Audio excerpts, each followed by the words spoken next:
I'm joining right away. Book. Hello hello hello friends नमस्कार नमस्कार नमस्कार दोस्तों। और आप Hindi chess base India channel पर नहीं हो, आप you are in main channel chess base India and Amrita.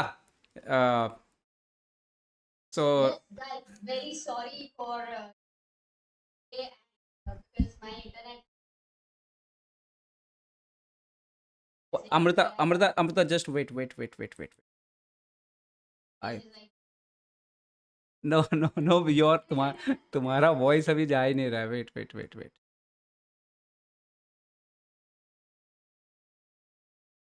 Now say something. Oh, wait, I have to check with this Zoom. Saravanan ji also is here.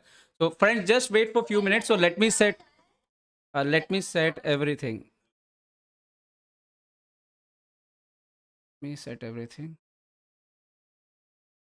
Yes, I can hear you. Hello. आवाज तो आ रहा है. Just I have to on everyone. No, just 1 minute.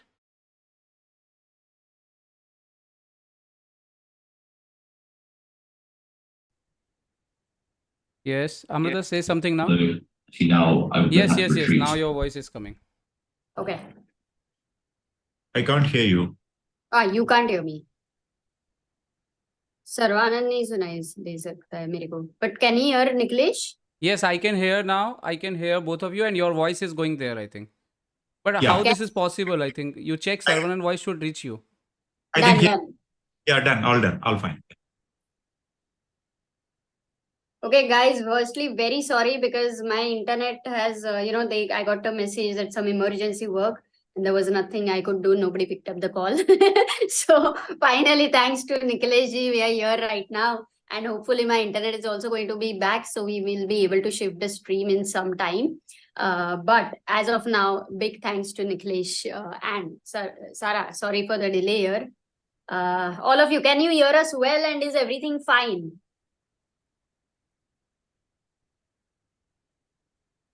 Okay, Digitalogy says we can hear all of you. Now everything is fine. That's awesome.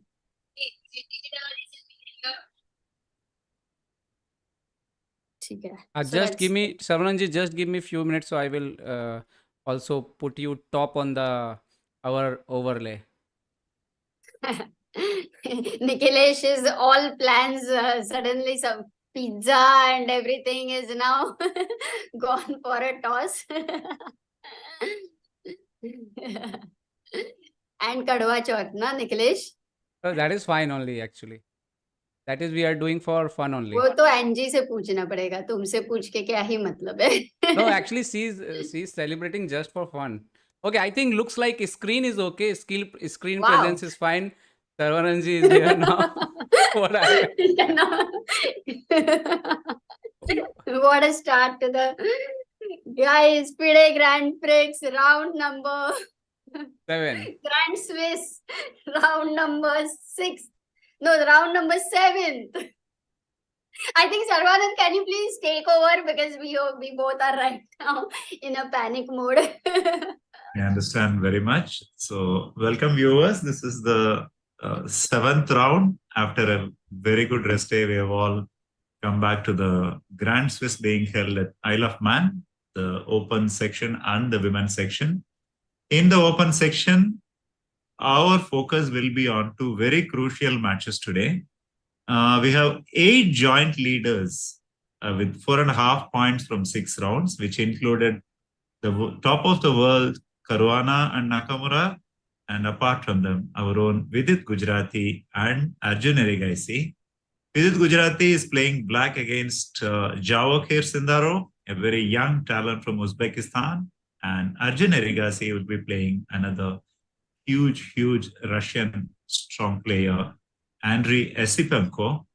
Down the line, we have one interesting Indian pairing, and that will be between Abhijit Gupta and Pragnananda. But before that, two of my very favorite players are playing, and that will be SL Narayanan crossing swords with none other than the great Levon Aronian.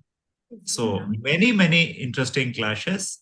And in the women's section, we have one sole leader with 5 points from 6 rounds. That is Anna Muzichuk. She will be black against Alexandra Goryashkina on the top board. And of course, our eyes will be more on Vaishali, international master, grandmaster elect from India, who will be playing with black pieces against Bibisara Asubayeva. And down the line, we have Dronavalli Harika with 3.5 points. Beg your pardon. Vaishali is playing with 4.5 points from 6 rounds and defeated so far. And Harika Dronavalli will be playing against Irina Bulmaga. Irina Bulmaga is basically a 30-year-old international master from Romania. So both are playing on 3.5 points. So yeah, we are looking forward to another excellent day of fighting chess from all our Indian stars today. So Nikhileshji, Amruta, what do you think about today? First of all, it's a game after the rest day. So generally, they say by the middle of the tournament, everyone's true form comes out. Because if you are rusty or if you're tired, you settle down, and added to that, you have a rest day also. So by now, everyone comes to form. And also, it also happens in all the Swiss tournaments that by the middle of the tournament, all the strongest players will be playing against each other also. So both of you, what are you looking forward today?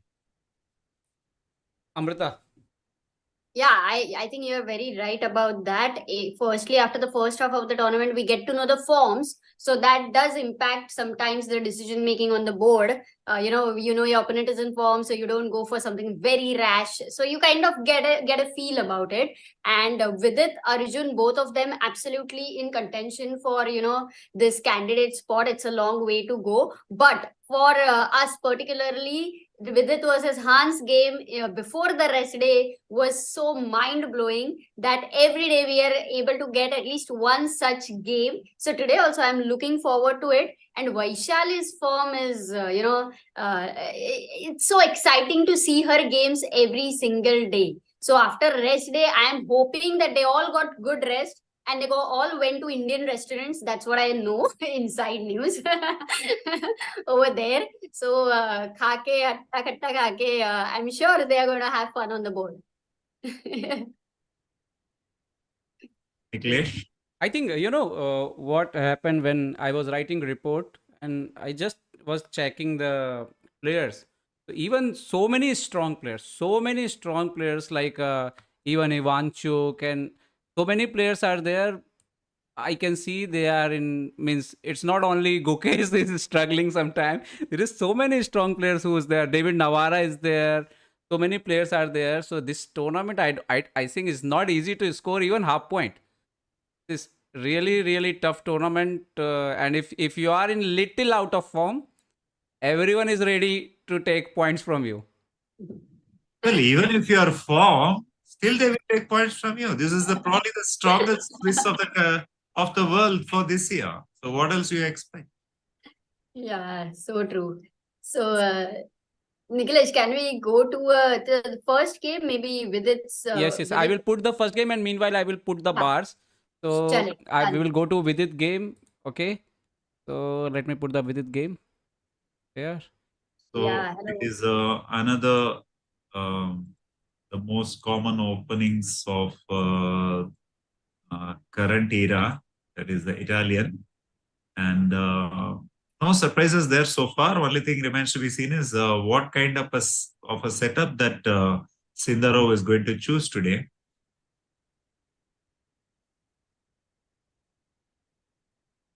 Yeah, Sindaro, what is like your opinion about him? Well, another very strong player. One thing I am very impressed with the Uzbek talents is that they're all already very well-rounded players. Vishy Anand came up with this very memorable quotation. In all these tournaments that all these guys are going to play, Abdul Sataro, Gukesh, and Indian contingent, the young contingent are going to play. There is no more a young versus old narrative because they're all already strong. They're all already top players of the world. So Sindaro is also very close to Abdusataro, just behind them. So, I mean, very well prepared, by the way. Opening wise, these are some of the best players of the world. So, yeah, I have no doubt that he will also be one of those who will be fighting for the hopefully he will also be one of those who will be fighting for the world crown in another few years, probably.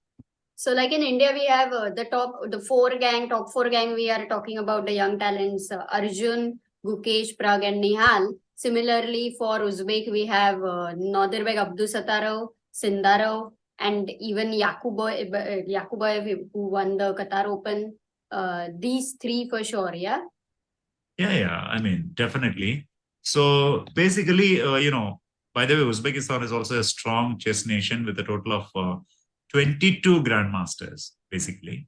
Oh. So, see, they have the very strong, very famous Kazim Jano, who hasn't played chess for probably a decade now, but the absence is not felt at all. Abdusataro, Sindaro, Yakubayev, and Wakido, Jahangir Wakido. Only Wakido is just a little behind at 25.99, but all the others are about 26.40, and of course, Abdusataro is 27.22. So you have a very strong contingent, almost as similar to the Indian four superstars from Uzbekistan also. Yeah, nice. So that's Sindara versus Vidit. And shall we move to the next game, Arjun's game, Nikhilesh? And yes, one more crucial thing I forgot to mention, that is Jahangir Wakido is the 13 years old. He's the youngest of the Indian and the Uzbek prodigies taken together. He's the youngest of the lot also. Who? Jahangir Wakido. Jahangir Wakido is just 13 years old. Ah, wow. Oh, that's amazing. Yeah. Okay, so this is Arjun game right now, and Arjun just played C3. What is the opening today?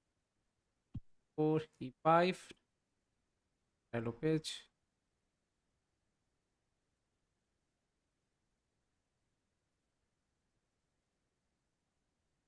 Amruta and Saravanan ji, what do you think about Arjun?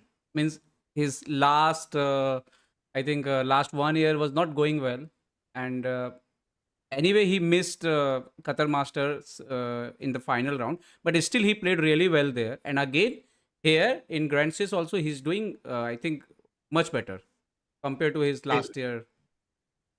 There is this famous quote about Sunil Gavaskar. This quote is from the journalist Rajdeep Sardesai. After Sunil Gavaskar became 35 or so, everyone used to say, he's over the hill. But everyone is forgetting that, what a hill. So the same way, Arjun Erigaisi, I wouldn't say hasn't done well. Okay, let's say he has had an uneven year, but he's still 27-12. That's a wonderful place to be in still for a young grandmaster who is as young as Arjun Erigaisi. I would really like to still think of him as an extremely young grandmaster. I mean, these are fantastic players who have had a very early start in their careers, becoming teenage 2700s. So I have all my hopes for him. Yeah, absolutely agree. That's what he said.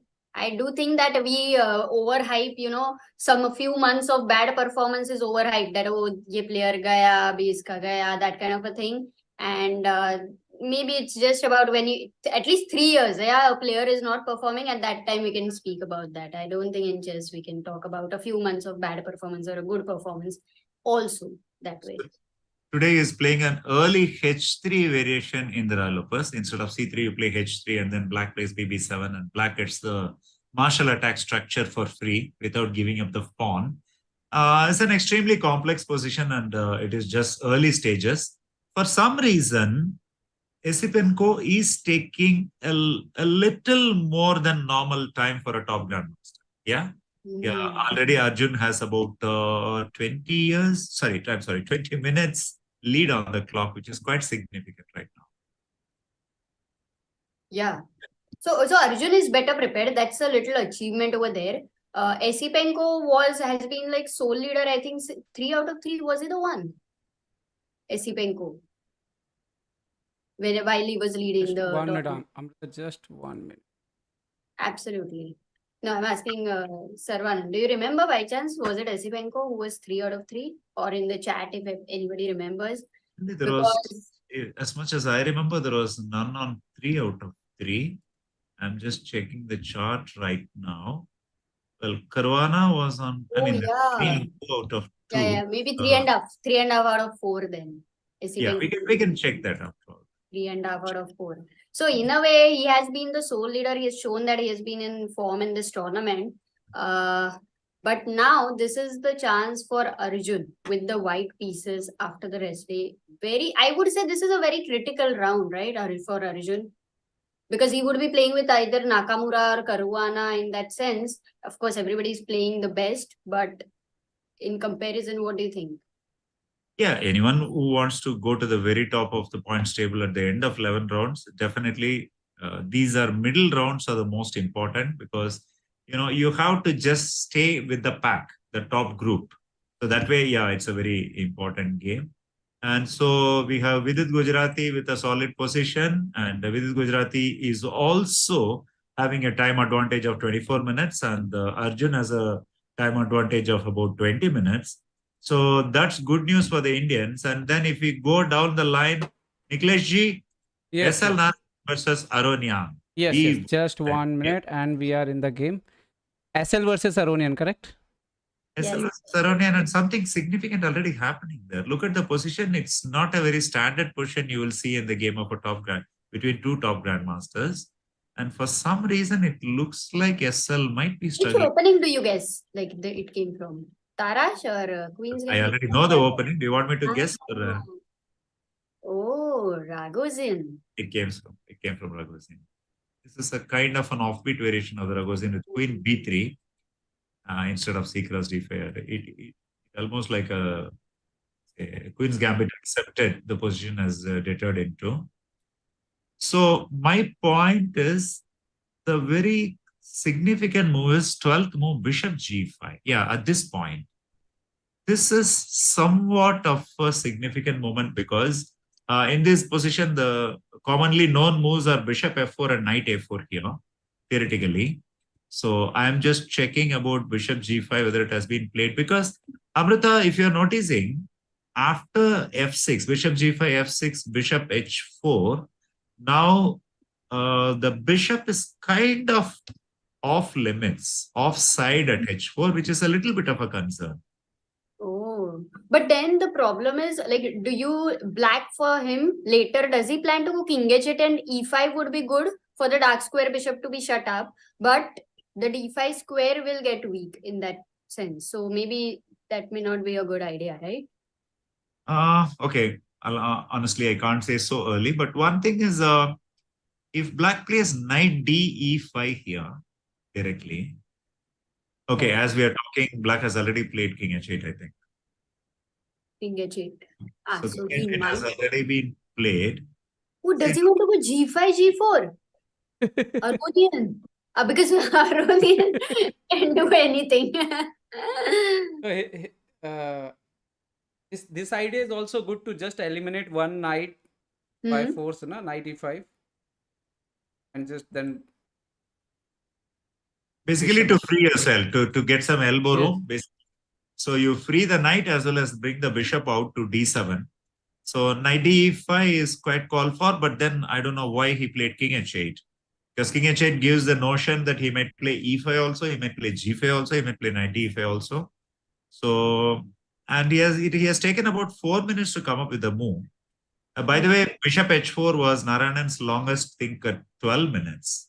So does it indicate something has gone wrong in the preparation? I honestly don't know. he took so much time here, yes. Exactly. Oh, so maybe Aronian is also prepared and he made this move king h8. And the reason I feel g5, g4 could be an interesting idea as well is because dark square bishop is not there for white. Oh, sorry, dark square bishop is on the... I'm looking at this side, queen side, but dark square bishop is on h4, of course. Well, Aronian is definitely well prepared. There is not a single opening where the grandmaster like Aronian wouldn't have let it just happen. Okay, to be honest, this is an extremely complex position. Amruta, one thing strikes me is that Aronian has got a kind of a favorite position of his where there are a lot of choices for white, his opponent, and anytime play can get very sharp. So in a way, black holds the key to make the game a solid one or a sharp one. So I don't know about the objective evaluation of the position, whether black is better or it is just equal, but black holds the deciding authority. Black is the deciding authority.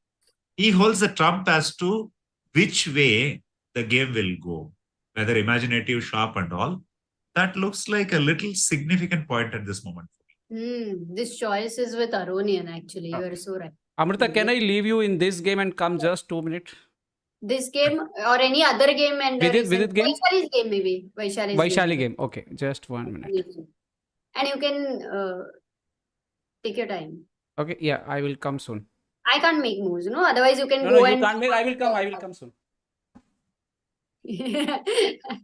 Oh, but Vaishali's game... You really pulled Niklesh out of some I was like, serious, at 8 o'clock really I'm serious calling. family duties at home right now. Oh my god, it's like crazy. 8 o'clock I'm calling him. Something's going wrong. It's disconnecting again and again and again. I can't do anything now. So let's have a look at Vaishali's game. So if you can follow me in blind, basically. That's a good idea. Let's try to do that. But I am also trying to guess the opening. Is it, it must be English opening, right? C4 first move. And then F4 she's definitely played. So. It started as a reti, NF3, NF6, but then G3, C5, BG2, NC6. Okay, let me go slow. NF3, NF6, G3, C5, Bishop G2, Knight C6, C4. So you're right, it's a symmetrical English, basically. And there, Vaishali went for D5. So this is some kind of reverse King's Indian, or a typical reti kind of a setup, we can say. So it went along common lines. This is a variation where black gets both the pawns on C5 and E5, and the D5 pawn gets exchanged. So in a way, black gets to control the center early. But the problem is, black's problem is, black knight comes from G8 to F6 to D5 and C7 it travels. So what you gained in terms of center control, you lose in terms of tempi. You spend too many tempi to achieve that. So white takes advantage of it and plays F4. So if viewers can see the board, there is no F pawn for white. So white played F4 at some point and the pawn on E5 got exchanged for the F4 pawn. So, white willingly fractures her pawn structure and takes 3 islands against black's 2 islands. So this is the most significant factor of this position. Typically, these kind of positions, very fast, they get into tactics. In no time, players will get into tactics. But with this 3 pawn islands, somehow also there are a lot of weak squares in white's position. So it is only the piece activity, yeah, right now he's fighting for. Piece activity, and also, white's pieces in a way are much more ideally placed. I suppose you mean the D4 square and the E3 D4, square E3, yeah, as weaknesses, but in return you just see knight on C4, knight on C3, bishop on F4, bishop on G2. In typical Karpovian fashion, all minor pieces developed and all pointing towards the center. Okay, so I'm back. But Niklesh जी आप क्या करो, शांति में pizza खा लो. थोड़ा बाजू में at least NG में बिठा, एनजी को भी बिठा दो यार. Collar. Can we downplay Niklesh family obligations? I have a feeling he's getting embarrassed by the moment. I'm just kidding. Okay, I'll ask. We can ask this question to chat. Okay. In this position, I'm very sure that all of you in chat also must be looking at some portals where the computer analysis will be there. Here, computer says G5 is perfectly playable for black. Okay. Now, I will ask you a question. How do you justify G5 as a probable move here?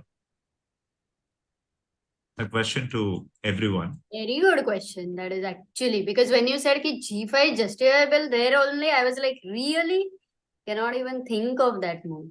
Why does the computer think G5 is very much playable in this position? It's a very nice, very, very important question.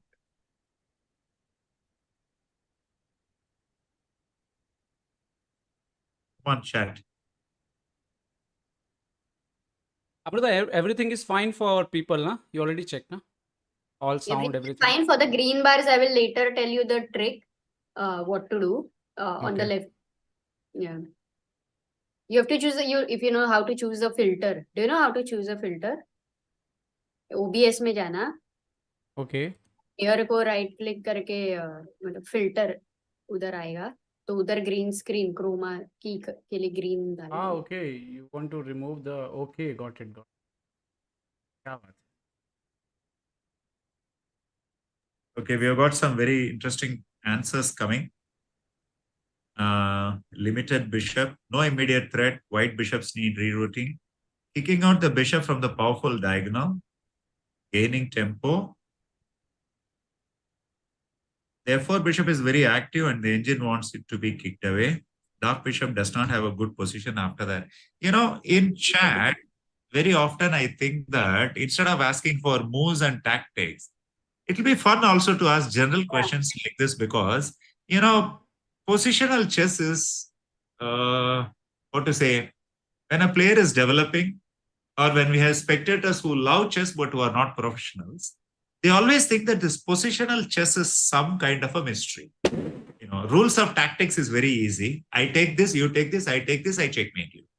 I take this, I check here, I get the bishop, I fork you, things like that. But when it comes to positional chess, see G5, bishop into C7, king into C7.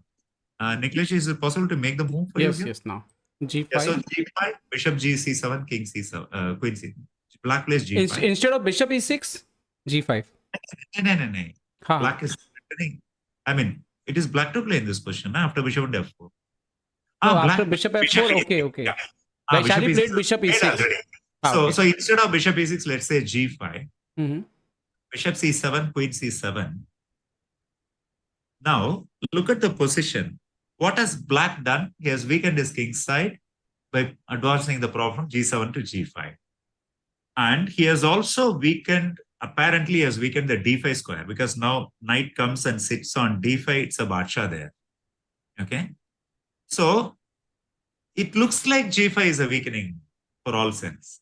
But let us start analyzing the position a little.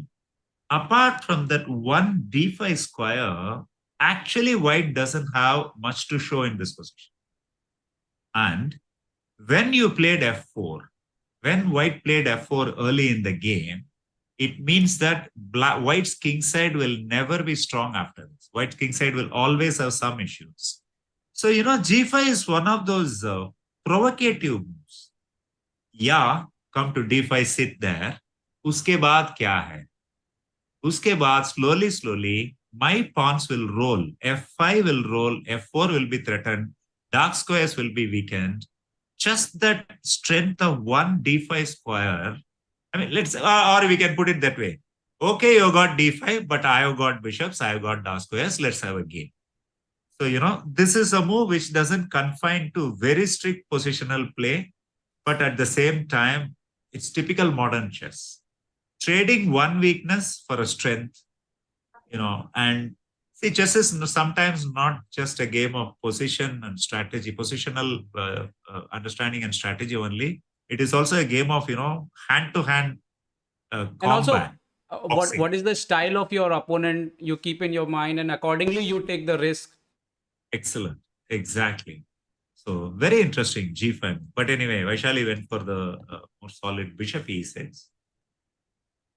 So what is the next game we are going to see? Shall we go for Abhijit Gupta versus Pragnananda? I'm dying to see that game. Yes, I will put. Gupta versus Pragyananda here. And Yeah. Pragyananda, Pragg is white. yes, Pragnananda versus yes. Abhijit. Pragg is white, Abhijit is black. Yes, yes. Yeah. So, okay, not much of a time difference. Pragg has taken somewhere, has around an hour and 15 minutes against Abhijit's hour and 20 minutes. And this is a game from the Slav defense. Abhijit's bread and butter was always the Grunfeld, but of course, he knows the Slav also quite well. So let's say it's just a regular position from the Slav, but white has two bishops. It's one of Vishy Anand's favorite ways of playing this kind of variations where you give up the bishop there, but you develop all your pieces harmoniously and you also start challenging the center by playing c5 early. So it looks like it's a level position, but okay, at the end of the day, in the long run, white has two bishop advantage. That's what I would say. Hmm. So, what do you think? Black in this position, black stay in the center, or in some moment he castle also? Of course, he will castle. Very soon he will castle. See, for example, if you play a regular move like rook c1, Mm-hmm. castles is probably the best move. Okay, here there is a very interesting idea for white. Let's ask chat. Okay, Here? he has played. Yeah, Here? before rook. Yeah, Before rook c1. Okay, okay. before rook c1. Chat again. Think only positionally. Think only positionally. The very nice maneuver for white in this position. Let's see who finds it. Today, let's ask some. These are not tough I questions. really like how Saravanan mentioned only positionally. Only positionally. No I mean, sacrifice, nothing. Just one positional move and improve one of your pieces. And really good move. very often, when you ask chat a question, why to play, what do you do, then they will immediately start making plans like queen c2 and bishop d6 and Bishop sacrifice. e6 something. Queen. Yeah. Bishop e6. Don't do all that. Don't do all that. Believe in ahimsa today. Fantastic. We have got many guys found the move here. Fantastic, fantastic. See, to get clever answers, you have to ask tricky questions. I didn't say easy questions. I said tricky questions. So is the answer is bishop e2 or something? That's it. Bishop e2 and bishop f3 is crying, kind of. The point is, black doesn't have light square bishop. So white's bishop on c4 does not have any counterparts here. There is no stopping blockade for the white bishop on c4. So by playing bishop e2, bishop f3, I'm putting it on the most prominent diagonal for the bishop in this whole game. And black cannot oppose it effectively because he doesn't have the bishop. So that and is also somehow the little weakness around the king will also cover in the light square. Of course, exactly. Many people went for d5. d5 is a mistake because black will play knight b6 in that position. But If as white... I can see here, bishop b3 played by Pragg. Okay, that's a surprise. And somehow I'm not very comfortable with this move. So also the bishop b3 means maximum bishop can go here. Now this plan is already gone. His immediate threat is to play d5. That's why he played... and what about b5, c4 something? b5 is good. See, white is threatening d5 here. Mm-hmm. Earlier, if he had played d5 directly, knight b6 was coming. So bishop b3, the idea is to play d5. So black has to find a way to stop white from playing d5.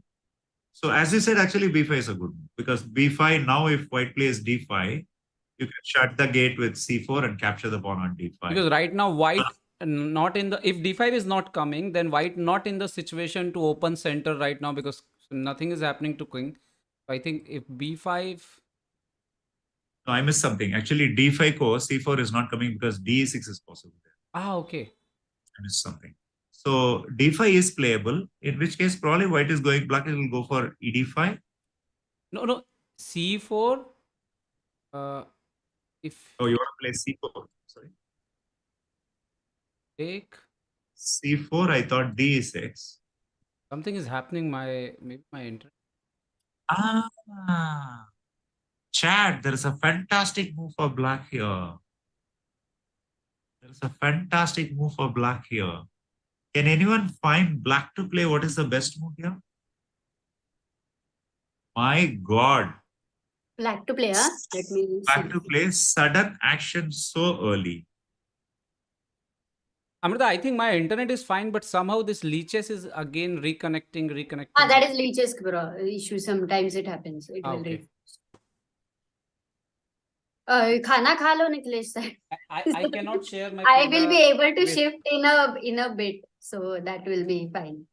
Can't you in Zoom make each other the host can be changed? No, then you can take control of Zoom, right? You can't do that. You want to try? I don't know. You done guys that are the with professionals, so I'm asking you. Nikhilesh कभी किया करना है try तो तुम आराम से खाना खा सकते हो. क्या कर सकता हूँ? मैं मूव्स इधर कर सकती हूँ तो तुम आराम से खाना खा सकते हो.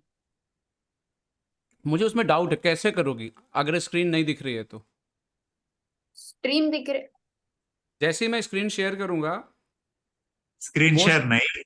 Make her the host. Make her the co-host, so that she अच्छा can मैं okay is Zoom. Make her the host of Zoom, so that she can take over the controls of Zoom.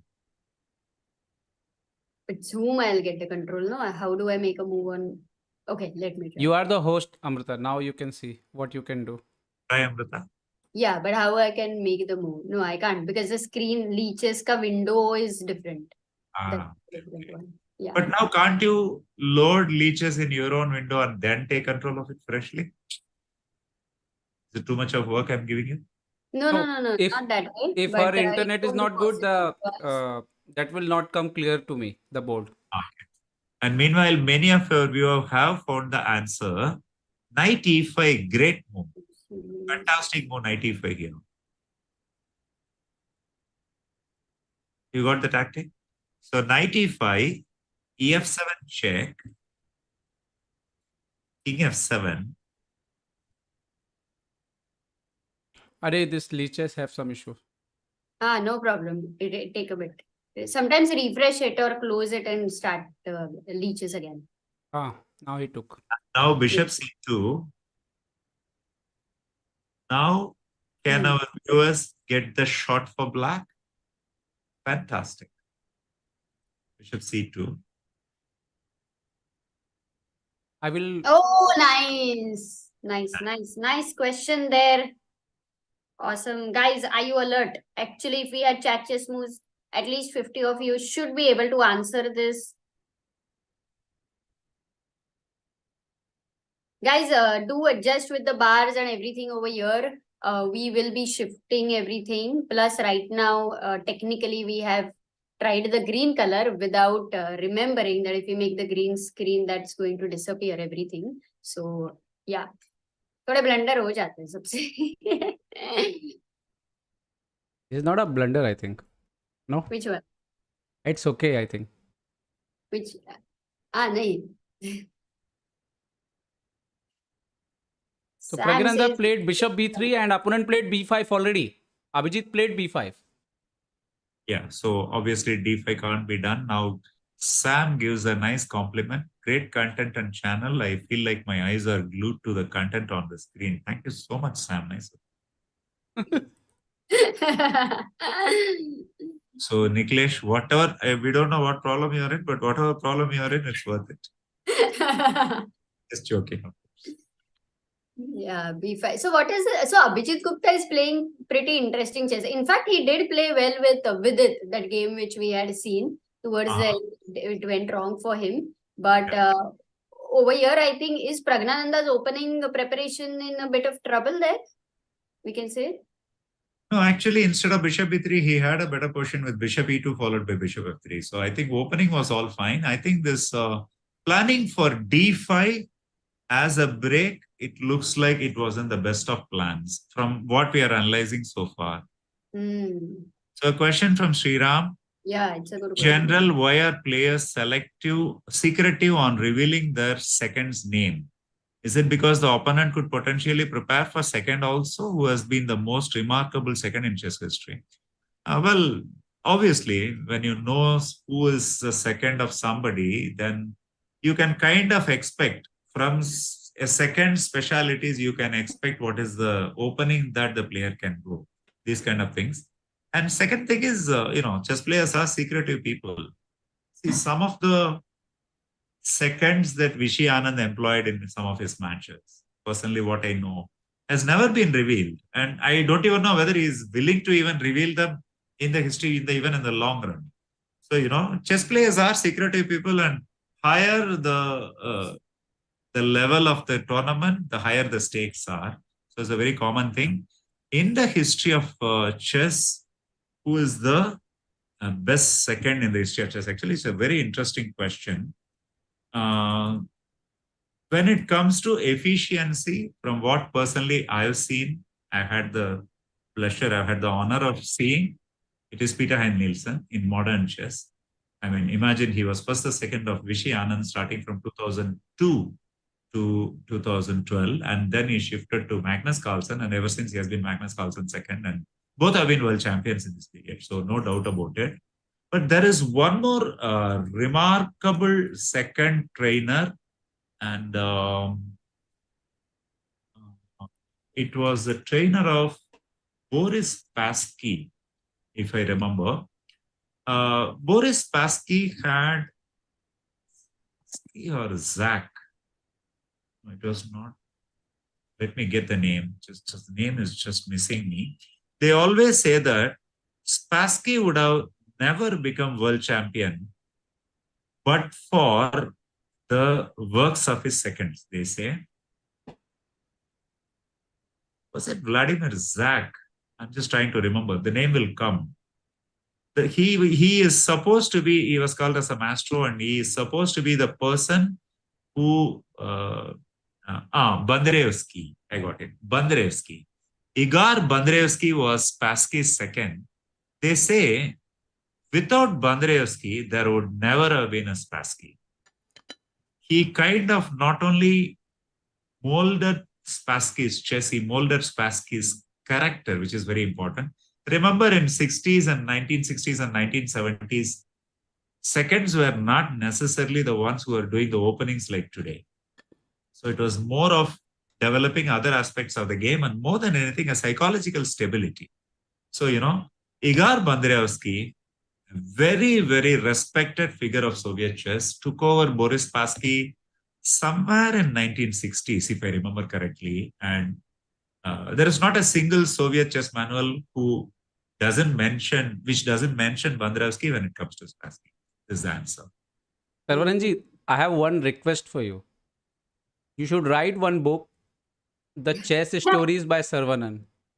The real chess stories by Saravanan. This people should know these stories.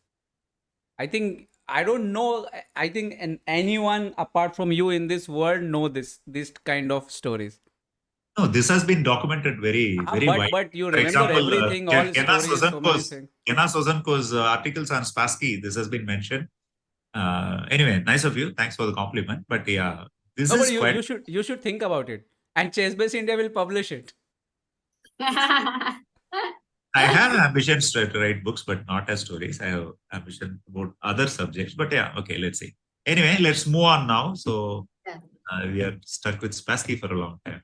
So shall we go back to the Vidit game or the Arjun's game? Arjun's game right now. Can you show last 2-3 moves, or did you check those? He played here AB5 and then knight e4, king h8. So now bishop d2. f6 played by Esipenko. So Arjun played c3. And then after f5, he played knight ge5, bishop f6. And just now Arjun played c4. Wow, f6, f5, c3, c4. Rarely we see this. Saravanan, what is your assessment? Well, definitely, let's say white is slightly better. Even though, they say, right, in King's Indian, the d6 pawn is never weak. The same way in Royal Opus, the d3 pawn is never weak. So go by that logic, white is slightly better, mainly because, basically, black has pushed his center, but what does he do with it? It's a major question right He exchanged on c4 now, so dc4 I think is natural. Has it already been played, all these moves? Already. Okay, in which case actually white is definitely better. See, after dc4, dc4, so now the d3 weakness is also not there. So after c4, dc, bc, I'm assuming that you're going to go knight e d7 in this position.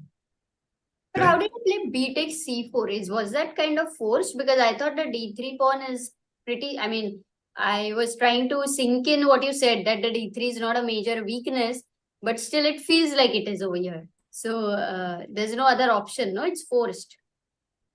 Yeah, I mean, I get rid of a weak pawn, but more than that, instead of d cross e4, if I play bishop cross e4, I create a d4 weakness as well as I create a d3 pawn weakness. So that I wouldn't.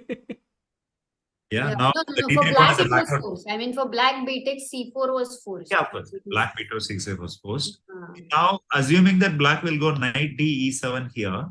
Okay. Now, let's ask chat. Now, this is a tactical as well as a positional question. After knight d e7, if black plays knight d e7 here, what is the best move for white? Now, you have to think tactically as well as position. It's been a very enjoyable day so far, yeah? 2-in-1 and right and left brains, both you will have to use, guys. दोनों को जगाओ. It's a nice way to put it, right and left brains. Nikhilesh pizza खा लो तब तक तो every question पर सरवानन मेरे को opportunity to eat one piece मेरे हिस्से का थोड़ा ही सा मिला था मेरे को. फिनिश हो गया मेरा. यार बोल दो यार क्या चल रहा है? What is pizza thing? Now I can't. No. Actually, what happened? क्या चल रहा है? Before this internet collapse happening in Mumbai, we were planning to eat pizza with me and Shrestha and Angie. And then suddenly call came. So we are in live here. And meanwhile, I was tracking that pizza boy was calling me to make sure he will reach my house. And my son was already waiting for pizza. So everything need to be... I think now everything is fine. Everything happened according to plan. Nikhilesh ji, I'll send you a pizza का coupon, gift coupon. I very much hope the pizza was good. Okay, so what happened here is by bishop c3 and rook a7. I mean, c5 is majorly what people want to play. And that is the best. So white is threatening a knight f7 check thing, as well as the bishop on b3 is a monster now. It's a very rare occasion in chess when the bishop on b7 is not the monster, bishop on b3 is a monster. Nice. Very interesting. Yeah. So Arjun has actually got a, good position, no? After d takes c4, he is really doing well. As he already played c5, we are waiting for that. Did his opponent go knight d7, Nikhilesh? Or is he thinking here? Knight d7? Maybe he could go knight f4. What if knight f4? Knight f4. Is that double pawn too bad? But I think bishop f4 is coming, no? Is it really bad? Bishop f4 and now queen is hanging, so queen need to be exchanged. Then rook a d1, ef4. And maybe this knight will dance so much. Yeah, the knight is too powerful. Got it. Knight f4 is discarded. So last elimination, if you want to do knight d b4 is the only move to consider here. Knight d b4. I think still bishop b4 will come. Because this queen is hanging, you need to exchange the queen, and after this position, I think again, I think rook d7 maybe. Are knight okay, sorry, I think I say chat can tell here what is happening. Oh, really? Is that working? Yes. Wow. We have a difficult question for you. There is a difficult available on the board. White to play, what do you do? Nice. White to move. Nice. Sriram says, Saravanan, talking of Kasim Zana, who used to beat Judith, Karpov, Vishy, Topalov in a span of 12 years. Not sure why he vanished from chess arena. As a player, you mean, why he vanished? He become trainer. And he Yeah. thought he will. Totally vanished. He got to work with Vishy as his second. He was part of Vishy Anand's team for a few years. Then he wanted a break from everything. Then he started training Caruana. Then now he took Caruana to the World Championship. Okay, some grandmasters prefer the career of a player. Kazim Jano preferred the career of a second. So he didn't really vanish. Nice move. Did anybody get? C5 and knight e5 and rook d7 are the candidate moves, Niklesh, we have got. So the move is knight into e5 is coming here. Knight e5 is so brilliant. Who all found it here? Because Abhimanyu, Swastik, the Tahmid. point is, if he capture any knight, for example, this knight, then Yeah, rook that's e5 is. any five knight. is- If you capture any knight, I capture back. And then the brilliant move will come, knight f7, or natural move, or brilliant move, whatever you call, and then game will over. In G8, but you can show them rook f7 is a blunder. Okay, and Like considering chat is not at and all looking at if his you're blunder. not able to see rook f7, what happened after rook f7, then I have doubt in audience then. I think it's now everyone can see here. So so what is happening actually? What is the correct move happen in the board? Yeah, he played kya 97? No, This let is me check. four. Let me check. I will come back to this match again. Okay. By No, the way, last position is DC4 only. He didn't play anything here. In move to Arjun is ahead in the clock by a whole 45 minutes. Here. Oh my god. That we did not observe. Wait a second. Where did Esipenko use in last two moves? What was the time he used? Look. Okay, he's for- in. Okay, Arjun is playing super fast. Looks like his preparation. No, till now, till this position, 15 move all was fine. Then to play f6, he took 16 minutes. Then to play f5, he took more 13 minutes. And then again, he took 8 minutes. Means last 3 moves mostly, he took so much time. And then after c4, dc4, and now still he's thinking. Only last 3-4 moves, I think, he consumed his all time. Oh. It's so much time actually. Nice.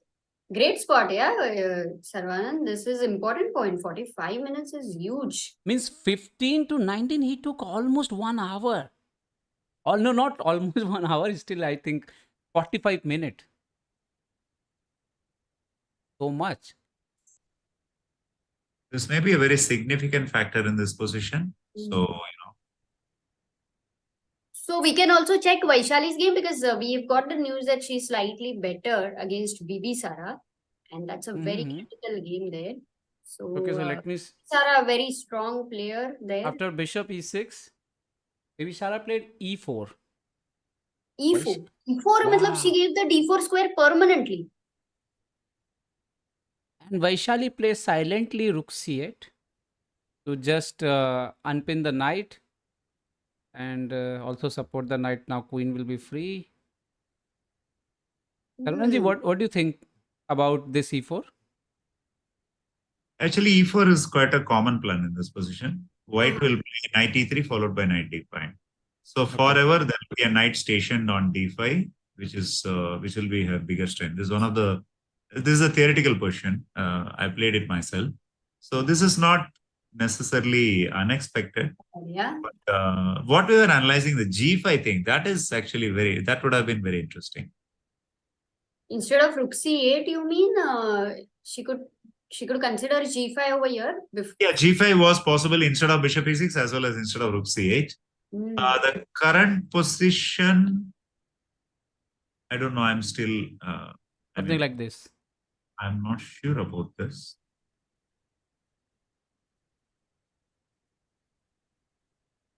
Maybe possible. Maybe still possible.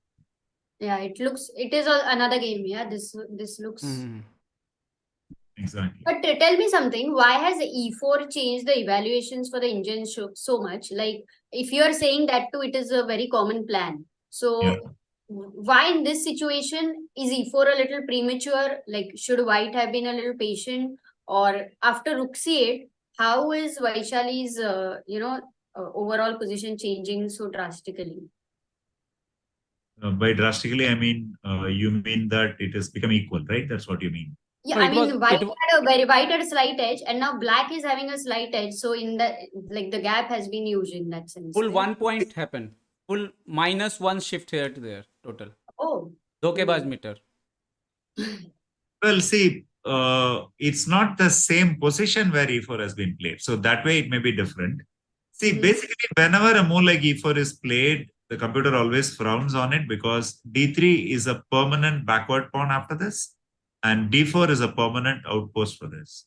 So for the sake of an outpost on D5, white is creating two weaknesses, right? So maybe that is why the engines may not like E4 in this particular position. Oh, okay. So rook c8. Now that the rook is moved from the pin, can the knight on c7, is it aiming at going anywhere, or it wants to control the d5 square? Well, obviously, see, in the long run, black has the idea to play bishop e6 to f7 and then knight e6 and knight e4. BB Sara played queen e2. So now what Saravanan said, bishop f7. Is it possible right now, or is it at this moment? I mean, But what? Why she's worried about this pawn? Why not she continue with this plan? She's just connecting the rooks, Niklesh. She's just bringing out the rooks and just playing some cool chess, playing some simple standard moves. That's what I say. But all said and done, I think already black is slightly better in this position. By the way, I'm dying to show something. yes, please. Niklesh, you have to do something very particular. Go to Harikrishna's game, but don't load the current position. Don't load the current Okay, load the current position. Go to Harikrishna's game and go from the opening and nobody would have seen it. That's stop at the eighth. Stop at the eighth. Eighth. Okay, but I means that option I don't have right now because I sat in the same screen both. No, what we can do is, guys, everybody do not see the position right now. No, I can do one thing. I can You disappear. have to go back. No, go I back. can do one thing. No, I can do one thing. I can do one thing. I Hide can it. disappear the game window. Ah, good idea. This is the possible. Rare combination. Go to the eighth game. Load the eighth move. Sorry, go to Harikrishna's game. Load the eighth move. Then show the window. Eighth move white or black both? Black move doesn't matter. Yeah, black move. Black Okay, eight. okay. Seven पे जाओ ना, simple सा है और simple. Okay. Yeah, here Engine on कर लो. 2 days ago, me and Amruta were discussing about Harikrishna's chess, basically. What the kind of player is Hari and all that. I said Hari has very, very strong roots when it comes to positional chess. But when the moment comes, Hari can play any kind of chess. This is the moment where Hari showed his chess. White to play, guess Hari's move in this position. Amruta, if you guess, Saravanan ji will send you pizza. Yes. Yes. जो भी आपको जो आ रहा है ना, वो जो coupon, वो आपसे लेके मैं उनको भेज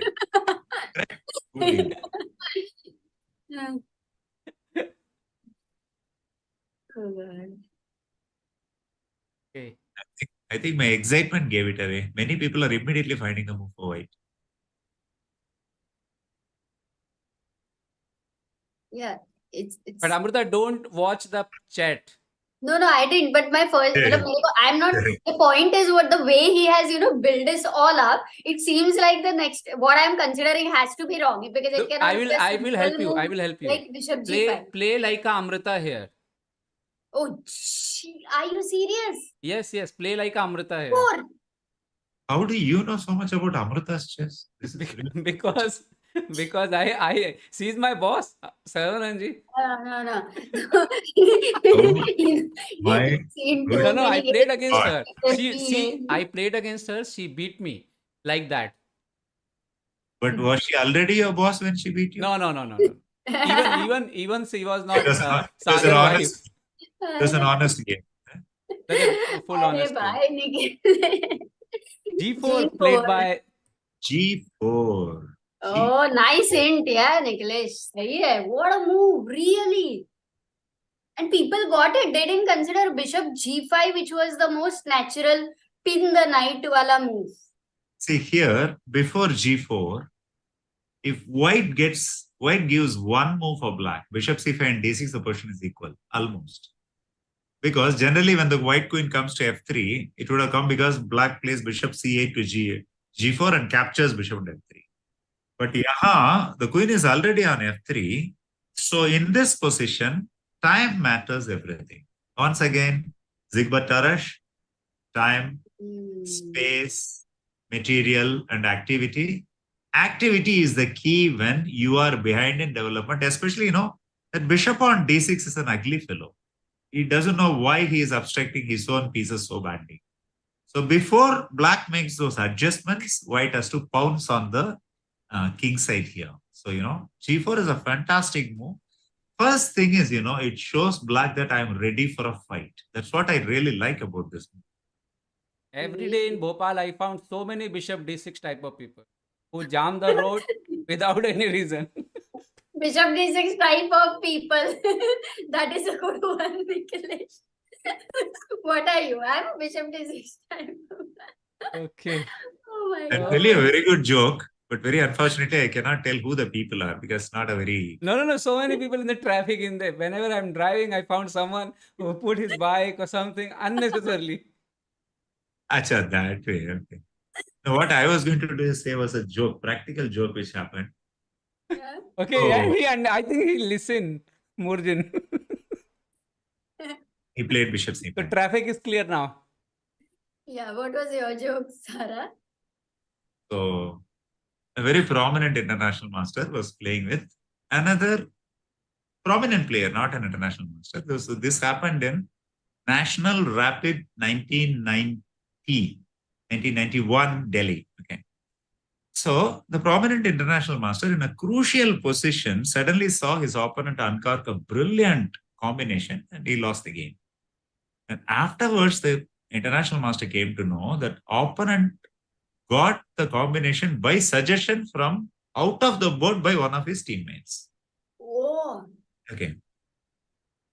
So after the game, this guy, he's from Tamil Nadu, this international master, he was so angry, जाके उनको collar पकड़ा. But he was so angry, he doesn't know what to say. He said, "Acha, you are that type of fellow. You are that type of fellow." He went on shouting. We were all bachas, 1991. So I was 20, Kongwel was 18, GB Prakash was 17. So we were, what's happening here? And what is this type of fellow, that type of fellow? Of course, those who are caught with the collar, they know why they were being shouted at. They just ran out of the hall. The guy actually withdrew after that. He didn't return back to the next game. The guy who won unsavorily. So after the game got over, I was the one with the big mouth those days. So we went and I went to this IM. I shouldn't have done it, but I went in and I was full of curiosity as to what happened in the tournament hall 5-10 minutes ago. Sir, he just looked at me. He was still angry. Okay. And believe me, he was not quite close to me or something. He just looked at me. I said, "What type of fellow?" He was so angry that he looked at me. His eyes were like burning. He didn't answer. He just went out. So from that day onwards, my teammates, my friends used to tease me, "You are that type of fellow." who goes and asks, maybe I know that I am. Person who asks that type of fellow, what type of fellow? Man, this was an amazing story. Out of all the stories you have shared, Sarah, this is the most epic one, I would say. Your story. So Bishop D6 type of fellow. Okay. I like Amruta, you should make one t-shirt. Are you Bishop that D6 type of fellow? Are you that type of fellow? Or are you Bishop D6 type of fellow? It's a very good. Done. Awesome. When the t-shirt will be made, it will be given as exchange for pizzas. This is okay. So I think a couple of moves have been made. G4, King H8. Niklesh, this is very interesting. King, can you see what's the idea of King H8? One minute. Bishop B3, Bishop C5 here after King H8? Was no, G4 ke liye King H8 got played, no? Yeah, he played King H8. Yeah. So what is the idea of King H8? Very interesting. G5. No, after H6. No, but he can't play H6. What is the idea? Good question. Very interesting, King H8. Maybe he created a square for the knight after G5 wants to go knight G8. Exactly. The thing is, actually it's a little deep, I feel. G4, king h8. The idea is now, let's say if white plays g5 here, knight g8. Now black will have the break f6 here. So suddenly, white's king may be exposed more than the black king, and it is white's king side which may become weaker in the long run. So I really like this move, knight g8. Yeah. Okay. Yeah. But for example, bishop b3, f6 would be dangerous. Yeah, exactly. Also, why did he go king h8? Because another thing is But he here can white to move. e8. Here white to move. I don't get you. You mean there is a move here? No, after bishop b3, f6 break.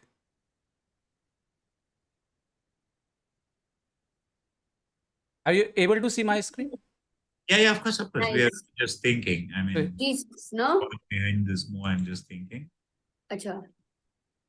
But honestly, okay, let's anyway go ahead with this. So g5, knight g8, bishop b3, f6 is what you want to do. Well, I think white will just play a normal move like queen g2 or something. That's what I mean. No, if white go g6. G6. That's very interesting. Yeah, you can't take on Because G6. if we take, is over. So you can't Nice. take. I'm not a head g6 type of person, so I'll go for knight e7. And for example, now gh7, I think white is better only. Okay. No? Yeah. See, honestly, yeah, the whole thing, black is in a traffic jam. By the way, in the game, I think black just played bishop c5. He didn't go knight g8. Yeah. I think this happened already. Bishop c5.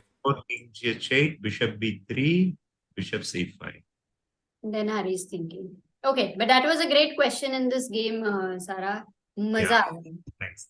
Shall we go to Arjun's and Vidit's game first? Yeah, sure. Maybe a few more. I think SL and The deadly Hare Krishna distracted us. Arjun. Vidit game is still, I think, almost equal. Vidit is equal, okay. Arjun, did his opponent make a move after c4, dc4? No, he's still thinking. What? Oh my god, 1 hour. The difference has gone down to 1 hour. Gone up to 1 hour. What happened to Isipenko? Arjun happened. Good for us. Yeah, and let's go to. By the way, why is Caruana already in a little bit of trouble or what? No, it's fine. Does it? Regular position.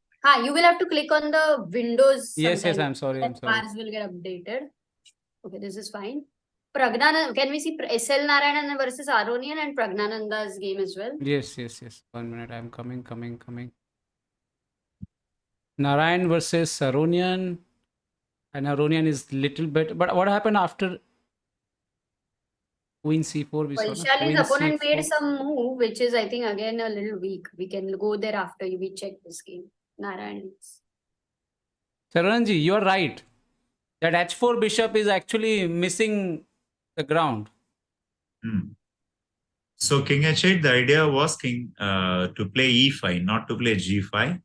So yeah, Lavan Aronian is Lavan Aronian, a player with class. And I have a feeling black is slightly better. But he was okay to give up the d5 square.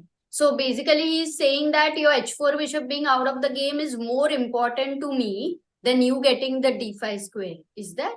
Yes. Looks like. See, I can kind of challenge the d5 square with bishop e6 and later on.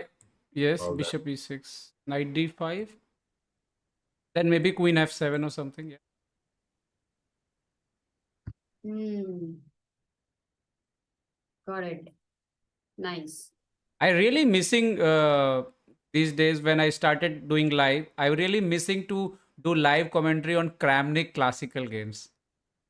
Means he already stopped that time when we started doing live. Are you a Kramnik fan? Yes. Me too. Some of his classical wins are really amazing, really amazing. So bishop came to e6 as Saravanan mentioned, and now knight also came to d5. Now Aronian is going to something, I think queen f7. Oh, all went same as we discussed. You know, this is one of those very curious positions.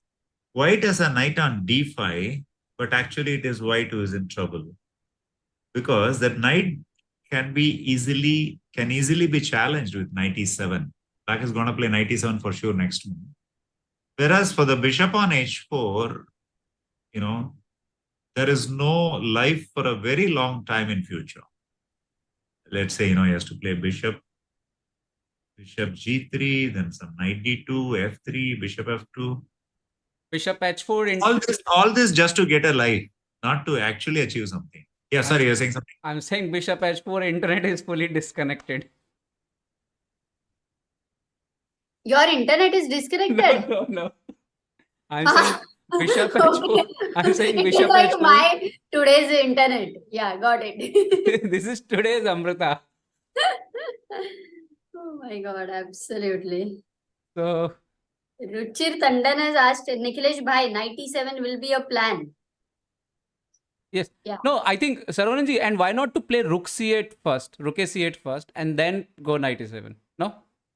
No particular order as such. I think both are fine. Only thing I think, if white, you have to play knight e7 before the white queen moves away, so that actually the knight on d5 is in trouble if black plays knight e7. If it is black's to move right now, and if he plays knight e7, actually black is, almost winning that pawn on d5. So I suspect something like queen d3 or queen c2. Queen d3, okay, he can run away. Yes. So now queen d3, knight e7. If you allow bishop into d5, knight into d5 to be taken, the d5 pawn may be a weakness in the long run. So if you play knight into e7, bishop into e7, black is completely better, because there is absolutely no similarity in the relative value of the pieces, white and black's pieces. I mean, look at bishop on e7, bishop on e6. They're doing so well in controlling the center. I'm sorry, controlling the queen side. Or maybe queen e7 is also interesting. I mean, your pick. Both are good. Yes. Both seem to be good for naked eye. And somewhere with an a5 break, black will be able to gain a clear advantage. That's what I think. Nice. Okay, this is going to be a positionally interesting game already. And we can see the Abhijit Gupta versus Pragyananda. No, can we go to Vaishali's game right now? Okay. We'll go Vaishali game right now, and looks like Vaishali is super better. We can go to that position where e4 and queen e2 was played. So he played queen e2, knight d4 instantly. Nice. Queen f2. Now b5. Okay. Oh. So she took, yeah? Yes. It's an ugly move. Why give the bishop in this position? White to. Really, very puzzling move positionally. And she played bishop d6 immediately. Of course, and now what about bishop e5? The point of bishop d6 is she doesn't want to allow the fork knight d5 and knight into e7, giving up the bishop. Yeah, this is very good. The whole game, white is playing with only one objective, that is to plant a knight on d5. Okay, there's a beautiful quote by David Bronstein. I will try to put it in a correct sentence because I don't remember the quote exactly. This is what he said. Desire alone cannot be the driver to find good plans over the board in chess. What he means is, in this position, the position is not helping me, but I want to attack on the king side. The position is not helping me, but putting the knight on d5 is my priority, leaving all the other considerations of the position to the background. So if you have one desire, most of the time it just backfires on you because for the sake of that desire, you weaken your position otherwise. Very deep quotation by Bronstein. Amazing. Yeah. If followed, if understood it well, it can help us so much in decision making in chess. So looks like Vaishali is going to win this match. And what happening in the board number 1, where Anna is leading, na? And yes, Anna is she's leading. playing with today Goryachkina. So that's an important game as well. Wow, if Vaishali win this Grand Swiss and qualify for candidate, that will be great. Do you know something? So Anna and Goryachkina both are qualified for candidates. So even if that way already Vaishali is doing very well. Okay. And after this round, if she make this victory, this will be very good position then. Absolutely. And in Oh, wow. fact, she might be inching closer to GM title then after if she wins this, that will be huge. Someone's asking if you can make the bars on the right hand side a little larger. Uh-oh. Good. Now, yeah. How many of our viewers will be following it on a television at home? Just curious. Because in a regular laptop, they are just visible, but probably in a television, it will be really visible. Yeah. Yeah. Also maybe left side में निकलेश अगर तुम थोड़े last के 2 बार को कम भी कर दिया तो you can अच्छा, okay. increase the size. I can do. You mobile पे नहीं दिखेगा otherwise. Vikiran is saying, please one interview with Vaishali when she becomes GM. Of course, Vikiran. When Mr. Sagar Shah is around, the interviews will follow. Hey, how many points Vaishali need for GM title? Around 27, na, coming to this tournament. No, but before this tournament, it was 32. And in between, she had already reached to, I think, 18 points. It was at some point 18 points she needed. I don't remember when was that. Before. So, yeah. They'll tell. Rahul says, I'm on my home theater. Huge screen. Haha. Okay, so here, home theater. Take your photo and tag to ChessBase India. Tweet us. Okay, so King H1. He played Okay, King so H1. what next? Bishop E5, yeah? You're going? Bishop E5 Yeah, now? Bishop E5. Knight D5? Which one? Yeah, C को कर लो क्योंकि वो Knight F5 C D5. Maybe save your queen somewhere. Queen D8. वापस? हाँ, हटा लेते हैं. The natural to consider would be queen. Oh, actually no, because I can't move queen anywhere else. Queen A5 is a big blunder. Let's just ask the chat if they are alert. Queen A5 is a big blunder. Yes. Yes. Knight Park is coming. Our chat are finding Amruta, our chat is finding very amazing moves. When you disappear from a screen, Saravanan ji give one question to chat. Don't think only think positionally. Only think positionally. And they found the move. I'm still trying to understand why Niklesh Bhai finds it funny. because you know that chat will immediately start thinking some sacrifice or something. So he said, don't think, only think positionally. See, that is something I really believe in. Good commentators not necessarily show only tactics to make any commentary enjoyable. A good commentator should be able to show the depth of chess and make viewers enjoy the commentary. That's what I really believe in. Amruta, I have a super chat. Yes, Nikhilesh. Okay, I'm saying now I will use this quote as Saravanan ji says this in one of my commentary. Nikhilesh, positional question. We have to ask more. Okay, so here what happened? Sir, we have a super chat. This is a Siddharth Ranadive has been a member for 34 months. Now that's a huge period, and he's been the pillar of Indian chess. He says, hello, Amruta, Saravanan sir, Nikhilesh ji, and chat. Been away from chess for a bit. Now back to following. Nikhilesh ji, मेरा hometown Bhopal है. December में visit करूँगा. Would be great to meet. क्या बात है? December, lots of stuff happening there in Bhopal. Do try to, participate in that. Thank Okay, you. guys, You I'll can just come. take a 3 minutes break and I'll be back if you don't. Okay. There's no time or flag down or anything, so don't worry. No stress. मेरा pizza visa कुछ नहीं है इधर, so 3 minutes is coffee काफी. तो है 3 ही minutes है, of coffee. Coffee So तो लेके आओ you यार. can. Coffee will come only when, I mean, okay, I cannot talk about my domestic compulsions here. Coffee will come when I need it later on. Let's put it. Some restrictions. That's good. Nice photo there. Even if Sarah has, has disappeared, this photo is there. We have to keep in mind, guys, think positional also. Rakshit is saying December. This December, someone is coming to Bhopal. Siddharth Ranadive. He just super. Okay. Please do come and we are planning so many Yeah, things. na, in like December. Nikhilesh is planning something. He will definitely put that out, but that would be mostly in the second week of December or something. Right now, one tournament is announced, but let's see. It's 9 on 10th. Let's see. Yeah. Okay. So that's Nikhilesh. By the way, let me tell you.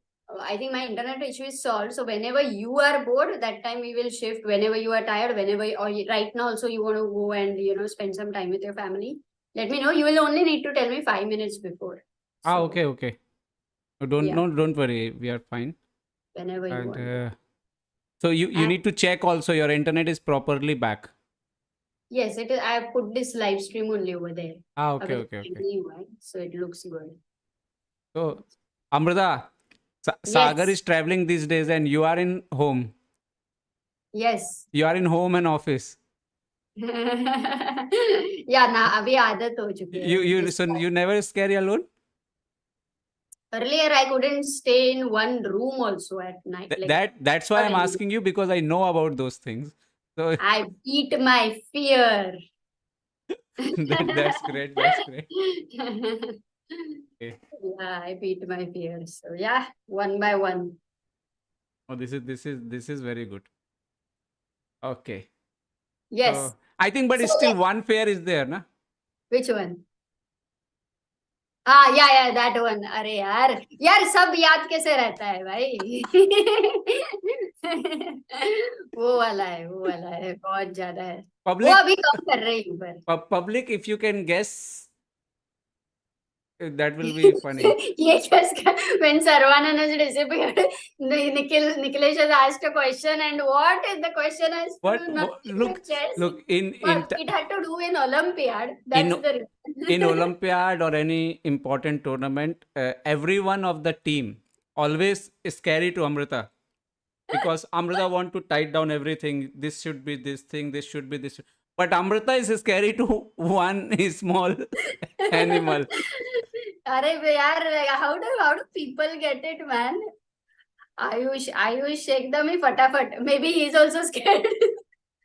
Lizard is the only thing I fear. Cockroach नहीं, कुछ नहीं, सब चलता. Tiger चलेगा, lion चलेगा. अभी इस room में अगर लिजार्ड आ गया तो लाइव वाइव सब खत्म, कुछ नहीं होगा. Then Sagar would be in trouble. You can't travel. Okay, so what happened here is... Yes, let's see if anybody is playing like how the lizards move, Nikhilesh. Can we go to... Okay, I'm putting... First, why not we check the Vidit game, because we are long time we didn't see his game. What happened? What happened in the last 2-3 moves? Because some breaks and everything has happened. Bishop e3, after exchange Bishop e3. Vidit played knight e7 with the idea of d5, and finally he got the d5 also. Okay. So e5, knight d5, queen f3. I like the pawn structure of white ka. It's looking weak, the e3 and d3, but... Yes, but his pieces are, I think this f5 he's putting pressure. Knight is ready to jump on f5. Maybe knight can come to e4. So position is interesting. His pieces is good actually. Okay, he played e4 here. Oh, okay, now he's tied down the f5 square, d5 square. And Vidit played queen d6. And what did Sindaro play there? Knight f5? No, still he didn't play anything. But if he come here, knight f5, Vidit bishop has f5. to take bishop f5. Yeah. Then then after queen f5, I think Queen F5. I Queen think F5 knight will be C4 dangerous, and na? you Knight lose C4 is coming. Knight C4 yeah. is coming. Look, you are losing material. D takes C4 is a pin there, so you can't take with the pawn. And knight takes C4 ko, Queen there into is D3. queen takes D3, knight takes E5, queen takes E4. And then black No, is but winning. here even simple Queen E3 check.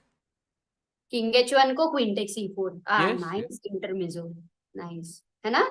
Yeah, this is good Finally, you for will them. take the pawn, no? Yes. Hmm. E4, Queen D6. This is very important. What Sindaro will select next move? That will Bishop be very A2, I interesting. think. No, bishop A4 hanging रहेगा. Bishop B3, I think. No, but okay, Bishop B3. And then with the idea of bishop C2 later. Yeah. I feel, I'm not sure. Bishop B6, kya? What about Bishop E6? Bishop C2. And C5 Khelo, C5. No, but नहीं. Amruta, Knight F5 is coming, na? अच्छा. So what's the move there? Instead of C5, what can Vidit play here?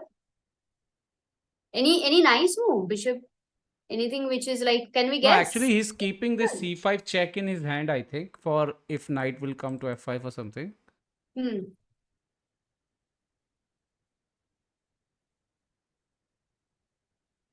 Oh, wow. Knight B D7.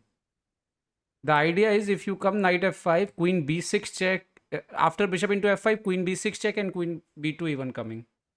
Oh. Bittu Okay, pe interesting. pura. Nice. Oh, actually, Vidit's game is having a lot of important strategic decisions, and that's in a way Vidit kind of decision making. So I think the kind of player Vidit is, I think his eyes on already in the pawn structure of Sindarov. And I think he already is thinking about this C5 diagonal. Means his eyes is there, I think. 100%. Because you can't play positionally so much risky with Vidit. If you play so much weak, then Vidit will be very strong player. Correct. Nice. Let's see. So it's a pleasant position. Let's go to Arjun's game. Did his opponent make a move? No, I think Rakshit, that's like a very common D4, fear. DC4, he played DC4, Knight D7. Finally, he played. But look at the time, 29 minutes only. So total time he took for the last move. Can you keep the knight on D5 back? Total time I want to see. 55 to 29. 25 minutes he thought. Almost, yes. No, almost 26 minutes. Yeah, but the point is in the last 3-4 moves for every move he has thought. So Yes, that is yes. No, means if you talk from 15th move, he was 1 hour 39 minutes.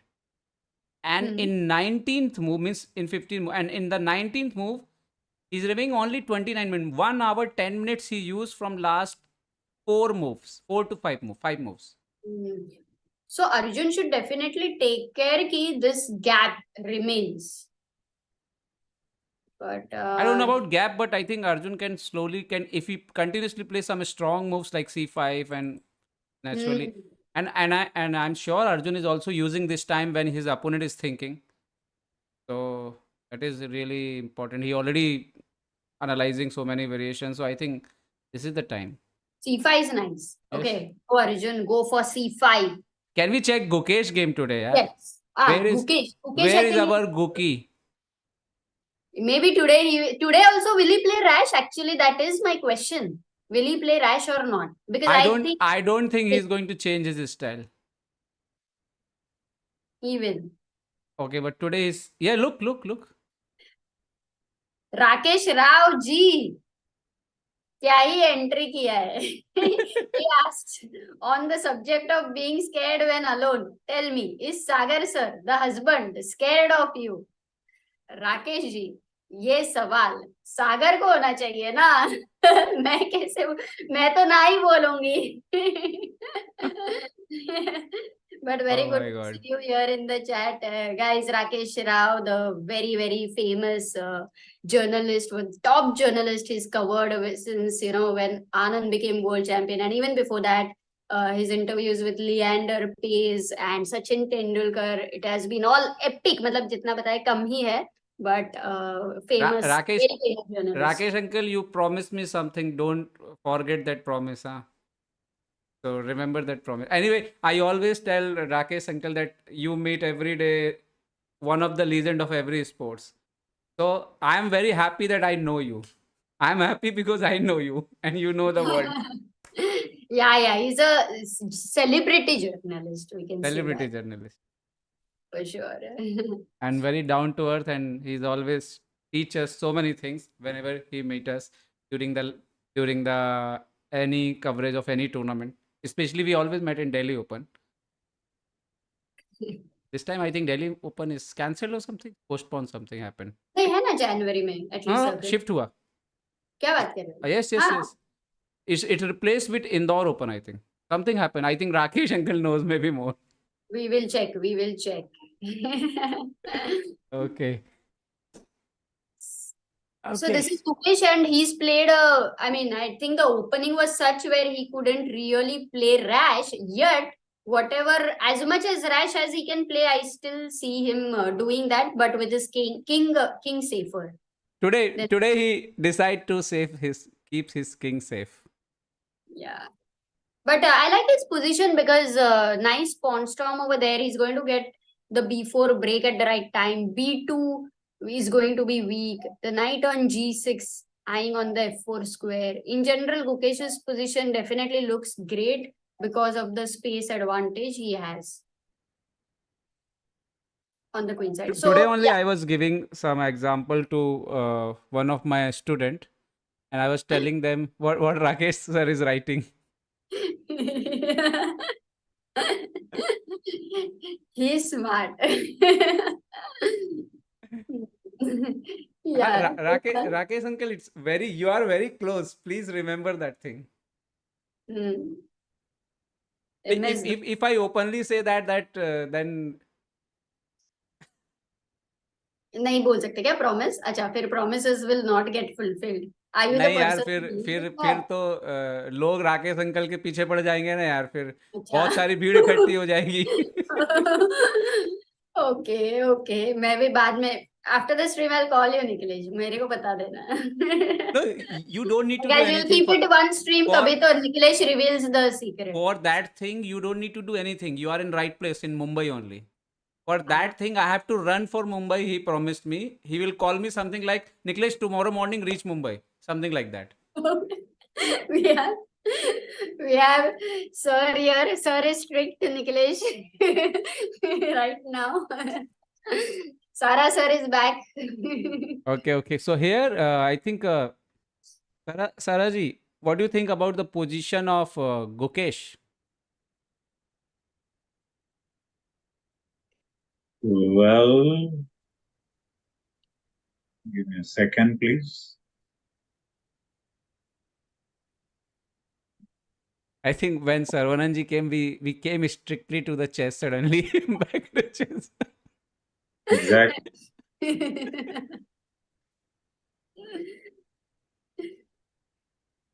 Just give me a second. Just getting my bearings here. Just give me a second. Yes, sure. Nikhilesh, what you have to also do बीच में just Yeah, keep actually, your mouse on the window on the Chrome वाला thing, वो छोटा रहता है but वो बार को update करता है. बीच में उसको सिर्फ रख देने का नीचे, स्क्रीन कवर नहीं करता है वैसे वाला. अच्छा, ओके. बट नहीं वो चलेगा, वो रहने दो. बस नीचे एक बार गए तो चलेगा बस. हाँ, ओके. OBS में नहीं, Chrome. Gukesh is a little on the better side of equality because I don't know whether white can survive without the d4 break, and whenever he makes a d4 break, the e4 pawn is weak. So if white does not make the d4 break, then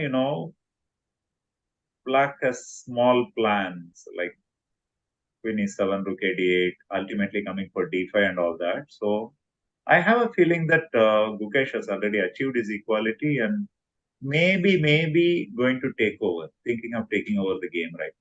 That's what I feel. Okay, that's cool. Yeah, but he didn't play anything where he weakened his king today. So that's an interesting thing. Actually, in hindsight, now it looks to me to be one thing. I think Gukesh choice of openings have not been, let's say, very ideal in the last 2 days, 3 days. Probably because he just was playing um, a little too decisively. Whereas this game, he's just playing a normal game, just focusing on the basics and so on. So I think he has already achieved equality probably because of that. So sometimes being a little too much on the ambitious side also is not always desirable in chess. Rather, just flow like a water. That's the best way to chess sometimes. But do you think the quote which you mentioned about Bronstein about Yeah, desire, so yeah, that's what would have happened sometimes for players, especially they love one kind of a style, and sometimes that may not be the what to put, most practical choice, but you still kind of feel like flowing towards it. And yeah, then, exactly. yeah. Yeah, because that's what desire basically plays a big part. And there is this beautiful concept by Jonathan Rosen in his book Chess for Zebras. An ideal game played is being, not doing anything, just being but not doing anything. So something like that is what happening today with Gukesh, and I think that is why his position is desirable rather than some of those rash Kings Indian against um, SL Narayanan especially was too rash a game for someone of Gukesh standard who has reached 2750 plus. That was a little too rash in my opinion. Yeah. Okay, so that's about Can Gukesh. you look at Nihal at all today? No, No. we have to look at Nihal's game for sure, and also Arvind. Both of them we need to look. Arjun Chidambaram, Nihal Sareen, Pragg, we have already. Vaishali also, a lot of people are saying things are happening. We have to keep looking at her game. Okay, Nihal in little trouble, I think. Okay. But can we check Vaishali game first? Yeah, sure. Okay. No, this is 1 minute. This is the position. What did she play? A4 and then Queen D6. Sorry, what did she play for Knight D5? Queen D6. Yeah. Queen D6, then A4. Oh, you can't give the C4 square, right? You have to go A6. No, but what happened if we give C4 square? I mean, just the feel wise, but of course, calculation. B4, knight C4. And then what about this D5 knight? But what about a queen? Where are you going? Queen D8. For example, B4, knight C. Maybe Queen D7, simple, just keep attacking the D5 square. Oh, you were ready to play with the light square bishop against your knight. That's nice. It's an extremely complex position. I find it very difficult to understand it. But practically on the board, instead of playing, see, B4 is a very committal move, giving away the knight on the C4 square for the knight forever. So I would rather prefer a more stable A6 there. A6. Being AB5, white. AB5. Yeah.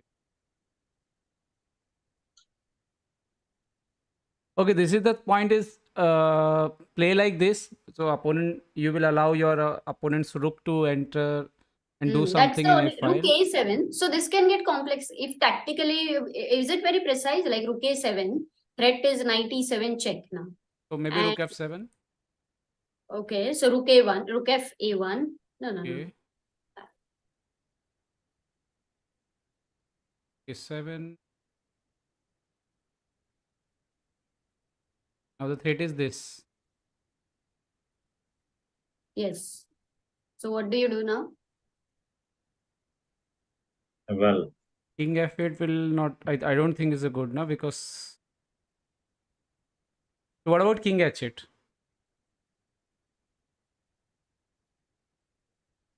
Actually, I wouldn't assess it as much better for black. During the game, I wouldn't feel that much. I would definitely find like white as counterplay.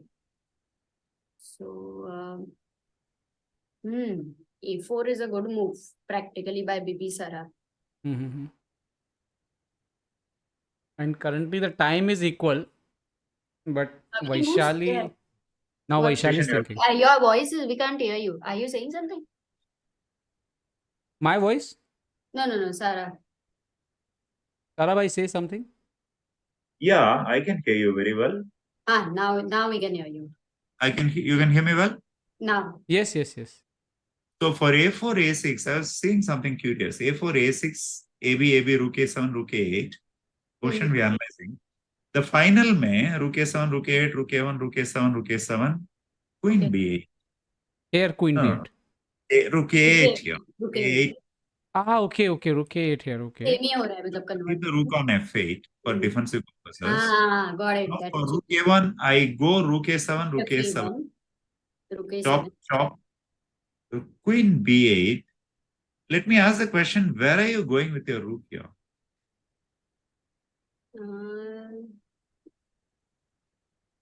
घर वापस. Oh, can I not go Rook E7? Rook E7? Is there a problem? You can't go Knight C6 and you can't, even if you attack, it's fine. Yeah, somewhere here, can I plan for a F5 break? Let's say Rook A1, you go Gar Wapas. अच्छा घर वापस जाएगा. Okay, F5. Yeah. Can I go F5 here? Because the time looks ripe for attacking White's king side. No, don't play F5 immediately. Knight E7 check is coming. Okay. So go King H8 first. King H8. Okay. Yeah. Now F5 is coming. How does this look like? I don't know, just a thought. Because see, at some point, black should do something, na? I cannot keep on telling, yeah, your knight on d5 is strong, but your bishop on g2 is weak. I have to do something also. So, this, I feel black has the initiative already, because as you can see, I find it difficult to come up with a move for white in this position.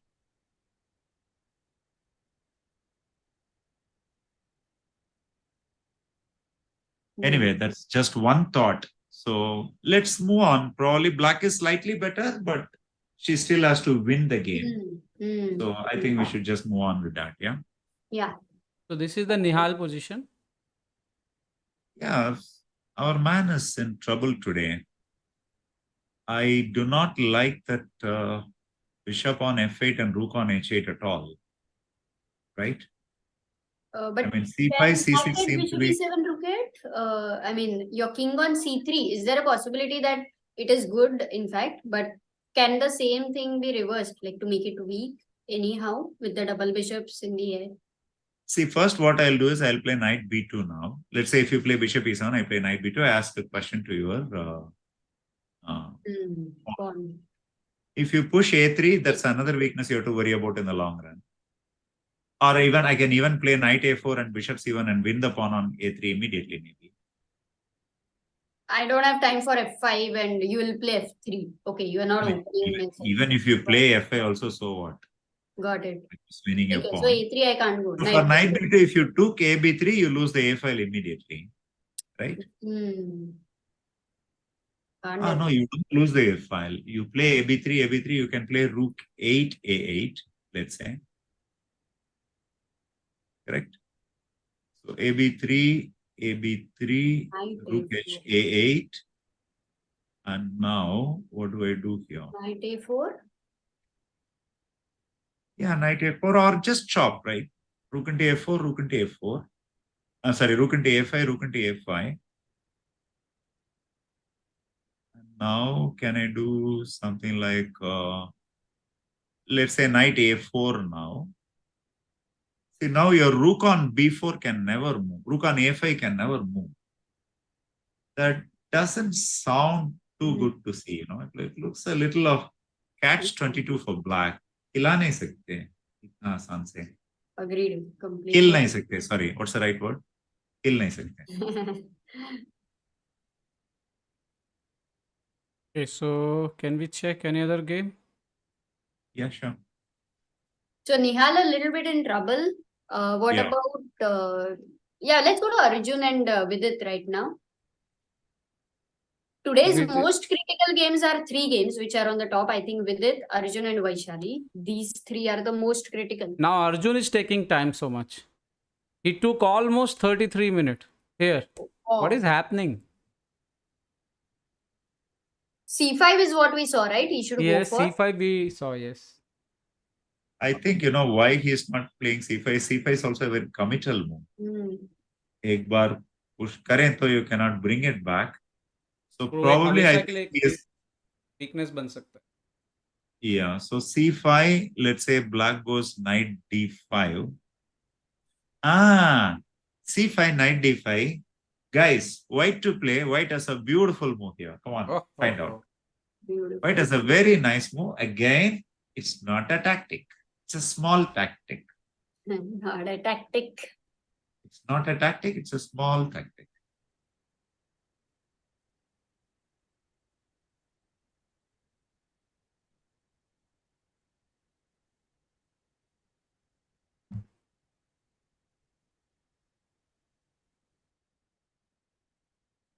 Okay.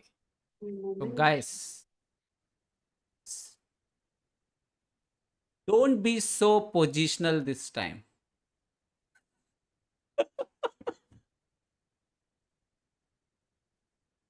Your voice gone. Be a little positional, be a little tactic. Yes. Good brain right now.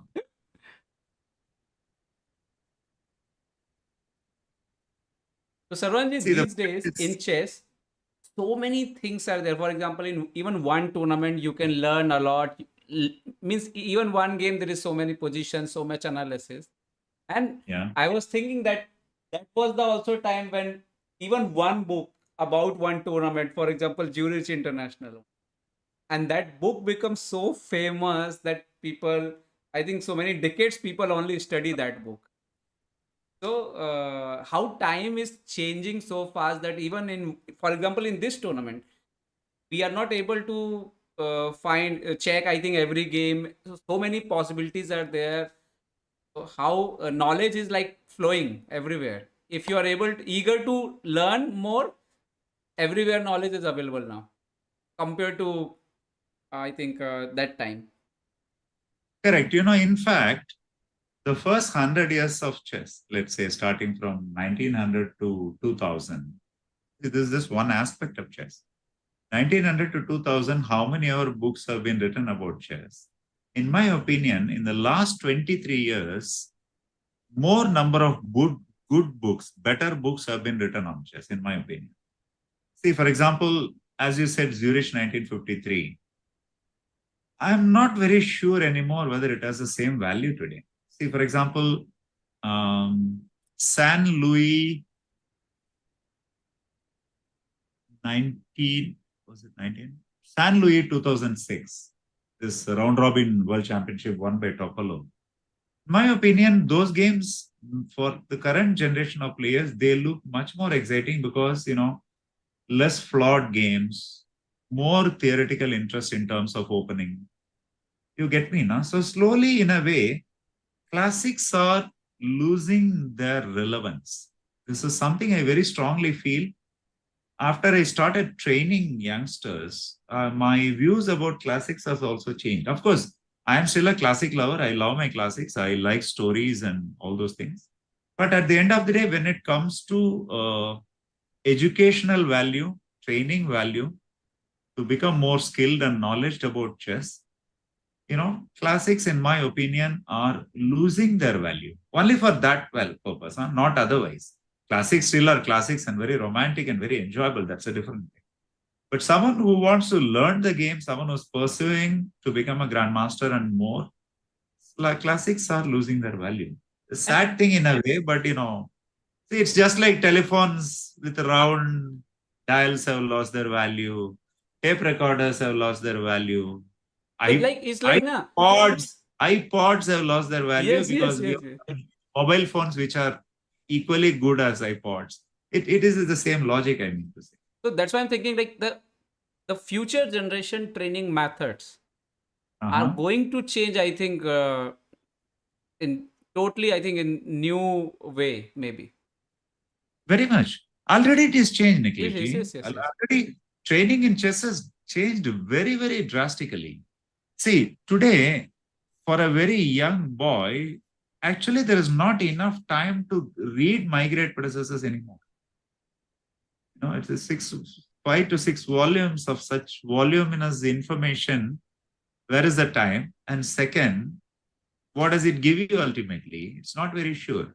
So, trainers already are making smaller capsules of that wisdom with analyzed games. And see, today, instead of, sitting someone opposite to you and teaching the games and all that, you choose games, you annotate them in your own way, just concentrating on the turning points, the critical moments, the sacrifices, the attacks, the initiatives, and all that, and just put it on ChessBase cloud. That's it. The next moment, the boy gets it from other side. So training has become much, much better, faster, and very different compared to, let's say, 20 years, 30 years ago. Basically, internet and the current culture of courses, chessable courses. Chessable, I think, is a very big game changer. Just like when ChessBase was invented, what happened to chess? When multi-core processors came into chess, what happened? The same way, chessable courses have changed the pace of learning drastically in the chess field, I think.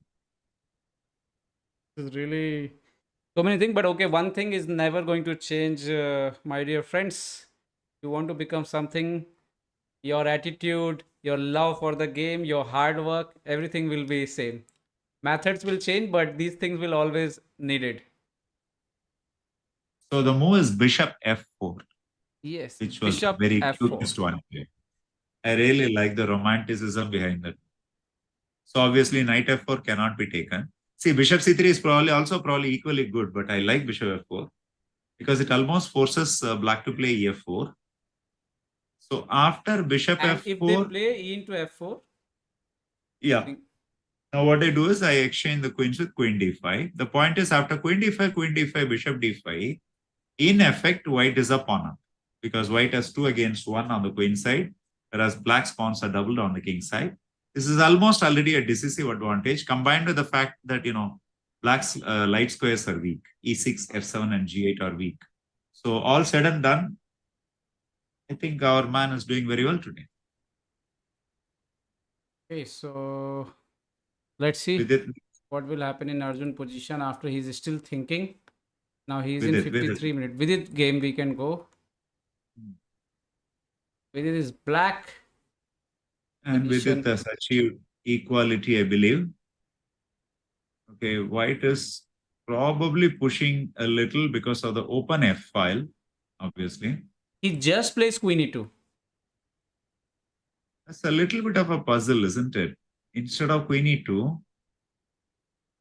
I was expecting he will bring the bishop back to b3. I thought he will not give the bishop there, but maybe he was afraid of rook d8 for bishop b3. I think this pawn is okay. Vidit played bishop g4. What? Why? Oh, Did he play bishop c4? but why he improved this queen? Means he can go queen c5, take knight c4. It was not good.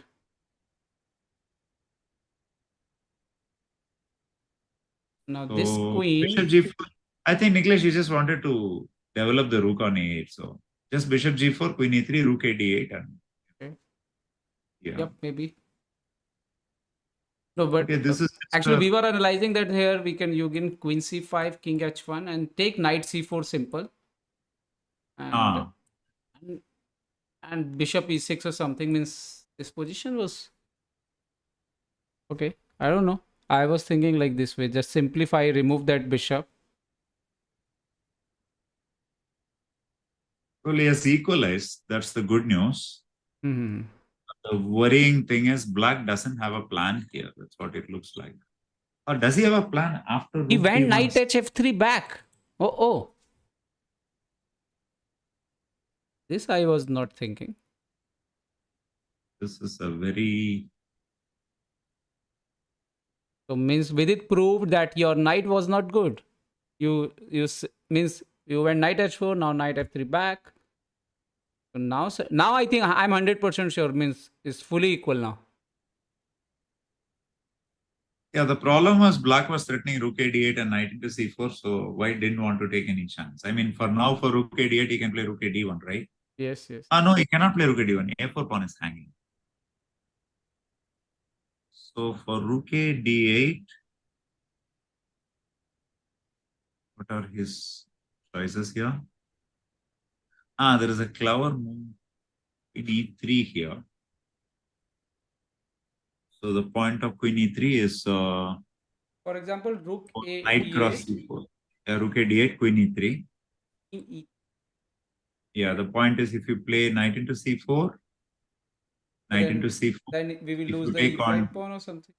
yeah, e5 pawn as well as the a5 pawn. So white need not really worry about the d3 pawn. That's what I felt for rook a d8. But the point is black need not capture knight c4 immediately here. You can play slow, like I think this will be losing, na? rook fe8 or what's that? Oh, this is, he can't play this. No, that Knight at queen on f3, this is the e6. last position. This looks very ugly. So can we, okay, Arjun game we already checked. Arjun didn't play any move. So let's go for, we haven't looked at the games of Krishna, Harika for a long time. We can go to any of them, or we can go to, what about SL versus Aronian? Yeah, One Nicholas, minute. just in the last 3-4 minutes, you can check the games. I have set it all up over there, and I Okay. will be able to shift. I'll come and tell you. Give me. You just tell me whenever you want. Okay. Pizza है कि खत्म? Pizza तो कब का खत्म हो गया. Okay, here that bishop is still searching his life, but this is the position. Okay, so I think black continues to be slightly better. Simply because the d5 knight is a worrisome factor. I think even now the dark square is weak now. For example, rook c5, c8. This Squares are always weak, obviously. And this bishop is clearly absent. We don't have a time to do this kind of things also, no? To take back knight, play f3, bring bishop from here. We don't have this much time also. Don't have time at all. I mean, if you remove the knight to d2 or something, the knight on d5 will be... Yes. That's why I'm saying that there is no time to bring the bishop into the game. Yeah. Okay. Can we check Anish game today? What is happening here? Equal. First. Okay. And I think India should also organize one Super GM tournament before December. If you want to put some of our players, improve the chances of our players. I was thinking one thing, Saravanan ji, and please forgive me because you are one of the main commentator there, or you are main writer in St. Louis tournament. Why not our young players are there this time? Like Sinkyfield Cup. Sinkyfield Cup is part of the Grand Chess Tour. So I don't know. Invitation is only by Grand Chess Tour rankings, and they have only one wild card, which they fill. But whoever is the best player who is not in Grand Chess Tour rankings. But that tournament becomes so important now for means to qualify for candidate. Suddenly. I know, but you're aware of something. St. Louis conducts 4 major tournaments in a year. All invited players are above 2,600. And last time there were 3 Indians among 12 players in that. St. Louis Autumn Classic. Pranav Venkatesh, Sashi Kiran, Vidit Gujarati. Not Vidit. Raunak Sadhwani, all 3 of them played, along with Abhimanyu Mishra also. So actually, St. Louis is very, let's say, they're quite a lot of Indians. Yeah. Yes. No, they are Yeah, promoting so much. Sinquefield Cup is part of Grand Chess Tour, and Grand Chess Tour goes only by Grand Chess Tour standings. Okay, Amruta. So you are Yeah, ready. so I have set so what we are gonna have is Saravanan, I have sent you a link, and guys in the chat, you will have this few seconds of shifting. So what Nikhilesh will do is stop the stream from there, and I'll start the stream here. So that few seconds of lag you will face. Okay, but be there, don't go away. So when do we shift? Should I do it now? Yeah, okay. So Sure, I will go say ahead. bye-bye to everyone. Okay, And Nikhilesh, if Oh, you you're not want to joining join, us I'll again? send you the link. You want to join for some time? Or okay, just send me link and I will message you when I will join. okay. Okay. Done. Means I will take break right now and I will join. I will message you after. You can get ING also. Yes, yes, yes. Okay. Okay. So Okay. 1 second. So I'll go there and I'll tell you. You just tell me. I will stop. PSG, Voslok have 2 setups for live commentary at home. Point taken. One backup in Bhopal. That's a good one. So See, this one is thing I'll tell you about this Wait, prop wait, wait, tournaments. wait. Okay. should I do? Yes. Okay. Bye bye everyone. I will see you after. Thank you, Saravanan ji. मैंने तो यहाँ से बंद कर दिया. हाँ ठीक है. So let's see if we have started. हुआ क्या शुरू सिर्फ देखना स्ट्रीम एक बार. अरे हाँ मुझे उधर से भी म्यूट तो करना पड़ेगा. 1 second, he's checking. I'm here. Yeah.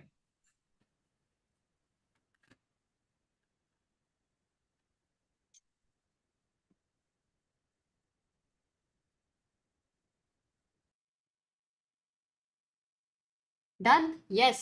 Okay, started. Arre, kya baat hai? Awesome. Guys, you can hear us well, everything. Let me know. And Amruta, give me the stream and Zoom, yes. please. Just a moment. Fantastic. I think we did this for the first time, like, so we're not sure how it would work. Sagar has said it would work.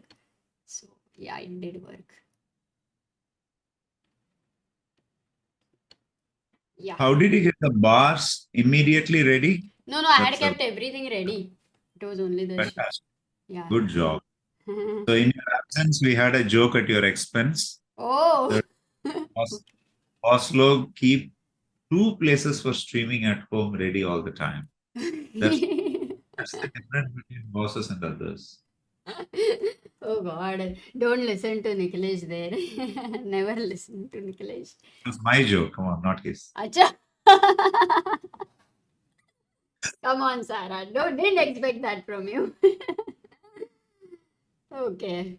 Which game were you looking at? Now just tell me and I will. We were with SL Narayanan versus Aronian, and now you have come to No, Caruana. I didn't go anywhere. Second game, sure, yeah.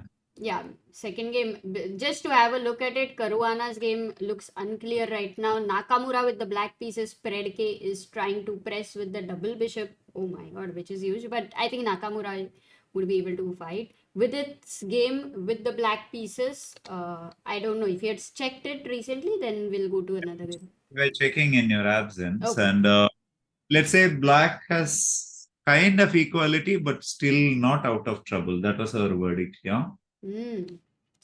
So yeah, we are looking at Aronian Narayanan. Okay. So Aronian continues to be clearly better. But one encouraging thing is now he's also started consuming some time. So there is not much of a time difference between both. Hardly a few minutes, I believe. So, okay, a lot depends on what will happen in the next few moves, in my opinion, because they are crossing the 25th move mark by now, and there is 15 more moves to go. And when time pressure comes in, how they will be able to react is a question. So let's see what happens. Okay, so we are not G3 now only because of G3 bishop. This was better for Aronian. Honestly, without the bar, it was very difficult to assess this also, because looking at the knight on D5 and this nice diagonal, the open file, it looked very hard to judge it as better for black. But this is the understanding I believe Aronian has. So he goes bishop c5, and maybe not the best idea, because the next move, I think if Narayanan finds this move, then it could really help him to kind of fill the gap here. In that move, white to player. Quite a nice move actually. Okay.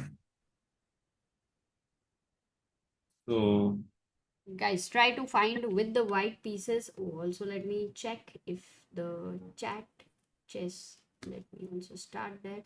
Maybe not for this question, but for the next question, definitely. it's actually nice. White to play. This is not a combination, but this is a combination in terms of, getting a little freedom in positional pressure. I mean, obviously, white is kind of in pressure because this is a very peculiar position where the d5 square has been directly it is being pressurized and directly it is feeling the pressure as well. I mean, yeah, the ghost of the bishop on g3 will always be there, but even otherwise. So white has a nice move here, which is kind of cute, I would say. Yeah, and Yeah. people Not are fireworks, getting but e7. e7, bishop c4, and Yeah, guys, these you are two losing. bishops This is really a, dominate. yeah, there's an attack, and then you can also take Knight this. g6, white has to take knight g6, white g6, knight g6. But after that, I mean, black's Yeah. bishops are very, very formidable Yeah. here. It's almost a winning Piece advantage, I would down, say. yeah, kind of. So the right move, did anyone find? Because actually it Oh, was yeah, very they tough. did. Nafis and Nikhil, only two guys found knight b6, because here you're defending this guy, you're attacking this, you're attacking this, and this could be an interesting moment if SL goes for something like this. Should already help him a little bit to gain equality. Queen c4 or knight c4 should be, because you still can't take, this is hanging. So yeah, this is interesting, but I don't know how easy it is to assess the moon knight b6. But while SL is thinking, we could check Arjun's game. I think, did you happen to check it in the last few moves after c5? He did play No, after c5. c5. He played c5. We were analyzing what was happening to, e4 maybe. I think, rook of d8 and knight d5, I think. E4, no, not e4, not e4, not e4. We were checking knight d5 here. And for knight d5, we found a cute move, bishop f4. That's what we were. Ooh, nice. Yeah.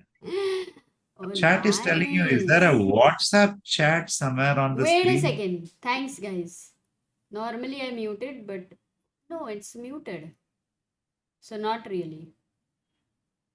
Where Not is on it? my I'm not. screen. Is there by chance on Sarah, your screen? You Can there can be mute. WhatsApp? I don't have anything. So, okay. Anyway, so let's move on probably to another game now. We haven't seen Anish Giri, our friend, at all today.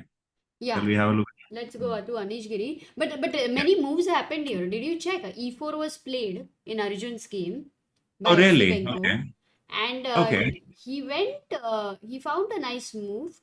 Bishop e6. Thought it's nice. Queen went to d8.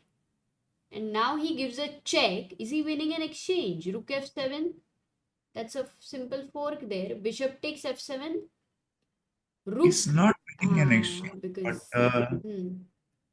but this is extremely complicated. Suddenly, the game is bust open, and I have a feeling that Arjun is doing well here. look at the next move which Esipenko has played. Man, once Yes. again they're playing crazy chess.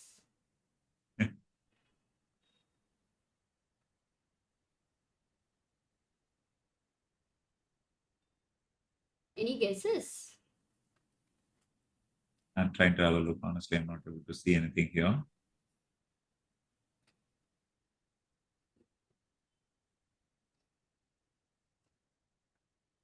Oh my God. This is. I thought there was no necessity for this. White had a stable advantage. There was no need to resort to Into this. tactics when you have a stable advantage positionally? Yeah, there is a moment when I'll go back and we will check. There was another option for Arjun. We should check that. One second. Uh-huh. Subscriber chat. Where subscriber count should be? WhatsApp chat based on besides the bell icon. Okay, is that gone? Let me know, guys, if that is gone right now. If not gone, then yeah. Actually, the bell icon is about super chat, right? It's not WhatsApp. Oh, so I don't know WhatsApp what is gone. chat Yeah, is meaning. Yeah, I they're don't know. saying Anyway, gone. Gone yeah, now. So whatever. it was my WhatsApp only. But I had muted it, but I still don't know why it was coming. But it's okay anyway, it's closed. Yeah, fine. So Yeah, sure. here Esipenko played this move E3. Because I think 96 is the threat. Okay. Is there any other, like, let's say if you take this knight, even to defend such a threat, and take, and this simple endgame, I think you are an exchange up, right? Rook takes a1. Did I make a blunder? Rook f7. You have two pieces for a rook. Oh. But even that you may be better because after rook d7 here, after rook a d1, rook f7. Yeah, he Okay, says rook rook d1, d1 rook is f7, better. rook d7. White may still be better here. But the point is there was no need for this adventure at all. Got it. He allowed e3 here. But why is e3 being so powerful for black? Okay, is it because of this bishop? Anything to do with this bishop? Extremely difficult to see lots this. to grasp in. Firstly, bishop e3 you're going to go for. Before we analyze this position, he played bishop e6 here. Okay. So my question is, if you played knight f7 check directly, king g8 is a blunder. Yeah, you give a check and you lose a queen. So that is a blunder. Rook takes f7. Bishop takes f7. So the same position, he had an option with the queen on d7 instead of d8. I think this was the major difference. I don't know if it really mattered here with knight g5. Maybe not really, still e3, and that is where we are reaching. Yeah, let's analyze this position. e3 ke baad. What's happening? How should white start calculating candidate moves? This is opened. I think I got this idea. Amruta, instead of e3, if you play bishop g5 directly, so bishop g5, bishop into g5, queen d1, rook e d1, rook f7. We saw that variation with rook d7 we saw. Rook d7 we saw. Actually, there was no need for rook d7 here. b4 was winning, I think. And the pawns coming to b5 and so on. This is a crushing position for white simply. Threatening a mate. You cannot take knight into b4. Guys, can you see what happens to knight into b4? White to play?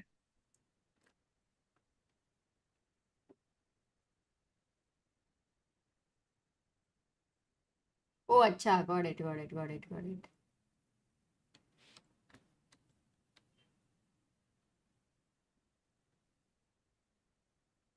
Okay, there is more than one way to win. No, there is not more than one way to win. Rook a b1 may not be a win here because of knight c6, correct? Just give me a second. So, yeah. Where is our... you have a way to classify the answers, yeah? You got it again? You got it running? Yeah. Wait, 1 second, I would have got it. That, yeah. Sure. Let me check. I forgot to... Yeah. What was so the bishop e7. Yeah, bishop e7 is a simple win here. The point is after rook e7, you have the back rank mate with rook d8 here. So because of that, black has played e3 in the game.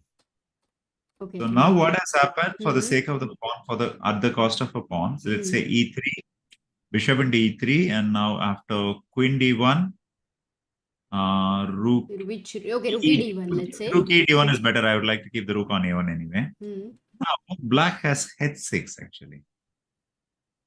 Oh, no need only. Bishop g5. Okay, h6. So h6, knight e6, rook f7, and now knight into c7. We have a crazy position. I know. Okay, it's not so crazy probably. Two pieces for... Rook for two pieces, basically. Rook for two pieces. Rook.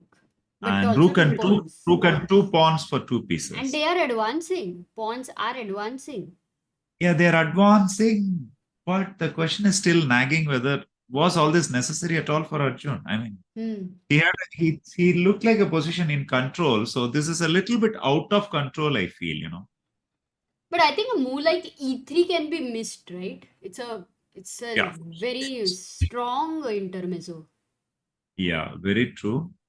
I would love to know how much time Esipenko took to playing e3. I think he played quickly. Rook f8, knight g5, e3. Not time. So I think he calculated everything at this point. In advance. In fact, here he maybe he calculated here because it took 25 minutes at this moment, and he must be considering a move like c5. Because c5 is the very most natural to consider. Knight f7 check, big threat there, bishop e6 and all that coming. So Correct. Wow, that is amazing calculation by Esipenko then. So the game has gone into, probably white is still completely better, but it is not easy anymore. It is complicated. That's what we should say here. And yeah, so shall we move on to some of the game here? Yes, let's go to Vaishali. We did check. We checked Vidit. Vaishali. Yeah. So Vaishali, she still maintains her advantage nicely. Where did you last leave, by the way? Or was it we saw it together? A4, A6 was played. Yeah, A4. We left at A4. So A6. Yeah, A6 has been played. And after that? AB. Yeah. Rook A7. This is what we are looking at. Rook A8 also. Yeah. Rook F A1. Rook takes A7. It went exactly as we predicted. Yeah. I was suggesting Queen B8 here, and it exactly happened that way. And she plays Queen B8. That was a nice move there by Vaishali. So great assessment by her. Rook went to A5. And I was also thinking of what if Rook E7 here. I was seriously considering this move, Rook E7. But it's getting trapped, I think, with Bishop D6 immediately. So that would have been a blunder. Rook A5. She went here, Queen B7. Nice, calm move. Also recommended by the computers. But still, I would say a little bit tough move to play Queen B7. What do you think about this move? So what exactly are you threatening with Queen B7? Okay. You're stopping Knight E7 check with Queen B7. And you are probably threatening to play F5 there after Queen B7. No, F5 will open up the long diagonal, which is a mistake. So Queen B7 is probably just consolidating. Maybe Rook 8, and then maybe Black's Queen, is it going to be better in the endgame? I don't get you. I'm sorry. Maybe Rook 8 is our idea, suppose. Rook A8. And is Black's Queen going to be better after the Rook exchange than the White Queen? See, ideally speaking, if all major pieces are exchanged, it's a clear advantage for for Black, because the bishop on G2 is an eternal problem and the D3 pawn is a big weakness. See, if you can picturize an ending where, let's make some moves here. For example, Rook A8. He played Queen E1 here. Yeah, let's say Rook A8 here. I mean, let's just make some moves, okay? Yeah, so let's say, for example, how do I don't do anything. Queen D2 or Queen A1. Yeah, Queen A1. Let's say Queen A1. Now Rook A5, Rook A5, Queen A5.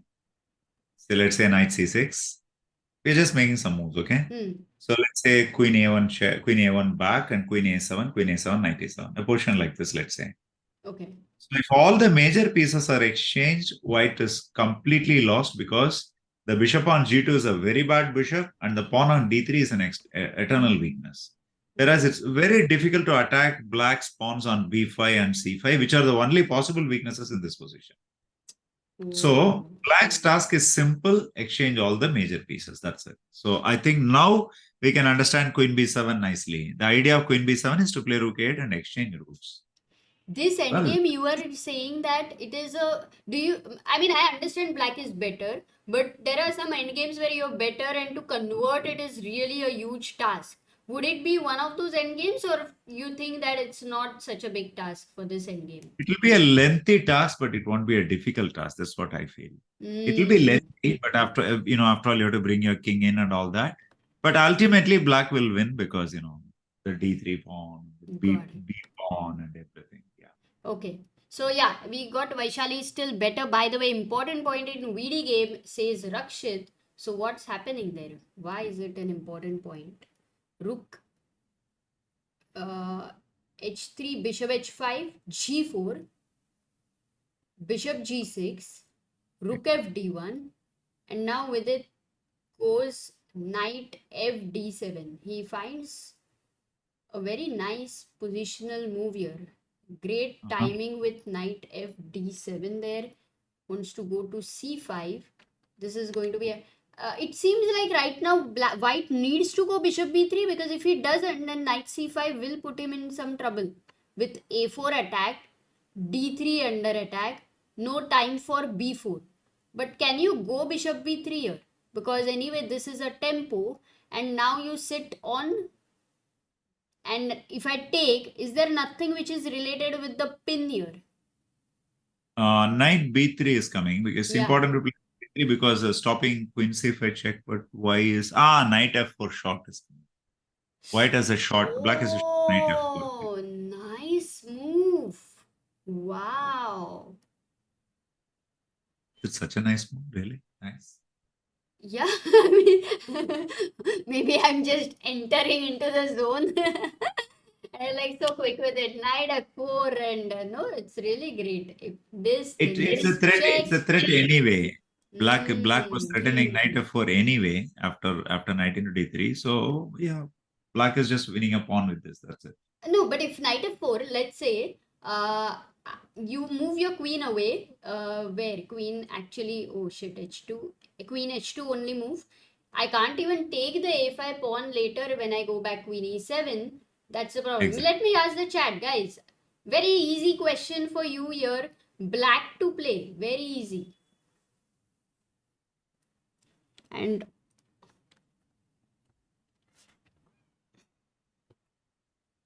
Sriram says, Saravanan, renowned US neurosurgeon Matt Mian recently lectured in Harvard that chess helps avoiding long-term degeneration in elderly and also can help fight Alzheimer's. Please pass the word to people. Yes, absolutely. And in fact, you can check out, there is one nice video of a player in Mumbai. He had played Mayor's Cup. He had Alzheimer's. And then he started playing chess. He used to love chess, but then he started playing chess, and it really helped him. So there is an interview by Sagar. You can check that out. Yeah. Do you also have any stories related with chess and Alzheimer? I do. Probably I'll take it in the later half of the day because it's a lengthy story. So. Okay, sure. Guys, do remind us later to hear the story. Lekin. By the way, 23 people, great, well done. Queen c5 check. Dr. M. Jay Pandit, Nafeez, Ice Cold, Sudeep, Rakshit, Aryan, Indian, Ravi, and Devik. There is the answer. Queen a5 check, and it's a double attack. You win this knight on e5. So, yeah, knight of d7. Nice move there to calculate all of this. By Vidit. We haven't checked Pragnananda versus Abhijit Gupta for a long time. Let's go. They are reaching an end game too, and both of them are slowly coming into time pressure zone. This is the position right now. Maybe this is another moment. Actually, white to play, guys. Very important moment. Really? Yeah, if I have to trust the bar, then there is a typical, may not be typical here actually. Is it? Yeah, Let's say it's a turning point where white can take a major decision. We can put it that way, yeah? Yes, Shlok, Ijen, Shriram, Sharvil, Indian, Sahana. Well done. D5, but I don't think this move is as easy or many times like on the surface, because firstly, what if you take E takes D5 here? You had a double bishop advantage, so bishop f6, this opposite colored bishop to assist.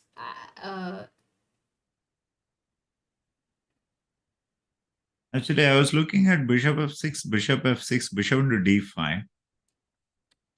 Not G. No, okay, you want to take on D5 because.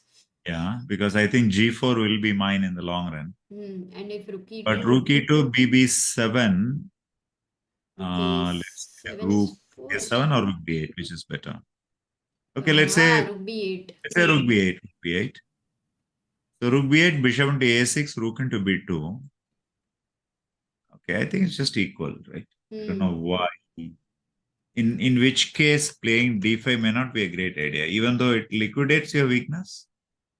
But tell me, for d5, ed5, why should I take bishop on f6? So what he's Can I saying play is more like... actually taking and then taking on g4 over here and playing with the opposite colored bishop. I believe it has also a lot to do with not having the h pawn there, and the rook shifts. The rook shift possibilities. But Amruta, instead of all this, can't I just play a move like queen d2 and just not exchange everything? No, I mean after d5, after d5, after d5. Acha, d5 you want to play? Yeah, after d5, e d5, queen d2. My point is, if black plays a move like rook a d8, Yeah. now can I start attacking with queen g5? Oh, nice. Queen d to queen g5 is nice. Wait, rook instead of rook a d8, do I have something better? Yeah.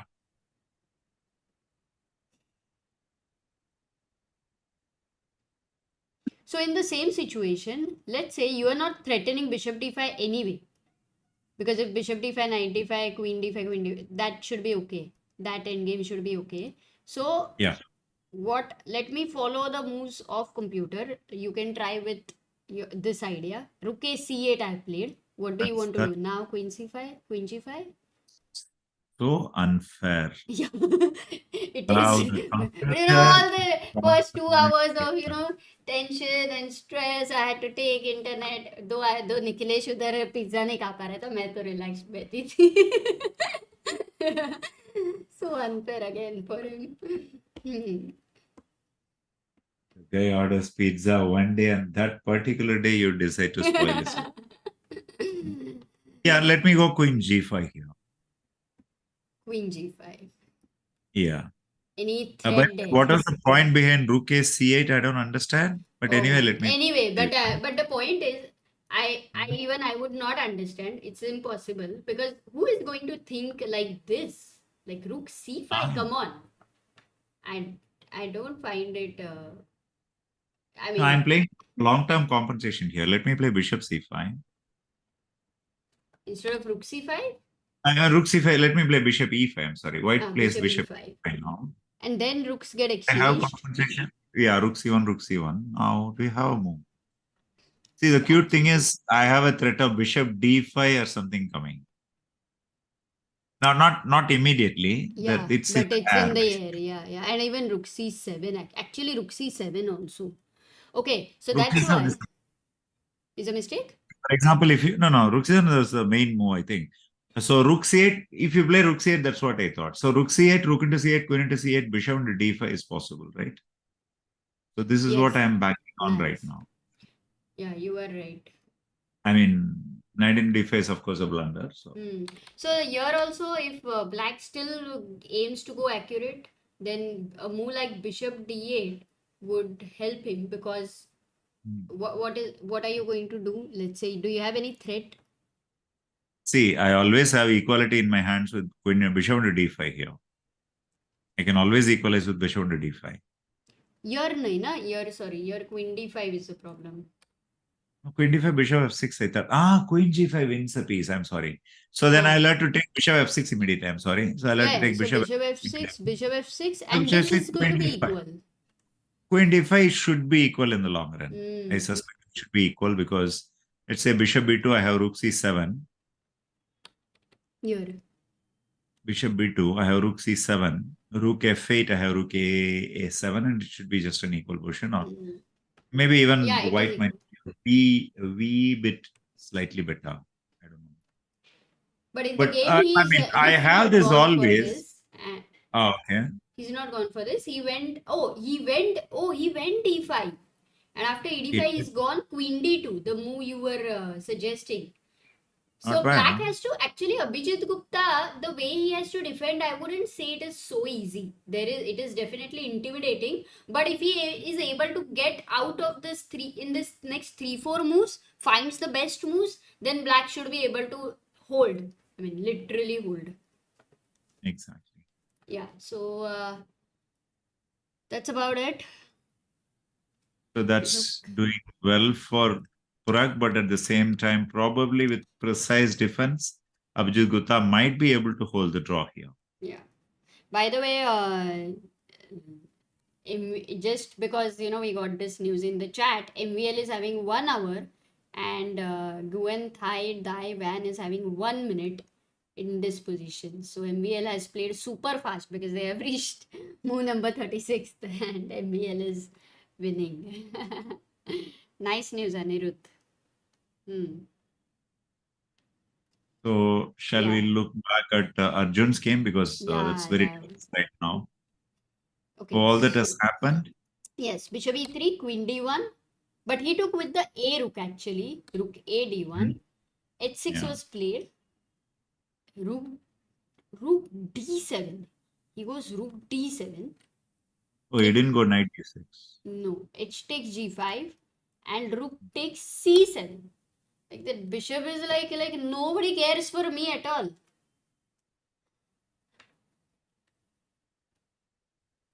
Honestly, this doesn't look good for me. I would have preferred knight e6 and knight e7. See, let's go bishop a8 here.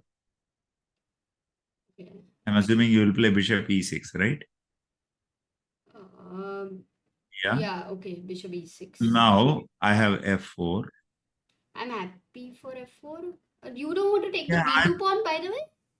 No, I'll go f4. I have a point here. Okay, bishop c1. If you go bishop c1 for f4, now I go knight d4. Can I not start with my pawns without caring about anything else? b4. Yeah, this is my point. Now I go f3 shot. I again don't care. Wait, g3. There will come a time very soon you should be able to care, because knight e2 check is quite a threat, You should be careful here. Once I suffer, I will start caring. Yeah.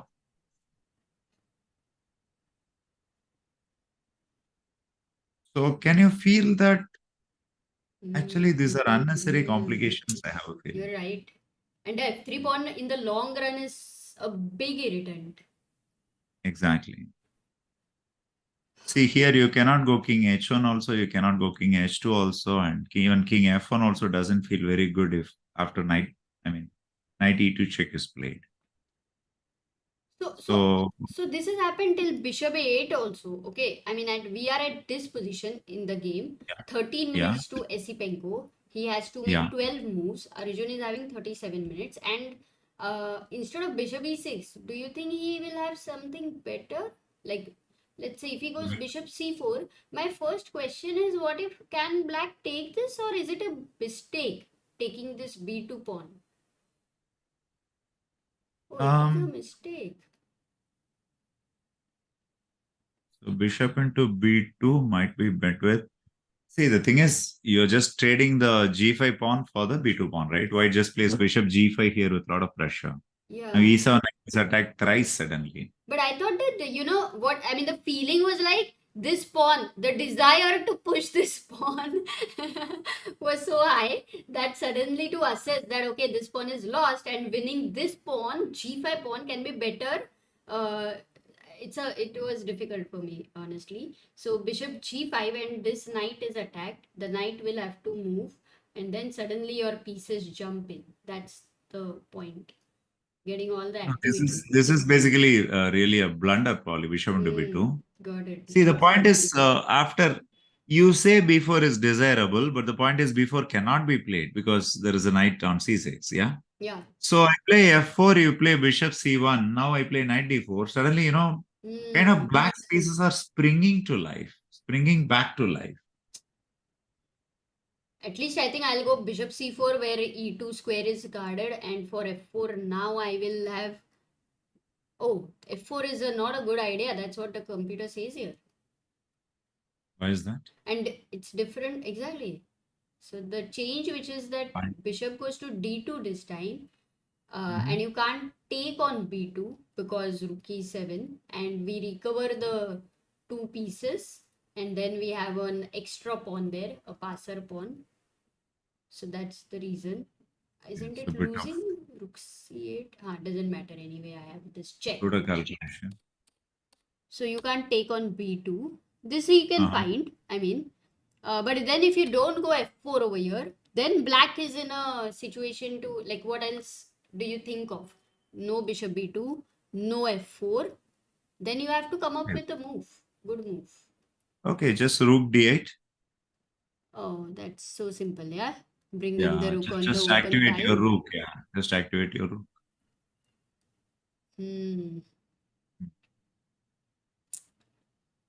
I feel like going. So this is complex. This is not so easy for Arjun to play against the two pieces. Okay, one good news is our man has more than 33 minutes and black has only about 14 minutes. So that's one good thing for our man again. Okay, going to Vidit's game. Yeah. Vidit, after knight f d7, bishop b3 was played by Sindaro. He goes knight c5, and now Sindaro goes knight c4. Vidit here goes queen f6, and bishop goes to a2. This is a very powerful move, or what? Is it able to defend? Because bishop c2 would be natural, but right now you are losing. You're not losing a pawn actually. You are right. Okay. Queen f4 is not losing a pawn, but nearly losing a pawn. Yeah, too many weaknesses. So that's why he couldn't play. But then couldn't he play knight b6 first? No, because blunder. Queen b6 with the discourse check and b3 hanging. So you can't even take there. So that's why Sindaro had to find his only move to still stay in the game. He goes bishop a2, and Vidit plays very calm move. Next move he plays a very calm move. Rook f e8. Rook f8 supporting e5. Yeah. I have a feeling slowly Sindaro is losing the plot because this weakness of the f4 square and the dark squares in general. See, the computer probably, the bar says it is equal mainly because of the bishop on g6, which is, in computer's eyes, it's a very insignificant piece which has lost most of its activity. But, human consideration after queen f4, the king side is weak for white and all that. So, practically speaking, I think,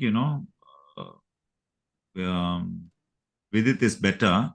And Amruta, in the long run, I'll be excited to see if there is a sacrifice on e4 with queen f4 and knight into e4. Oh, man. This is going to be fun if it happens. And Vidit with version 2 could do that. When you can sacrifice other people's pieces, you should definitely sacrifice them.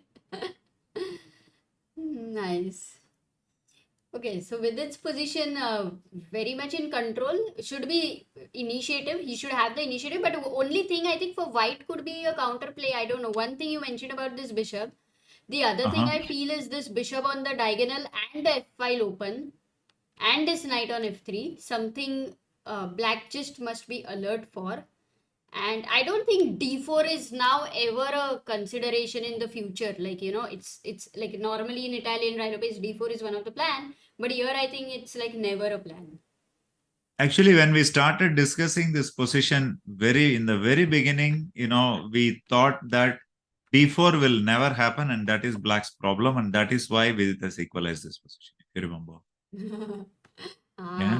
Yeah, actually.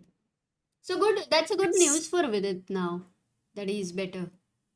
See, sometimes the computers might say that black is only slightly better, but a practical player only will feel the pressure of defending such an ugly position with white pieces. I mean, look at white's pawn structure: h3, g4, e4, d3, and a4, all white squares, and the bishop on a2. And there are no defending pieces on the king's side for white. So all said and done, practically only a computer can defend such positions, not a human brain so successfully. And one of the very interesting suggestion by the computer is for his counter attack, which is impossible. You don't play h4 and weaken further, right? But h4 threatening clearly, very precise, trapping the bishop. And if you go h5, then going g5, where it feels like for black, oh, thank you so much, like you have given me 2 more weak squares there. So this is only concrete, very concrete, because white has to take here knight b6 and cb6, and then jump into c4, keep this defended. These pawns can't take a break, and now king f2. It's all a very crazy plan. I think it's impossible to consider something like this on the board. What do you think?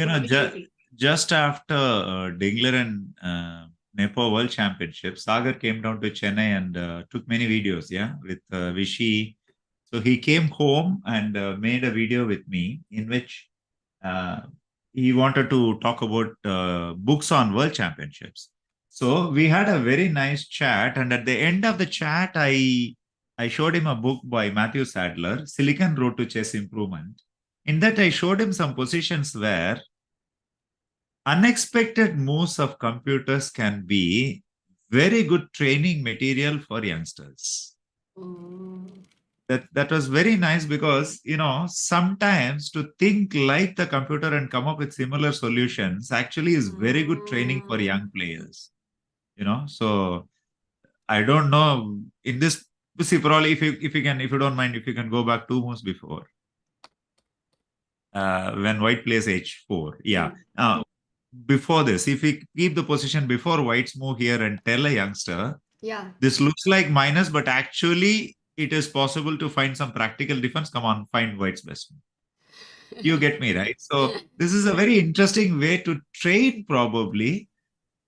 The problem is you should have water in your veins if you have to think this way, even for white. You first of all, you have to believe that you can defend this position, which itself is a difficult equation here. That's true. But also for youngsters, maybe when they are trained since since they're children, then it could help to change their thinking.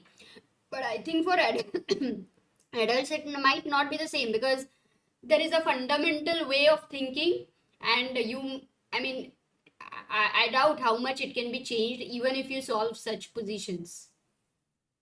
Very true. Remember, we discussed a couple of days ago that Vishy Anand remarked this, that among the young generation, his younger generation, Fabiano Caruana is the one who thinks almost like a computer because he grew up with the computer as a thinking tool. See, one misconception about chess engines is that we use it only for openings. This is something Vishy Anand observed 10 years ago. What Vishy do is, say in such a position, he will think, he will first look at computer's assessment telling that the position is equal. Then ask himself, wait a minute, how is it is equal? Then he will try to find out the variations after h4 to understand why the computer thinks is equal.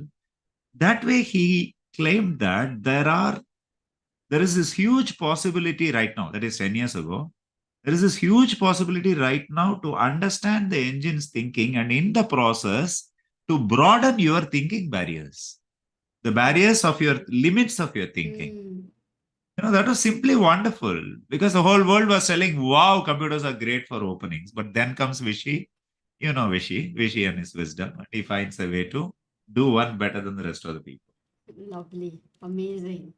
So then, what do you think about your mind right now? You have worked a lot with, like, have you tried to work on such kind of positions to find some weird plans in I difficult told you I situations? did. That You the did, yeah? position which I showed to Shagar came out of my, I was making training positions for, at some point I was working with Arjun, Kalyan, Pranav Anand. Let's say 2500 Stani, GS Stani, and all of them in one session, 3 grandmasters basically.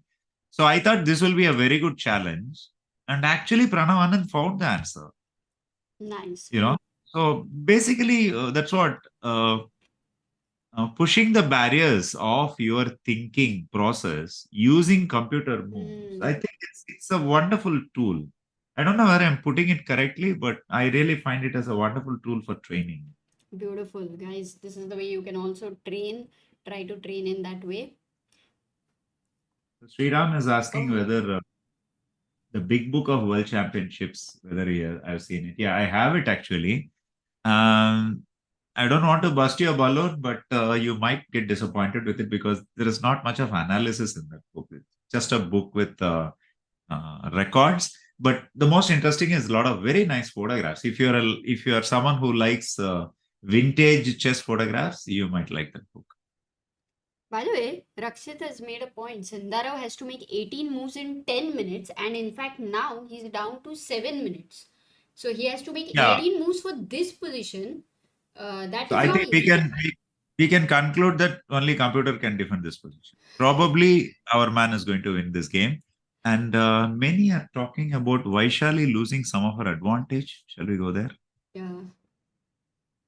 But Sundarav still, I think the way right now the people are able to defend in this tournament, that also looks a little hard that what is going to happen towards the end of it. So, Ruket, yeah, this did happen actually. Vaishali challenged the queen exchange. Knight f6 check. Oh, there was this shot. King f7. Queen a7 check. Knight a7. And knight took on h7. Wins another pawn there. So 2 pawns down, but the computer says Vaishali is better. Maybe she's recovering the first pawn, bishop b2. Knight Amruta, it's goes a to very g5. sad thing. It's a very sad thing. Go back before the queen exchange. She had a simple way to win this position. Yeah, here, instead of queen a7, just a preparatory move of king f7 followed by queen a7 was a clear advantage for her. Oh, so in fact, She this just allowed a tactic. shot and she made a blunder in the position. It's a blunder. I mean, that's unfortunate for Vaishali. But still, there are chances, no, here in this current position as well. Knight g5, king f6. She has a b passer pawn. How much Yeah, you of can a... still grind it, but now the winning method is pretty longish, I would say. Also, white is a pawn up, even like still statistically. Okay, we don't lose hope completely, but it looks like not as advantageous before. I mean, that king f7 was a move probably which she missed, and it's a little surprising looking at Vaishali's playing level and the way she has been playing that she actually missed the knight f6 shot. That's a little difficult to believe. Okay. It just came out of nowhere, actually. Yeah, exactly. Yeah. Yeah. Okay, going to so we have Vidit's opponent is thinking he's down to 5 minutes, so we will keep coming here because that's a huge amount of time pressure. Only thing, Vidit should also not use full time unless it's a very critical position. But Arjun's position after where did we see? Rook c7, bishop 8. He did go bishop c4, and Esipenko also went rook d8. This is what we were looking at. And once again, Arjun with the white pieces has to think of what to play here. Before I forget, when you were talking about blunders, this quote came to my mind. Blunders are there all over the board waiting to be made. That's it. Do you know who said it, kya? No, I don't remember at all. Nice. And guys, also on the right, we have a video there. It is about today's starting moments. So Wow. you can have a look at it. So Let's spot people. That's a very interesting profession for me. yeah, Vocation for me. Let's spot people. So that's Vidit versus Sinaro, left and right of your screens. Nice to see that. What a wonderful playing hall, you know. You know, now times are over and I can say this freely. One of the things of my generation missed was this. Till 2000, 2005, Indian tournaments halls were terrible. Even nationals, you know, I have played nationals in a room which is just, 6 feet by 6 feet, three different rooms, basically, like that and all. So, looking at that, the way our guys are getting to play games is really heartwarming. So, that's Esipenko versus, I'm sorry, with Arjun Erigasi versus Esipenko on your table, on your screens. Fantastic tournament hall. Yeah, it's a pleasure to play chess in such circumstances, in my opinion. Who is yeah, that? Can you it's Anton Gujaro Yeah, okay. and Anish. Pronounced very differently as Giharo. Sorry, Giharu. Right. Anton Giharo. Yeah. We have a The Spanish move, name. by the way, just Uh-huh. to make you aware in the meantime, between Vidit Yeah. and Sindaro. And Sindaro, after a long thought, to 11 minutes, he goes King G2 here. King G2. But he has now decided to give this pawn on A4. Vidit, But Amruta, if I shift my focus and play knight e6, isn't he in real trouble? knight E6 is... Yeah. I mean, you're coming to the forking zone voluntarily yourself. Is it okay? Yeah, no. I mean, I practically I love your move, and also because for white to play, or like he will have to go queen e3. You allow knight f4 check. Oh, If you allow right. knight f4 check, the king has to go to g3, and it doesn't look natural. So yeah, I No, would. it goes, I mean, something like h5 is just, crying to be played, right? Yeah. So Practically should be possible, but computer says it is defendable. Sriram says that quote came from Severely Tartakova. Possible, very much possible. Nice. But he did go knight b a4. Vidit took the pawn. Greedy VD. He took the pawn. And h4 by Sindaro. Oh, but if he actually saw the move h4, he could have played it a little ago.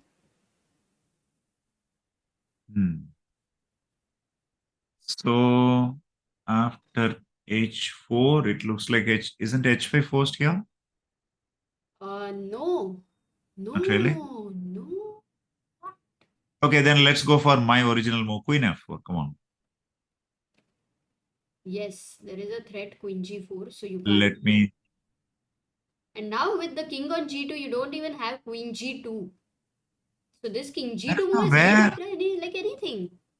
Exactly what exactly did white think while playing king h2? I don't know, honestly. Time. At that Our bit man, of time he thought of our man Sagar has arrived with the war cry Vidit OP. So Sagar, do you know something we don't know? I am not sure, but I definitely want to be on this game. Definitely. And Sagar, how is everything there? Oh, look at the screen also. We have Vidit. Sagar, you have shot a nice video, but quality क्यों इतना कम है यार? Hey, that's good quality, Sagar. Come on, that's good quality. Keep doing your job. Do not listen to. No, I don't know how to say that.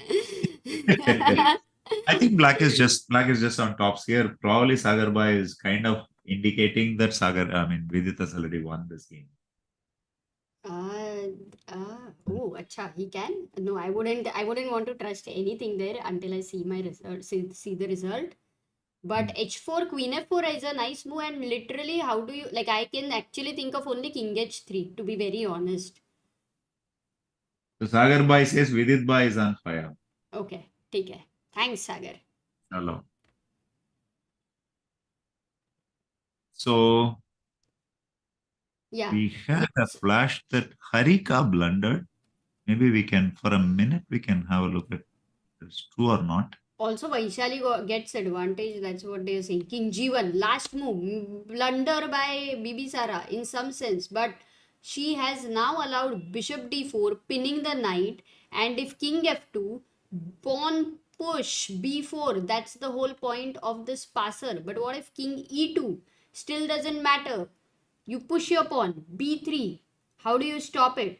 If King D2, a big blunder, take here, and then B2 B1, forced queen. If you don't go King D2, then what? Knight. What do you Knight do? C4. Knight Knight C4, C4. but B2, no? And forced Knight queen. D2. Knight D2. And As then well as knight knight B5 and knight E8. C3 As well as knight ending. E8. Yeah. So King G1 a big blunder, but Vaishali needs to find Bishop D4. Going to Harika's game very quickly to see what the blunder was right now. Queen E6. She was already in big trouble. So I think it was not. Here she made this blunder. Queen F3. Queen F6. And allowed F3. So that is what it all changed here with her king. Okay, got it. But she had to play, majorly it was important for Harika to play rook f3 and not allow f3. Going to Arjun and Vidit's game. Guys, that is right now today very, very important. So let's take here. Bishop e6 played by Arjun in the position after rook d8. That's a nice move. You saw the same position which we were looking at bishop e6. First he goes bishop c4 and after rook d8 then he goes bishop e6 and now after f4 the point he is trying to make after knight d4 is that he will go bishop to g4. Okay, so how would this help against F3? Please let us know. Takes. If black plays F3 anyway. Rook takes E7. E7. 7 is hanging. Earlier the bishop was on E6, so that wouldn't be hanging, and now it is hanging because the bishop has come to G4. Yeah. But some of this whole thing looks very artificial for me. Let's say if after bishop G4, bishop can I knight pile G6? No, you want to go G6. I want to go knight G6. And here exactly. you start pushing the pawns. Okay, Push knight E5. No, knight F3, E5. I thought you wanted to. No, knight E5. Okay, knight E5. Then I mean, the push is actually halted at B4 only. You can't push B5 anymore. Okay. So I'm curious as to how white is going to make progress here. You have B2 to exchange the bishop. Yeah, bishop B2 is a great move there. But you don't have a threat immediately. You do have. You want to take and you play B5. B4 and B5. Yeah. So let's say black plays knight B5 here. If knight B5, E5 is hanging. You can't play knight E5. No, E5. If you take E5, take, and C7 is hanging. Oh, sorry. So take. Rook E5. I will have to move the rook first. So rook E7. Take. Yeah, rook now E7, bishop C3. Actually, we are playing blitz right now. Yeah, but anyway. Rook E8. This is ultimately the yeah, 8 will be hanging. So that is how. But Arjun's game after bishop E6, king H7 was played by Esipenko. Arjun goes rook D7 here, challenges the rook, and the rook moves to B8. This is the position of Arjun. But let's switch to Vidit very quickly because did he play after H4? No, he's not played. Vidit is thinking, so we can be at Arjun's game for a while. I have a feeling Vidit is just winning because this is not a position which you can defend with just 5 minutes in your clock. So I think Vidit is winning. Esipenko is just, I'm sorry, Sindaro has a very difficult position. Wow, but pretty obvious to me. Okay, so then Arjun's game, and guys, if whether Vaishali finds bishop d4 or not, please keep a watch over there and let us know about it as well. Rook b8 is played in Arjun's game. Pragg's game also, people are saying b3 by Arjun. Arjun is saying stay here, don't leave. b3. Now your idea, Sarah. f4. The bishop has to go back wherever. Maybe d2, no, this time. Or you want to go c1. Yeah, and knight e5, is it? See, and now f3, no, you want to go? Yeah, f3 or knight e5, either of that. Knight For e5. f3 directly, yeah, f3 directly may have a fine point because now bishop g4 black can just take fg2, yeah. Okay, knight e5 not possible because of tactical rook e5, and then Ah. you'll bishop e5 and rook e7. So that's why knight e5 is not possible. So f3 over here, f3, gf3 you said, kya? Did you say gf3 or g3? I mean, for g4, if you go bishop g4, I thought g into f into g2. If you play bishop g4 now, Sorry. I thought black had f into g2 anyway. This may be good, I mean, Nice. messing up of the position otherwise. See, there is this concept about dynamic equality. See, this question can be can be told as dynamic equality, but the strategic advantage stays with white because white has two passed pawns, connected passed pawns. So, in a position with dynamic equality, if your opponent has a strategically better advantages to his side, you are obliged to play tactics. This is basically one of the basics of chess. See, if your position is solid enough, your opponent's position is solid enough, that means both are positionally equal, then you can hope to just strengthen your position. But if your position is strategically worse, but the position is dynamically equal, you have to keep playing dynamically. So in this position, black has to keep playing dynamically, which is very important. Amazing. And this is the most complex kind of a position. The way Saravanan has explained it, guys. Do try to understand. It's very deep. And for all those who also want to learn even in a deeper way, please check out Silman's book. There is a chapter static versus dynamic imbalances that will be very, very useful. So excellent, excellent. And what I am telling also comes from a fantastic book. Which one? By Joseph Dorfman. Okay. And the book's name is The Method in Chess.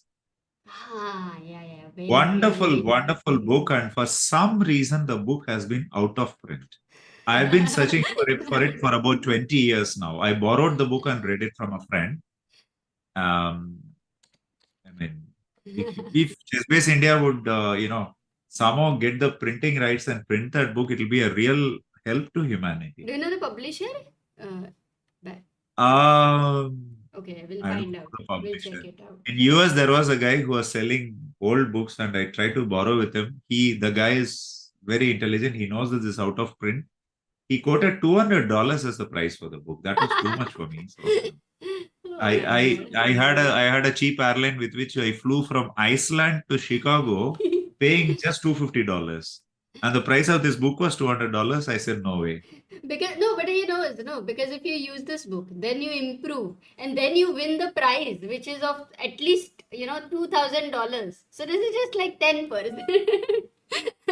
This is too much of a logic at 12 minutes. Anyway, instead of that, it will be very nice if the book gets republished again. Joseph Dorfman, The Method in Chess. Wonderful book. Nice. Okay, by the way, Pragg is having a better position. After that queen d2, just to show you the follow-up, rook a c8 was played by Abhijit Gupta. Pragg went queen g5. And here we were looking at moves like rook c5, which felt very unnatural. But b4 was played, the more natural looking move. And there came... d5! Yes, exactly. Bishop He allowed d5. bishop d5. A blunder. Wow. A blunder there. We should ask the question to chat here. Sorry. I got excited seeing bishop d5. No, I wasn't going to ask anyway. So that's fine. Queen b6. I'm like, chat ko sab pata hai, abhi kya hi puche. Vaishali played bishop d4. That's a good one. Oh, nice. She plays bishop d4. Kaha dekha? This is... I'll just take a minute and be back. Absolutely. Okay, she goes bishop d4, happens king f2, and now she goes b4, bishop h3 check given. King has to... Actually, where are you going to take your queen? Or rather, let me ask you, where will you not take your king? VD now. Okay. VD game time travel, can we shift and see the end game? Of course. So Vaishali only has to avoid going king e5 because it will fall in the knight c4 check later. But Vaishali is winning. Let's go to Vidit's game. Did he play after h4? He did go queen f4, attacks the g4 pawn, and Sindaro plays knight c e5, wins the pawn on e5. But isn't he allowing two pieces for a rook? With rook takes e5, knight takes e5, queen takes e5, and two knights and a pawn. Sorry, two knights for a rook and a pawn. That's what white has said. But after queen e5, can he go h5 and trap this bishop there? Oh man, guys, this is the move you have to find. Black to play. This time I'm not saying chat ko sab pata hai. You have to find. You wouldn't know this, guys. मेहनत करो, सोचो.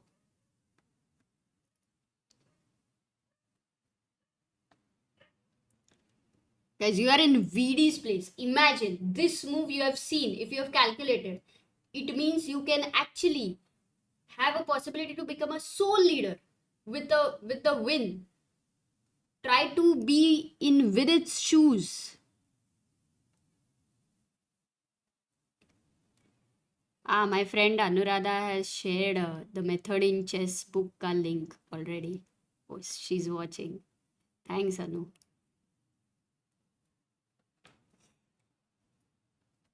Anuradha who? Benival.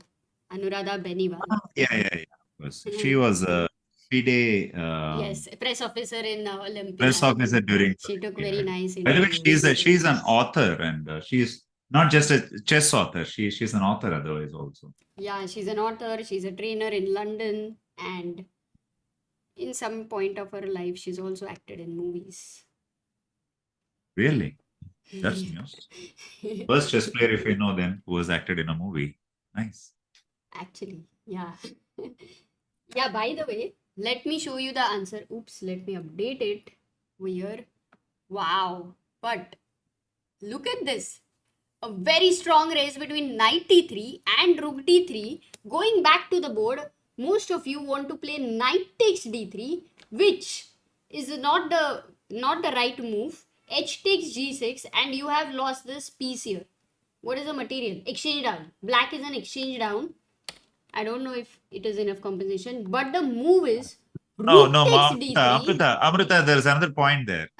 Oops. For knight d3, H6, probably people were counting on knight f4 check. The point is, after knight f4 check, king f3, you cannot capture the queen because rook d8 is a checkmate. Oh yeah, this was such an important point. Wow. Oh, this was important point. Thanks for showing that. Yeah. Beautiful. But he could have missed it. So rook d3 is the move, and Vidit plays it on the board. Vidit finds rook d3, Sara. He is so close to winning. Because if this time if you firstly take here, then knight d3, and this time there is no checkmate. So if you take here, there is knight f4 check and you win the queen. But if in the middle you take this pawn bishop here, h takes g6, I think what Sindaro in time pressure could have missed. No, I don't think he could have missed. He could have missed rook d3 only. Queen g3 check, and this king is in big trouble. This is over. Oh, this is getting over. Our man Sagar spilled the beans when he said our man Vidit is doing very well. But good that we didn't miss this. That's the reason we are always a little bit careful about it. So that is cool. VD, guys, as soon as this game, I mean, Vidit is so close to winning. But in this tournament, Sarah, because of so many things changing towards, like flipping, because of the pressure of this tournament, as you have mentioned, until it's done, I just don't feel like saying it's done. Fight the fight till the fight is fought. Fight the fight till the fight is fought. Okay, one question I'm getting was from the chat was Do you think the time controls help particularly players like Vidit? Not at all. See, Vidit is a 27-20, 27-30 player. Whether the time control has 3 time controls or 2 time controls, he's a professional who can adjust his chess to any type of play, any tempo of play, any speed of play. So I don't think a particular kind of time control helps us a particular player or anything. This is my opinion. Why does the Indian show Bishop F7 as the best move here? Rakshit is asking, which he played, by the way. Desperado. It's a desperado. So The if point we is play King Bishop F7, F7. there is a check. Yeah, there is a check by queen. White queen checks, and then white will take rook and d4, rook d3 probably. But I suspect King F8 is the best move here. Yeah, King F8. And then Yeah, I King think F8 just wins. Yeah, then there is no complications. after King F8, you can't even stop Queen G3, right? Because Bishop E4 is, I mean, maybe it's like a resignation after King F8. By the way, Arjun's game is also reaching a kind of a crescendo. Okay. So guys, should we Very move tense. or should we wait? Quickly We tell can me. just briefly move and come back. Okay. Arjun slight edge. Four. Slight edge. F4 Slight Bishop edge. D2. Yeah. Arjun slight edge. Yeah, okay. Bishop D2 now helps B4. Okay, now we can go back to our man. And we'll come here again. Come there, go there again. Sure. Okay, Tanya winning. That's great. By the way, our bars over here, they are getting updated. Vantika today drew her game with Anna Matnatse. Divya today won her game with Varda. Harika is losing. Vaishali is winning after Bishop D4. And top board, Anna Muzichuk versus Goryachkina has ended in a draw. By the way, Anish is a little bit in trouble. Narayanan still in as much trouble as he was before. Arvind with Maksudlu looks unclear. Pragg has an advantage with Abhijit Gupta after that Bishop D5. Hari slight worse. Fabiano Caruana versus Wojtaszek. Wojtaszek seems to have very slight initiative. And Hikaru against Pragg is now getting better. So Bishop F7 and Vidit is thinking, okay, maybe we can move. Divya lost, not one. Ooh, bravo, Varda. Acha, Divya lost today. She is having a tough tournament here then. But it will be a great experience, of course. She's young. She's young. She has to. I really like Divya's approach to the game itself. Her fighting spirit and her willingness to win. I mean, at this young age, I've hardly seen it in India. I mean, just 3 or 4 names come to mind when I've seen. Okay, Vijayalakshmi was the ultimate from the beginning, her will to win. Then it was Hampi, then it was Harika. I had seen it in Padmini Raut as well. And now Divya. Very few have showed such fighting spirit at such a young age, in my opinion. Well, but Vaishali? Of course, Vaishali. Come on, it's 12 o'clock midnight. I can have a few slips once in a while. Yeah. Why not Bishop? No, guys, why not Bishop F7? Black's Bishop F7 is possible. That's not like losing or something. But King F8 is basically just... Yeah, King F8 is brilliant. Over. Bishop F7 is effective, but King F8 is brilliant in my opinion. It's over because you have 2 threats, Two strong... I think, Amruta, isn't it the largest audience we have had ever? 1,300 people, watching FIDE Grand Swiss. Guys, do support our chess players. And also, by the way, we have had a help chess contribution by Vaishnav Garg, 666 rupees. I missed it. Very sorry. That was 2 hours ago. But thank you for your contribution, Vaishnav. And all this amount goes to the upcoming young Indian chess talents. Also, subscribe to the channel. Like the stream, more people get to know, and we can support the Indian players here. Vidit effect, says Anthony.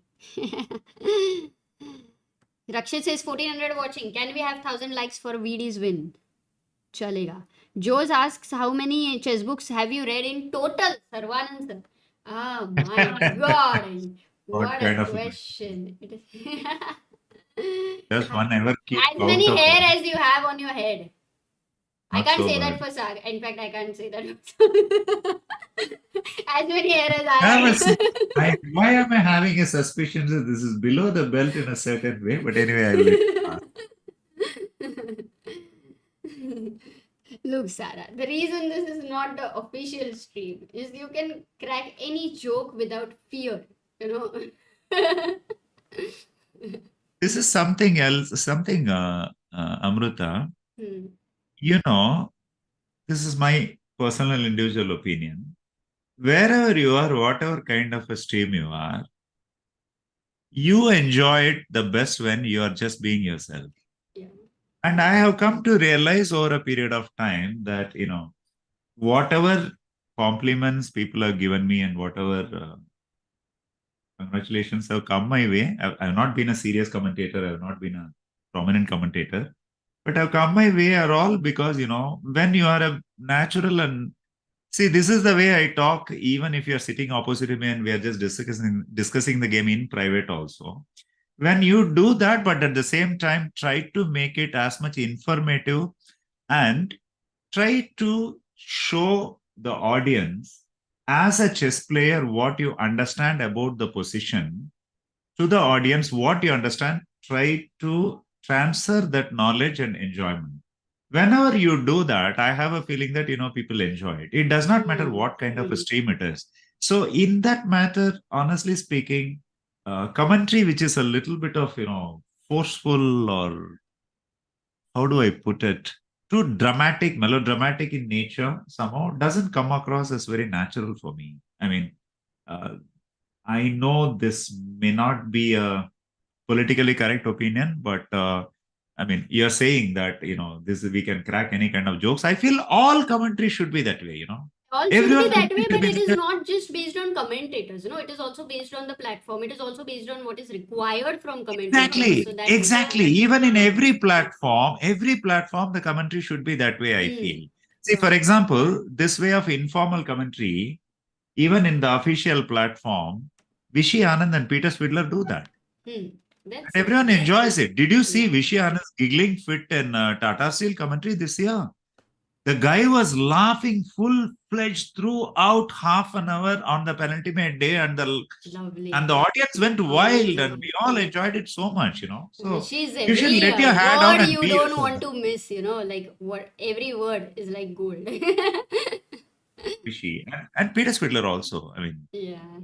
Swidler is Swidler wherever he is, whichever platform he is, and whichever tournament he is commenting, and that is why he's one of the best commentators in the world, in my opinion.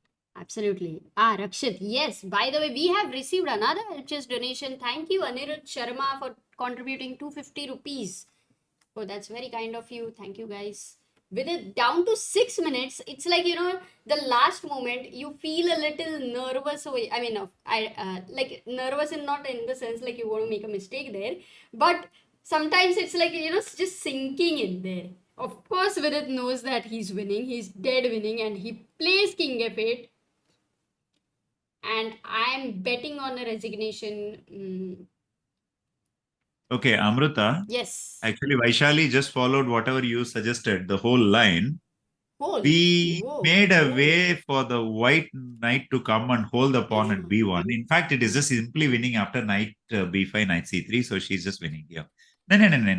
Either ek move pehle. B2 now, I thought of knight D2 here. It is just winning to knight B5. We can show this. It's a very rare occurrence.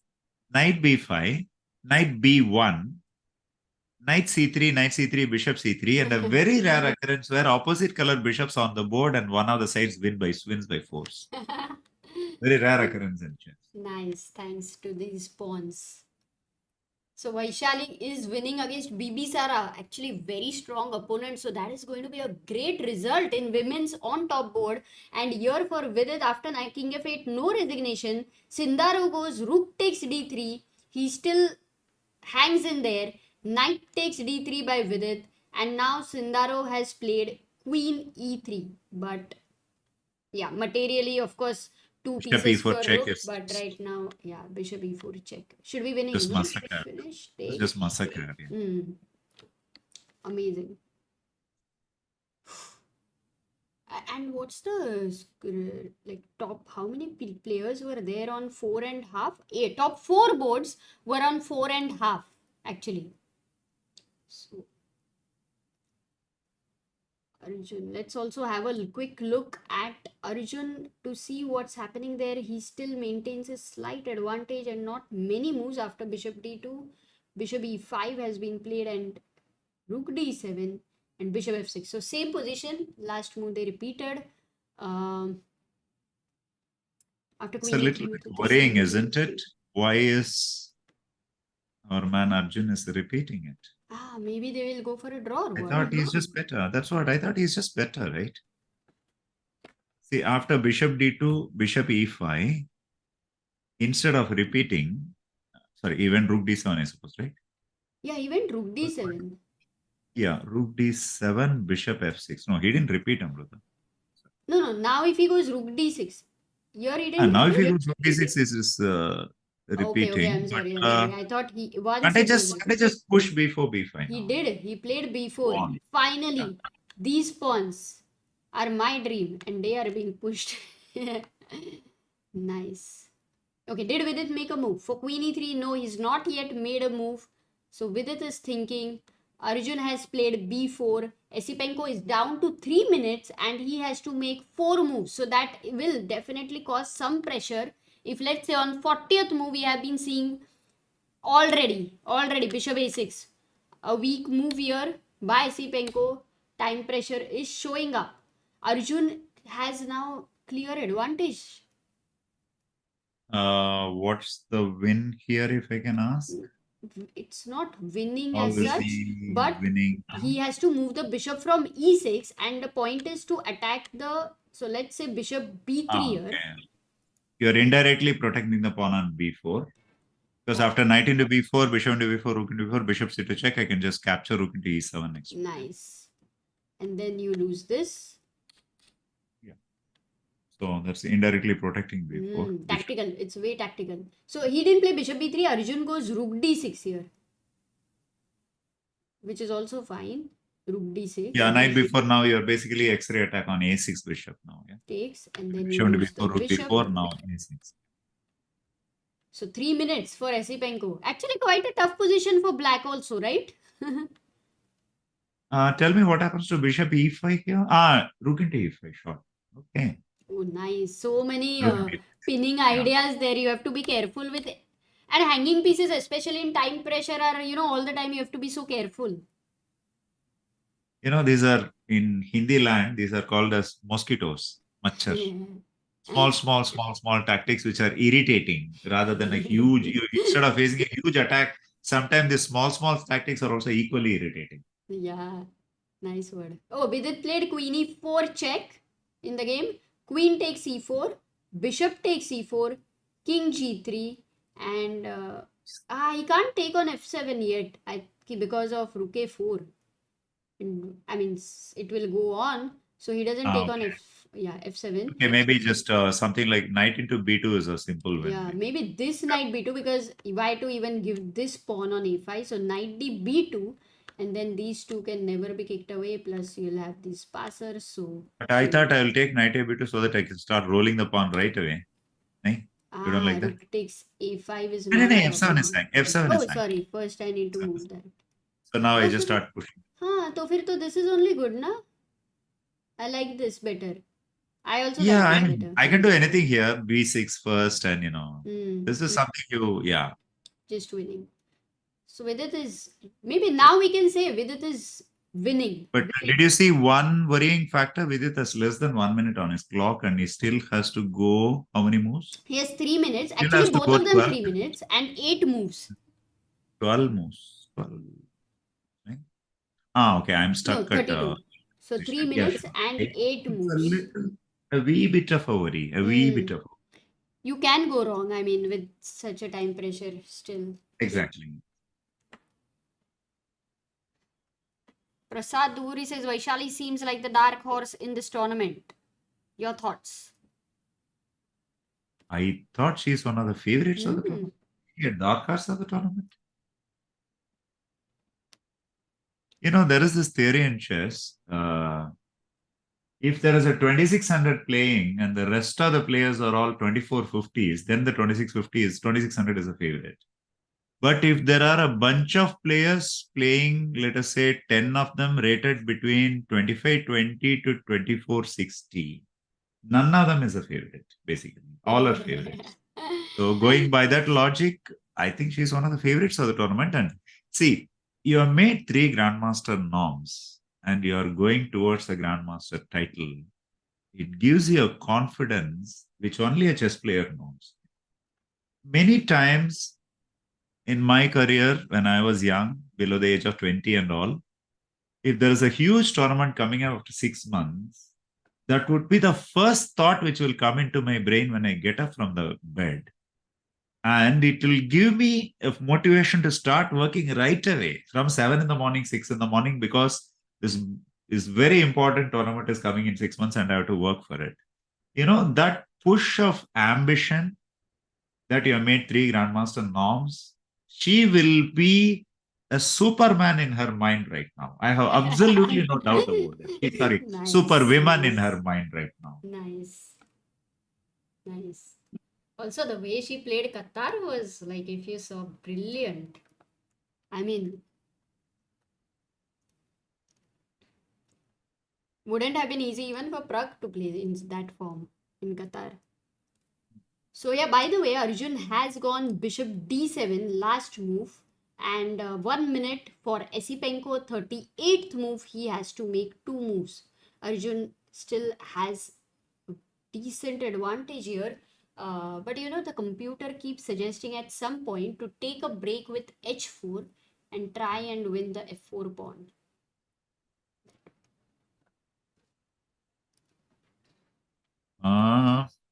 Is there a Vidit blunder alert is coming our way? Queen a4, Precisely what I was afraid of. rook a4. Ah, he took king f7 instead of taking on b2. And then rook takes a4. And now he goes bishop c6. He has unnecessarily Rook given up a5. two. Yeah, knight b2. Yeah, see, this is how you complicate your task. Now, honestly, it's not a simple win anymore. You have to earn your win now. It's not at all easy after this. Or do you think, is it possible that, you know, with all the options, he felt like not to give any, the least number of pieces, like, and this is maybe technically winning for him? See, honestly, Amruta, when you have 3 minutes on your clock, very difficult to make your brain think in a logical way for you. Many times you just make a move out of inertia. Again, we have talked about this. You just want a release. Yeah. All your cells are crying for a release and you're just taking F7. I mean, it's very unfortunate. I mean, we thought knight a b2 was a, you know, very stable advantage. Yeah, this would have been the logic in Vidit's mind. You're going for conversion, grab the bishop first. This is very human reaction. Grab the bishop, grab the bishop, grab the bishop. That's it, he grabbed the bishop. Yeah. So when you are short, this is what, you know, anyone who wants to, I'm talking about young players, anyone who wants to shine at chess from their very first steps, it's very important to avoid time pressure. The clock should become your friend. A very, very important principle in chess. Generally, I'm a little biased this way. Very, very young talents, but who get into time pressure. I have this prejudice that they may not make it to the very top because throughout my career, whomever I have observed, many players could not reach their potentials because of time pressure problems from their youth. I may be biased, but this is what I've observed. I don't think you're biased. It is. I mean, very rarely, like Grishchuk was a big exception, I think, on top. That way. Grishchuk is different. I think one fine day we would all like to dissect Grishchuk's brain and see what is inside because he's a wonder. He's a phenomenon. Exactly. You know, you should see, you can never justify chess and chess players' behavior by looking at Grishchuk, Jobawa, such crop of people, even Topolo to a certain extent that way. They play chess in a completely different way. Pragg many won moves? its 19 games to against. B2. 34th move over here. Sindaro has 28 seconds. Arjun's game also last 2 moves. I think then it will slow down after 40 moves. Yeah. Pragg won. Abhijit blunders in time pressure. Okay, did the result get updated? Not yet. Rook F5 check by Sindarov. Okay, but here I think Vidit's thing is still. I mean, we'll keep coming back, but he has good advantage and he will be able to convert. Actually, there is a small problem here. What? For Rook F8 check, if you go King G8, that's a very unnatural move because White may come with King F4. If you go King to the E file anywhere, I have Rook G5, which is an annoying threat actually. Oh, you're not letting me move freely. Exactly. See, this is precisely what I was warning you. It's not easy to win this position anymore. Don't you think computer-aided training is also causing analysis paralysis? Not at all. Not at all. That's what I told some time ago. If you use the computer as an opening tool only, that will lead to analysis paralysis. But if you try to understand engine's thinking, it actually opens avenues inside your brain. Yesterday, we used the analogy, you should know how to walk your dogs. You should lead the dog where you want to rather than follow the dog and try to understand what the computer does. So, Amruta, I think our man with some trouble. The best thing is to just, storm out the time pressure and then just think and try to find a way. I suspect he will ultimately go back to G8. Yeah, he did. And now find a way to attack C3 concretely and make the rook paralyzed in supporting the C3, then bring the king out. I think that's the way it is.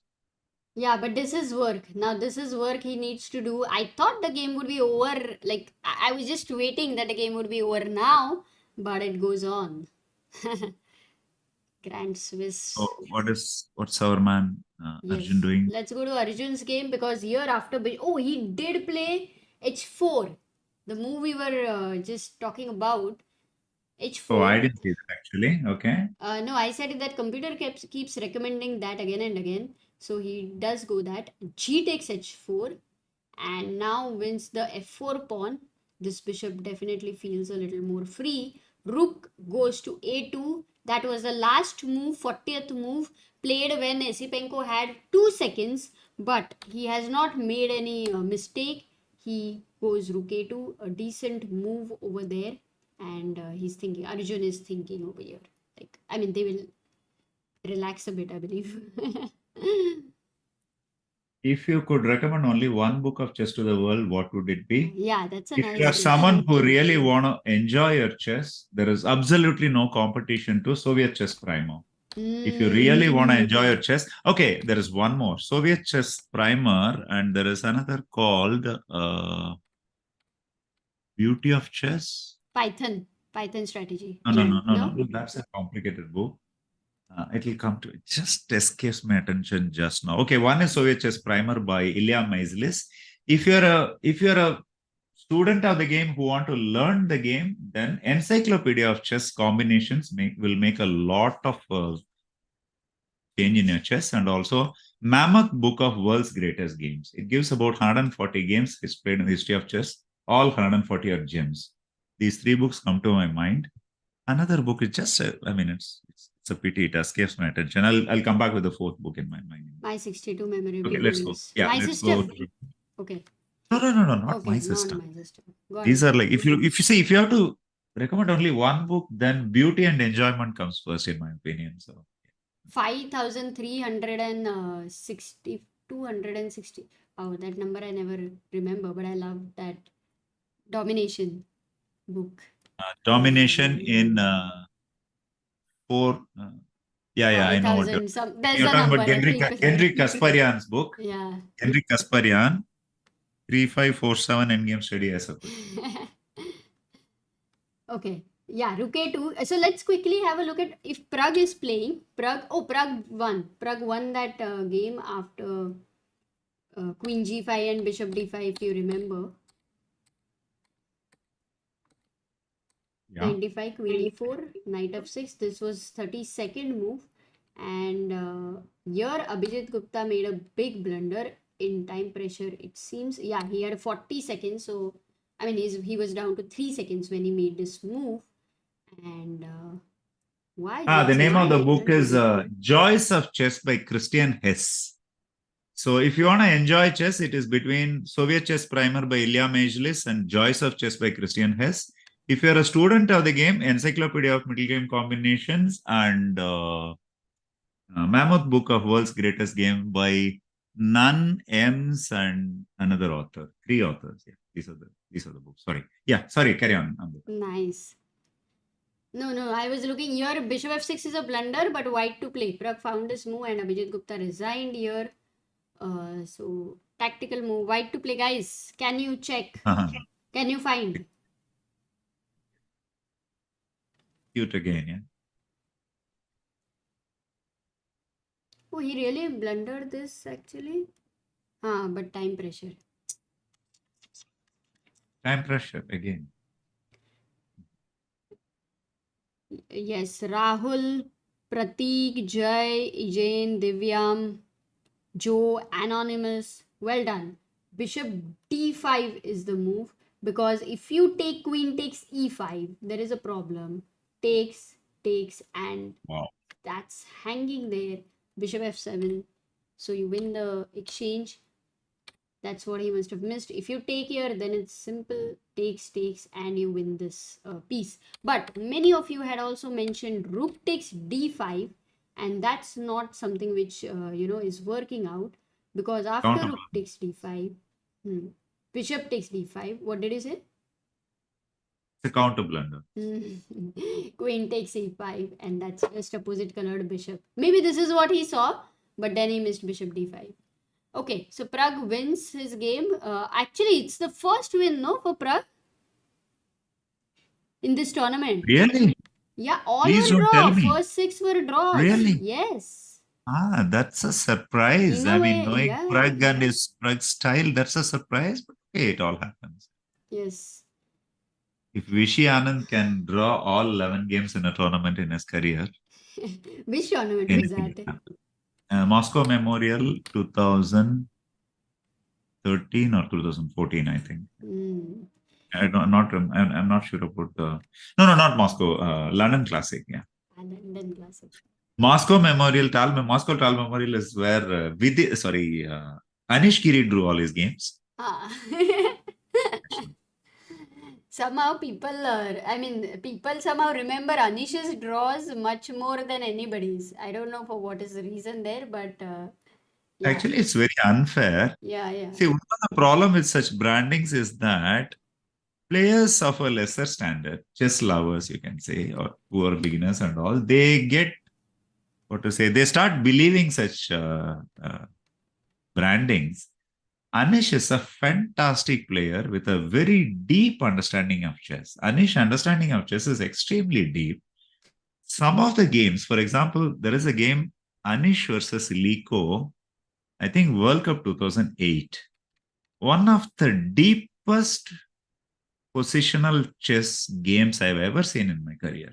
I mean, even someone like Anatoly Karpov would have been proud of playing that game. Such a good game Anish played. Oh. It's very unfair that, there are even jokes on Anish. I mean, I also enjoy those jokes, my 60 memorable draws by Anish Giri and all that. There are jokes on Anish, but it's very unfair on Anish because Anish is a player with a very deep understanding of the game. Wow. By the way, in Vidit's game, now he no more has this check because he pushed his pawn That's what here. I thought. So That's actually, what I thought too. Abhi baar aa jao, dekhte hain. So G5 maybe was. Why didn't he go C5? But was it a bad idea or what? No, if you fix the pawn on C5 now, Right. permanently there will be a problem defending such a pawn. See, for example, now somehow you go bishop e4, c6, bd5, and the pawn is lost. So this is This is what you should not do, and this is what black should do to push the pawn to the maximum. Wow. This is actually a funny theory. In many knight endings, you should go and attack the pawn so that the pawn rolls towards you. Then you gobble it easily because your king will be nearby. It's one of the basics of knight endings. By the way, there is a point behind playing G4 and G5 and H5 by white, he will now try to fix with H6. And in the long run, he will make the H7 pawn a target. That's a counter-attacking idea. That's why white has played H5 here. Nice. Oh, so Sindara is still, trying very hard to find counterplay. That he's not given up or anything, guys. Vidit has to keep his awareness on a high. In the meantime, Arjun's game, 40 moves are over, and after Rook A2, Arjun has gone into a long thought. 4 minutes it's been. Rook A2. So tell me, is Black threatening something like anything like Bishop D4 would be a It's blunder, not right? really threatening anything, but the point is the black rook has got too active, which is a cause of concern already. But okay, see, this is still a winning position because, see, among that knight on E7, knight on C6, BB5, in between all those pieces, there is some problem with a pin or a fork or a skewer or a double attack. You understand what I mean? Yeah. So, see, for example, rook into E7 is a threat here. For example, rook into E7, bishop E7, rook E7. No, that Oh, won't sorry. work. Sorry, I shouldn't give up both the rooks. Sorry, I shouldn't give up both the rooks. There should be some way that I should be able to win this position, Yeah, so what I mean. here, if I just have to tell you what the engine recommends, the top Mhm. moves are going G4 or G3, Mhm. any of them, and the other one is to take this out, Rook D2. But while That's what. challenging the opponent's active rook, it seems like your rook was also very active, right? Like Rook D2 move is not so easy, no? True, but the point is you have two rooks. So you can anyway control one long path with one of your rooks. So it is more important to stifle the opponent's rook rather than trying to keep both of your rooks active. That should be the logic here.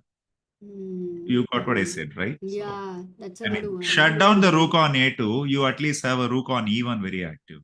See, for example, rook into D2, B2 is a straight positional blunder in my opinion. Acha. Because you have long range pieces which should not be exchanged unnecessarily. So this position you are saying that for white, it's much more pleasant to continue if this rook is exchanged because it was very active.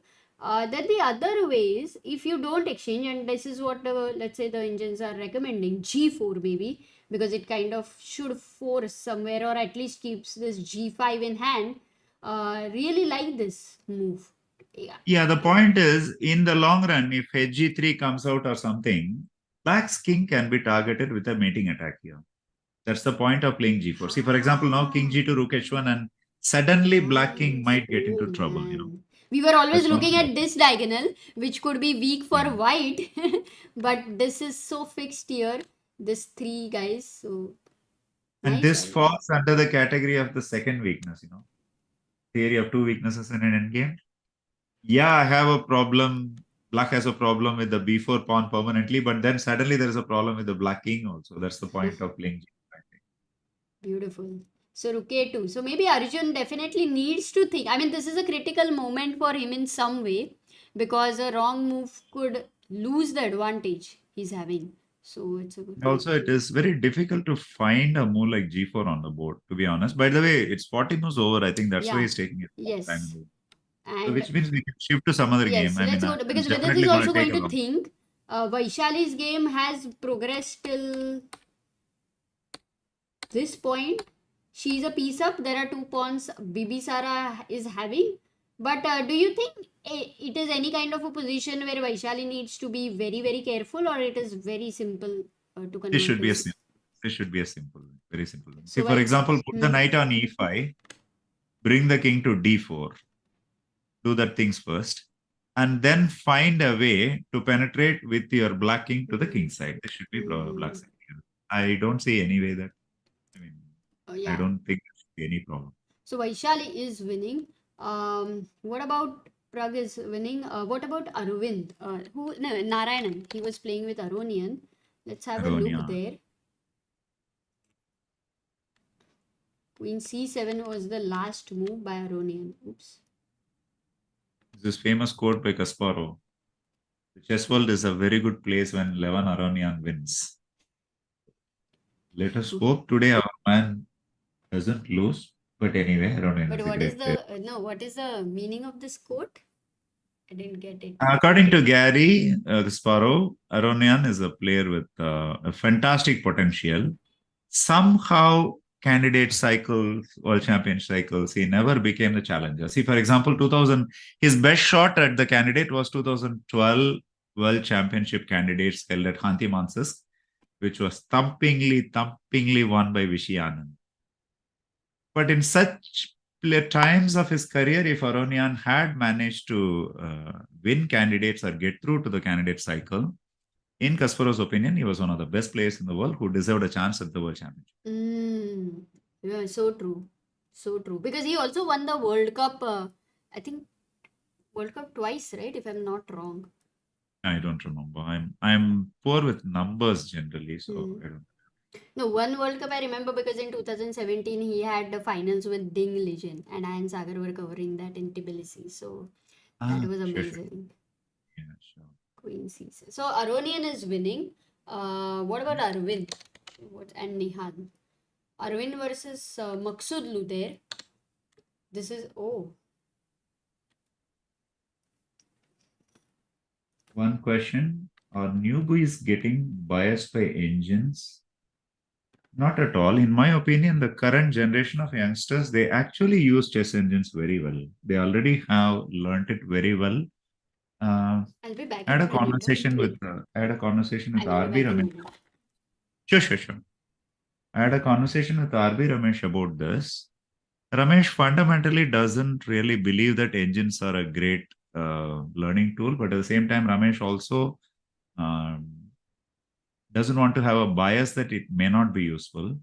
So he was under the opinion that as long as you learn to learn properly from engines, like I said some time ago, like how Anand found ways to learn along with the engine, it actually opens up a lot of boundaries.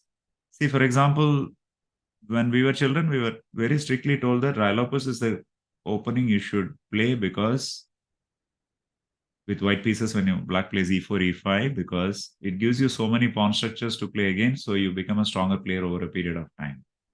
That was a very prejudiced view today because today you know that e4, e5 with white pieces, you should be able to play Rylopus, the Italian, the Scotch, and even the four knights, and even the Ponziani opening, e4, e5, n3, and c6, c3, things like that. Because playing every type of openings, treating every pawn structure makes you a better player in the long run. The disadvantage that our generation had was that to prepare all this properly, even one opening properly, takes 6 months to 1 year. Today, it can be learned in just 6 hours or even 60 minutes because of computers and engines.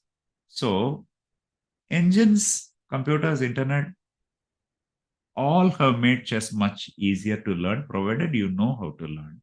I wouldn't say that young players are biased in learning from computers.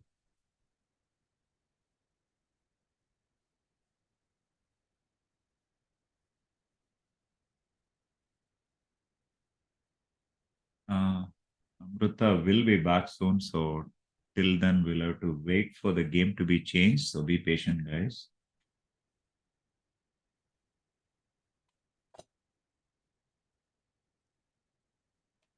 I don't remember that game, Sriram, so I'm not able to answer that.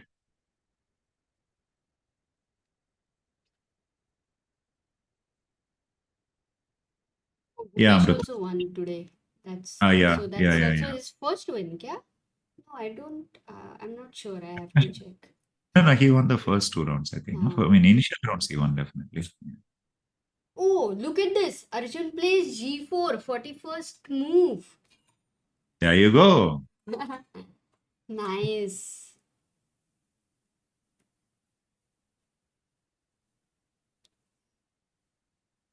Nihal drew his game. Nihal's game has been drawn. Frederick Swain he was playing with.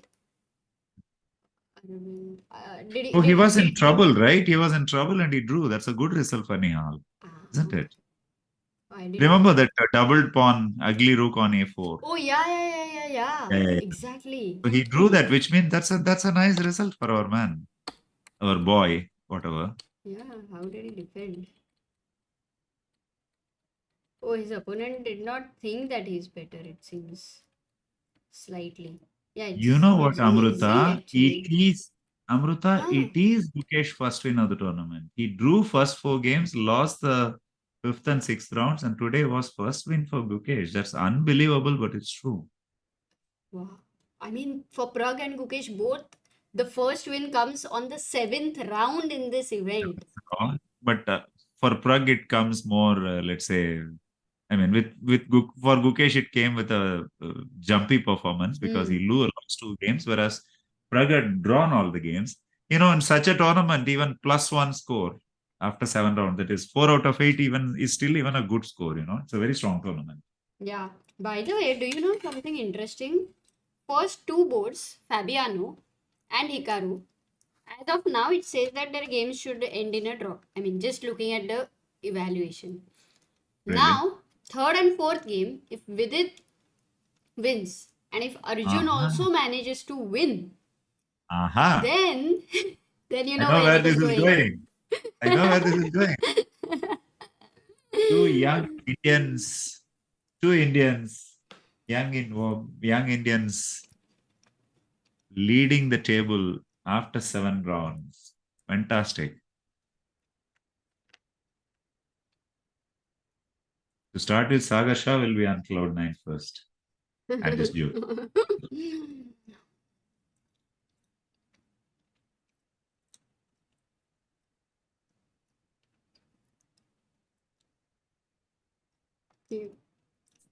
Yes, Himang, that was a good info. And guys, Himang has gone to now Jamshedpur to cover under 9 nationals. We're also having from third DreamHack in Hyderabad. And there's also in Kolkata Youth for Chess, which will be covered by Shahid. DreamHack will be covered by Aditya. Sagar will be at UK. So whole team is busy there. And how do you like the layout? Some colors have changed by Abhidaya today. Let me know. How do you like it? Himank is one of those chess crazy people, I suppose. Himank did a wonderful job of transcribing the entire chats that me and Sagar had before the Olympiad on Olympiad stories, and then made extra material and presented them in a beautiful form at chessbase.com. I would really recommend everyone on chat today. Just Google Olympiad stories, chessbase.com, and wonderfully made out transcription and stories. Yeah, also it would be great if anybody can put the link here in the chat. Where is today? You had coffee or you're not going to have coffee yet? Still having my You are also having. I'm also having coffee. Inspired by you. Generally, if I have to stay out late and if I have to ask for a coffee, I have to beg at home. But thanks to you and this official broadcast, I just asked coffee, please. I said, fine, sure. We know your work. Later from your family, I might get some messages with scolding.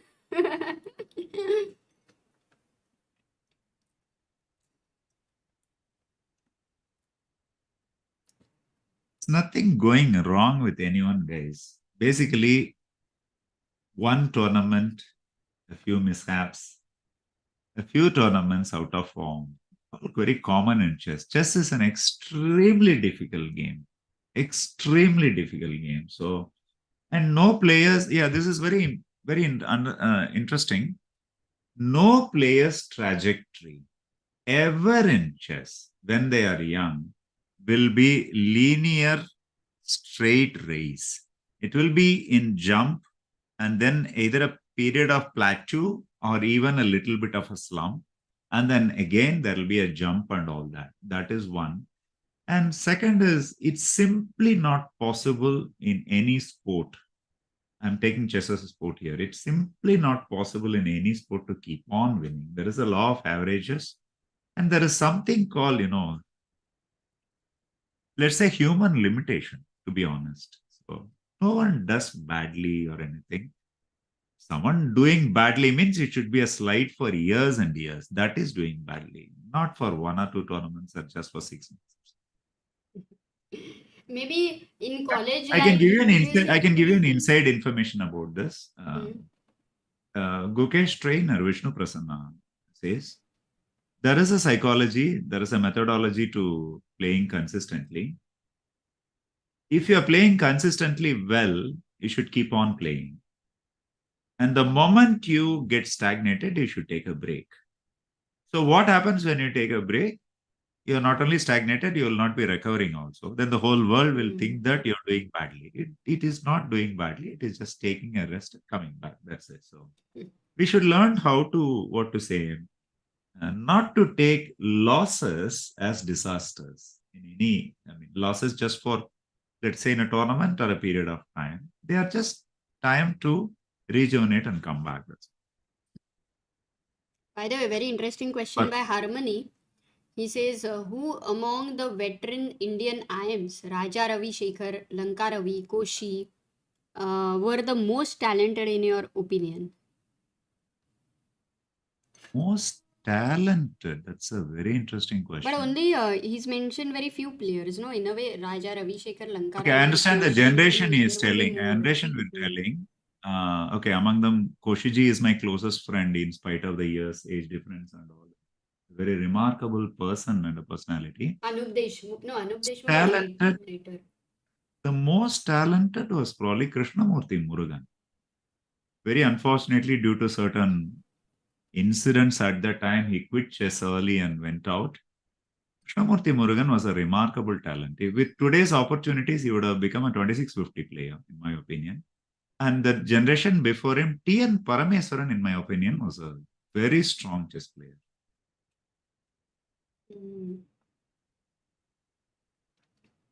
Okay, so this ending is going to be now a long drawn-out affair. We are definitely not going to see any result very soon. Yeah, So Pragg can asked choose Vaishali some game other. fortress, but this is not a fortress. There is no fortress. Ultimately, Black King will come and catch the pawns on the king side. Yeah. Black King just has to chart out a territory. Oops. Actually, Amruta, if you can go back, yeah. See, there is a very interesting path here. Play knight d4 check. Okay. And then get the king away. Okay. Yeah. Now the king will come to d2, for example. Yeah, maybe king e1 I'll go. King e1. Now we have to find a way for the king to be driven out of e1. bd2 check, Amruta. Bishop d2 check. See, already we have a path to win. Go king c2, king d1. You go king c2, king d1. Like this, we call it in Tamil catching the rat or driving the rat away. Drive the black king away, bring the king from inside towards the king side. Even if the pawns get exchanged, at some point after driving the king, for example, now let's say. Here it's a blunder because you're 3. Here it's a blunder. Play a waiting move, bishop f4 there, for example. Slowly, bishop f. Bishop f4, for example. Black plays bishop f4. Yeah. Now let's say white plays x. Let's say what? Bishop a6. Now g5. Okay, whatever. King d2. g6. Already the d3 pawn is mine. That's it. It's lost. Knight before, knight c2, knight before, knight into d3, pawn is lost. Yeah. But are you sure? Because just I a have matter of time. h5, 6 and no time. Sorry. No.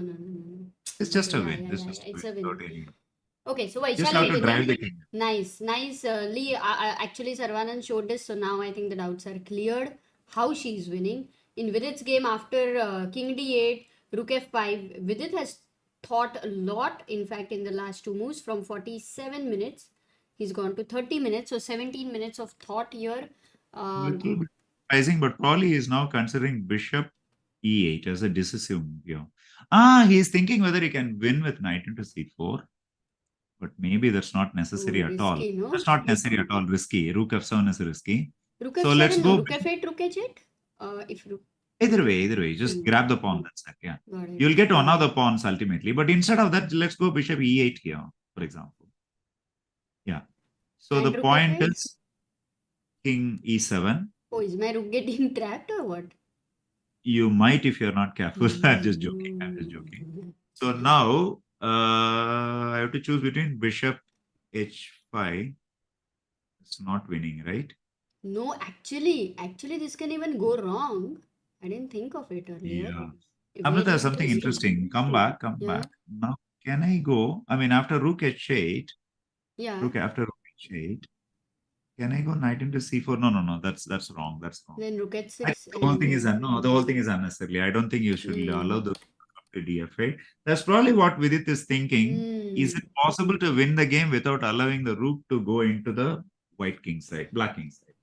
Then king e7 you need to play and allow rook e5 check again and once again do you need to keep the king on g8 or what is that? No, computer says king e6 is okay. He is okay with the king on e6 and rook f8 check, and now your idea of taking on c4 because after Yeah. rook h8 you have bishop e4 this time. Yep. But Actually, what is rook I was g8? thinking of something even more sinister. I Like was thinking of king what was the f7 here. pattern? Knight Wait. c4, knight Huh? c4, rook h8. I was thinking of something more cunning. King f7. If you go rook h7, king g8, and there you go. The guy may regret it for the rest of his life. The point is Nice. now knight d6 first. Knight f4 Oops, also, sorry. exactly. Knight what? Knight d6. And knight e3 is fine. Knight e3 is fine. Knight e3 is Okay. fine. Knight e3 is fine. The point is if h6, knight f8 check and knight into h6. Yeah, that's a cute win. I mean, the Oh, rook is nice. shut and the key locked. So for knight e3, white has to go king f4, I believe. And now I catch the rat with king f4. No, the pawn is still on h5. Now I catch the rat with knight d5 check and knight f6. Oh. That's a bit of a cunning move, but it looks too sweet to be trade. I thought if king f7, maybe if you go back a little. But this is a very nice thing, yeah, to see. It's Hey, beautiful. Mouse gives you tracking. so This much one happiness to looks. do it on the board, yeah. Yeah. So maybe this is but matlab, this is one thing is clear that it is good that Vidit is thinking because at this point he should not go wrong and allow this. Like if he's allowing rook h8, he should know where it is leading. That is I important. played a tournament in Spain in 1998, Damask Open. So there I found a cunning way like this. I had a rook and bishop against my opponent, rook and knight against my opponent's rook and bishop. Suddenly I saw a pattern and just sacrificed rook into bishop. And in the remaining position, even though I had a knight and he had a rook, his rook couldn't come inside at all. If he come inside, it gets trapped. It was a steady like draw. So my opponent was winning till that point. He was Grandmaster Milos Pavlovic. Later on, he became a friend. So after the game, he was so angry. He signed in such a way that the score sheet tore and threw the score sheet on the table and stormed away. And everyone was like, come on, a grandmaster shouldn't behave this way and all that. After the tournament got over, the last day he came, and of course he had a bit of a wine which helped. He came to me and said, just after the game, I was so angry with you for the draw, but then I went back to the room and I was so happy with you for finding this beautiful way to play. So good play. Wow. He could what to say, bring himself to appreciate it only a lot after playing the game, the beauty part of it, because he got swindled. Nice story. I think whatever it is, how much ever you share other stories, but the one thing you should think is your own stories. Your own stories. Anyway, I know we'll not discuss that. Don't you worry about that before you say anything. Just keep writing ideas. King I don't want e7. commentary to become too much on me. At the end of the day, we should enjoy the chess more than. Yeah. King e7 has been played by Vidit, that's why he was calculating. And Sindaro plays a check very quickly because I think at least on time. I think Vidit found the win here. You'll go king f7. King f7 and king e6. If he plays king e6, Exactly. then he's That's what calculating. I don't know why he went all the way to d8 to think of this. Yeah, earlier itself. Answer, because I thought this. Here he had to play king e6. Must have. Yeah, king e6. See, let's analyze a little. Let's say king e6, king f4. This is what he must be worried with. Yeah. But knight c4 now, rook f8. Yeah, is there a problem? Actually, it is winning, Amruta. Huh? Is there maybe? Is Yeah, this he move could do giving a knight f8 immediately counterplay? earlier. No, h6. I don't know. Is this giving counterplay? That's what I thought. See, that's Ah. what. If you play h6 here, h6 here, just take g6. Forced, It no? shouldn't Because be a yeah, g6. Now play bishop e8 and play shamelessly bishop g6 next move. I thought yeah. yeah, If I play this, that's this what is I thought. over. But you're right. Later that will come. But if I give rook f6 check, where do you go? That's interesting. Now I have a problem. So that's a problem. That's a problem. Yeah, then rook f6 check I didn't see. Let's go back a little then. Yeah, to just No, remove this is a problem. If you lose the unnecessary. h7 pawn, that's too much counterplay. So maybe earlier, yeah, this move is pivotal. Yeah, here I have to focus probably and play. Can we try that old move bishop e8 here? Bishop There is a e8. trick for king g4. I suppose chat can find immediately. For what? King King g4 black. Yeah. Black to play.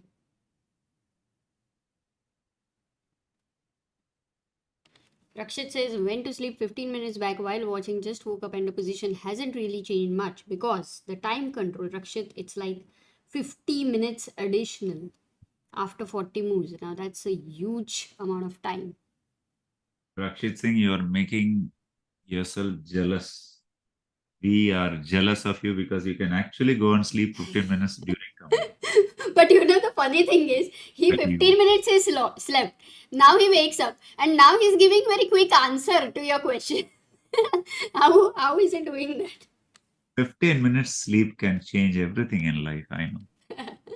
Oh man, it is 12:45 a.m. Yeah. People are sharp. and 36 answers already. In fact, if I consider wrong answers, then maybe almost 40 answers.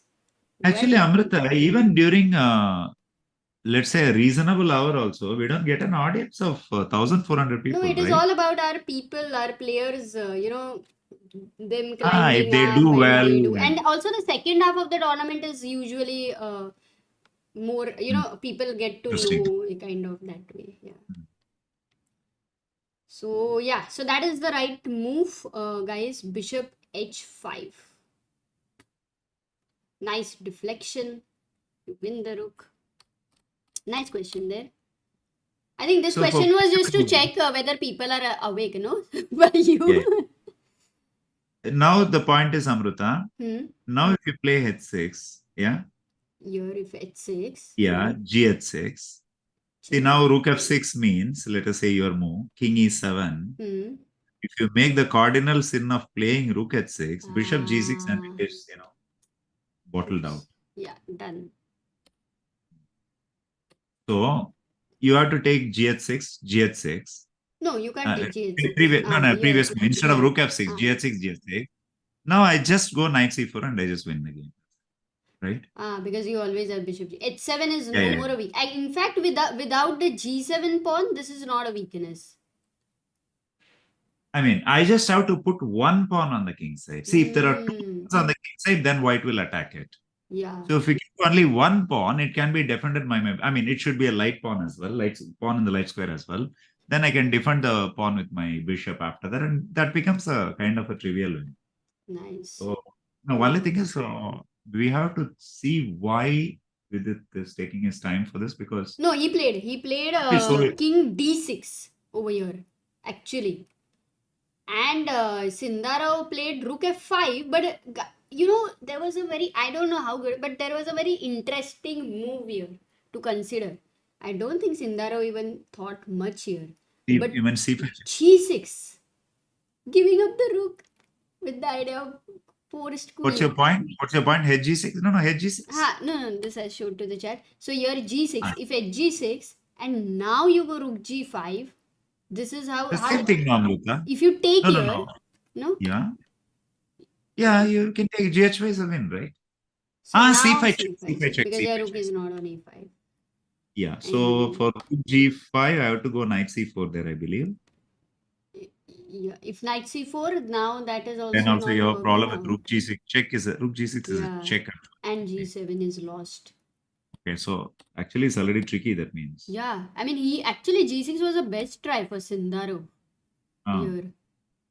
So can I go for G6? Is G6 the only move? H6 and Hg6. Even if you go H6, but now you have pawns on dark squares, right? Pawns. Exactly, which I don't like. But even this So may be you're winning. saying Let's go dead bishop. winning. Let's say rook f5 now. And then knight c4. No, then rook f7 is a major problem. Rook f7 and... oh my god. Am I saying knight e3 here? No, he's saying just don't care about anything. Go Let's say bishop Vishy Anand d5. Vishy Anand ko jai ho and say knight e3. Bishop d... Acha, where? Here? Knight Here, e3. You can't take this because of knight f5 check. And what are you planning to do for king f2? King f2, I was thinking of knight g4 check. Okay. King g3. No, your knight is... I'm happy there. King e2. Okay. Knight f6. Rook g7. This will still be a win in the long run. Knight into h5. Can I not Yeah, do now knight f4 check and knight into g6 is winning. Knight f4. Got it. And if I go rook f7, one second. Rook f7 with the idea of g7, is it? But you have bishop e8 should be an easy or even win. bishop d. Bishop e8 is. Bishop e8 should be an easy win. Yeah. Only thing is for Sindaro with no count. Like, do you think he should, in such a kind of position for white on the defending side, should you try to go for things like g6 or should you still try to be patient and wait where you can get a better opportunity? It's a lost position. I completely know that, but still. See, this is the point. If you have to become a good defender in the long run, you should learn how to play even for the smallest of chances, even in positions which look completely lost.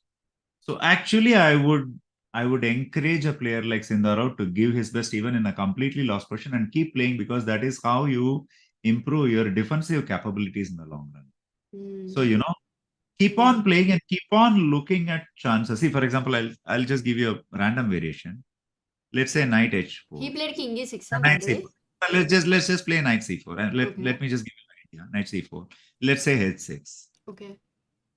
g6, let's say, for example. See, this is the kind of things you should be looking for. Rook f6 check, king e7, rook into g6 shot.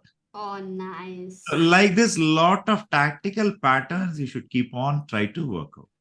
This is how you become a good defender in the long run. You have a super chat, by the way.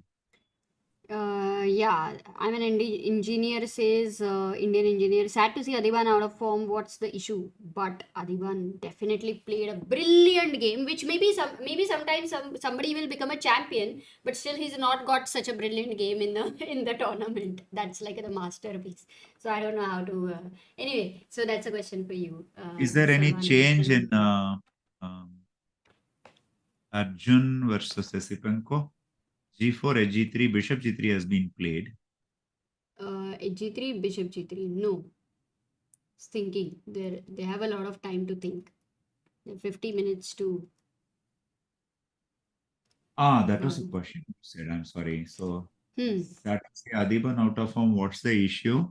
Yeah, it is now. I mean, let us say, Adiban is my friend, by the way, and I've even worked for him as a second for a very short period, and I have a very good relationship with him. Honestly, it's a mystery for many of us who are his well-wishers, because he finished amazing second to Magnus Carlsen in a Tata Steel Rapid tournament in Netherlands. Honestly, I don't know. Basically, he needs to redo his game and come back.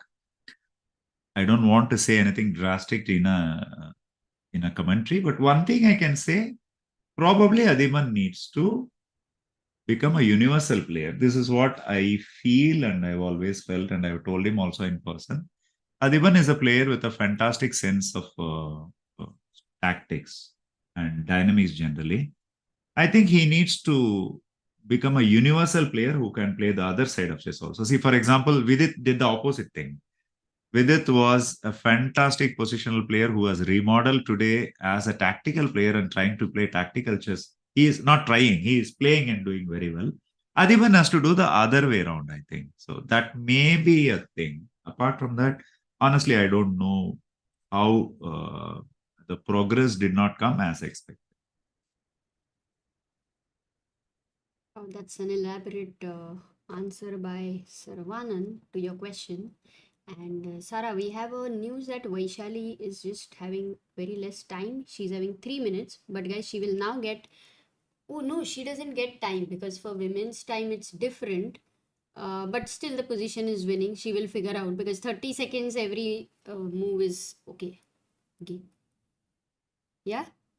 Or any Yeah, other? but this should be a win, Amruta. I mean, Yeah. this is the kind of position where, see, for example, you are given this position in blitz, you will win very easily, right? So just that she has to keep her nerves under control. That's it. She shouldn't get overwhelmed by the tournament she is playing and the place she is playing. That's all. So we can, by the way, you wanted to, or do you want to have a look at the video in between? Like you were looking at the video in between. We couldn't look at it, but I Sure, can play sure. a little bit Yeah, until where we had played it. Wait a second. This was Vidit Sindaro. We saw this, yeah? yeah, sure. But anyway, we can see from here. Yeah. Amruta, I think you haven't explained any day regarding this. I mean, you keep telling that the fund which is raised is being given for a cause. You Yes. haven't explained it during this particular commentary of the tournament. You haven't explained, I think. Yeah, not much, but we have a Help Chess Foundation, guys. That is an ATG foundation, so you do get the ATG certificate also. Whoever donates, What is ATG? What is it's the ATG? income tax deduction they get if Sure. anybody Sorry. donates. But over there, what we do is, Sarah, is like people contribute, and there are general funds, and then there are some specific funds, and then we have, you can see the believers. So believers are big believers are like, we have this 50,000 donation, that big amount there.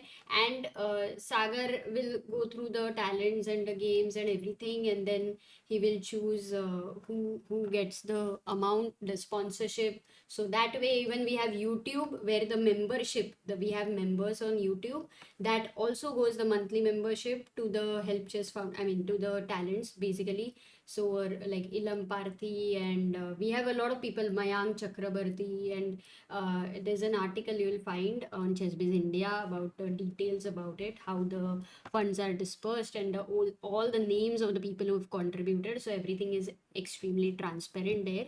And yeah, that's how the funds are collected. And in World Cup Baku, I think it was a huge contribution. It was around 10 lakh or so during World Cup. Yeah, thanks to all our youngsters who are playing amazingly. So that does definitely help people to contribute. And yeah, now Sagar is traveling, but I think once he's back and settles down, he will put more details about it. So yeah, we have this foundation since quite a long time now. Fantastic. Great job you guys are doing. Yeah, Excellent. thanks. Going to this, I think Bishop G3, Rook B2 was played by Essie Penko here. He didn't. He took around 8 minutes, and is he threatening Rook B4 here? Clear. Obviously, that's how it would seem so. Actually, we saw an antidote to this long ago. Because Arjun went King G2 now, and what is happening for Rook B4? Firstly, is my question. That's what basically opening of the second front against the king. I mean the black king. So for Rook B4, I have a suspicion something like Bishop E6 or Bishop E8 is the first best move. So first Bishop E6, first Rook. So first Bishop E6 if you go. No, I don't know. I'm just thinking. You're just thinking. I'm sure about this. So either Bishop E6 or you have to make the only move. okay, let's just go Rook H1 check straight away. Rook H1 check. See, for Bishop King E6 now, I have Bishop E8 check, right? So I suspect Bishop King G8 to be the only move. Yeah, King G8 would be lost, no? Bishop E6 check. King It would G8 be is lost. open and shut. Open and shut. King F8. Man. Okay, both are possible, no? Rook H8. Was the man. Knight G8. Uh-huh. No, over here this move was suggested. Rook d8 check, knight d8, and then rook Eh, h8 check. No, no, Then no, no, no. knight c8, Ah, and here yeah, we yeah, can cute, ask cute, people cute, the cute, cute, cute. This is nice very move cute. here. I should have This is asked for very rook. cute. Yeah, white to play, guys. Can you find a move? Very cute.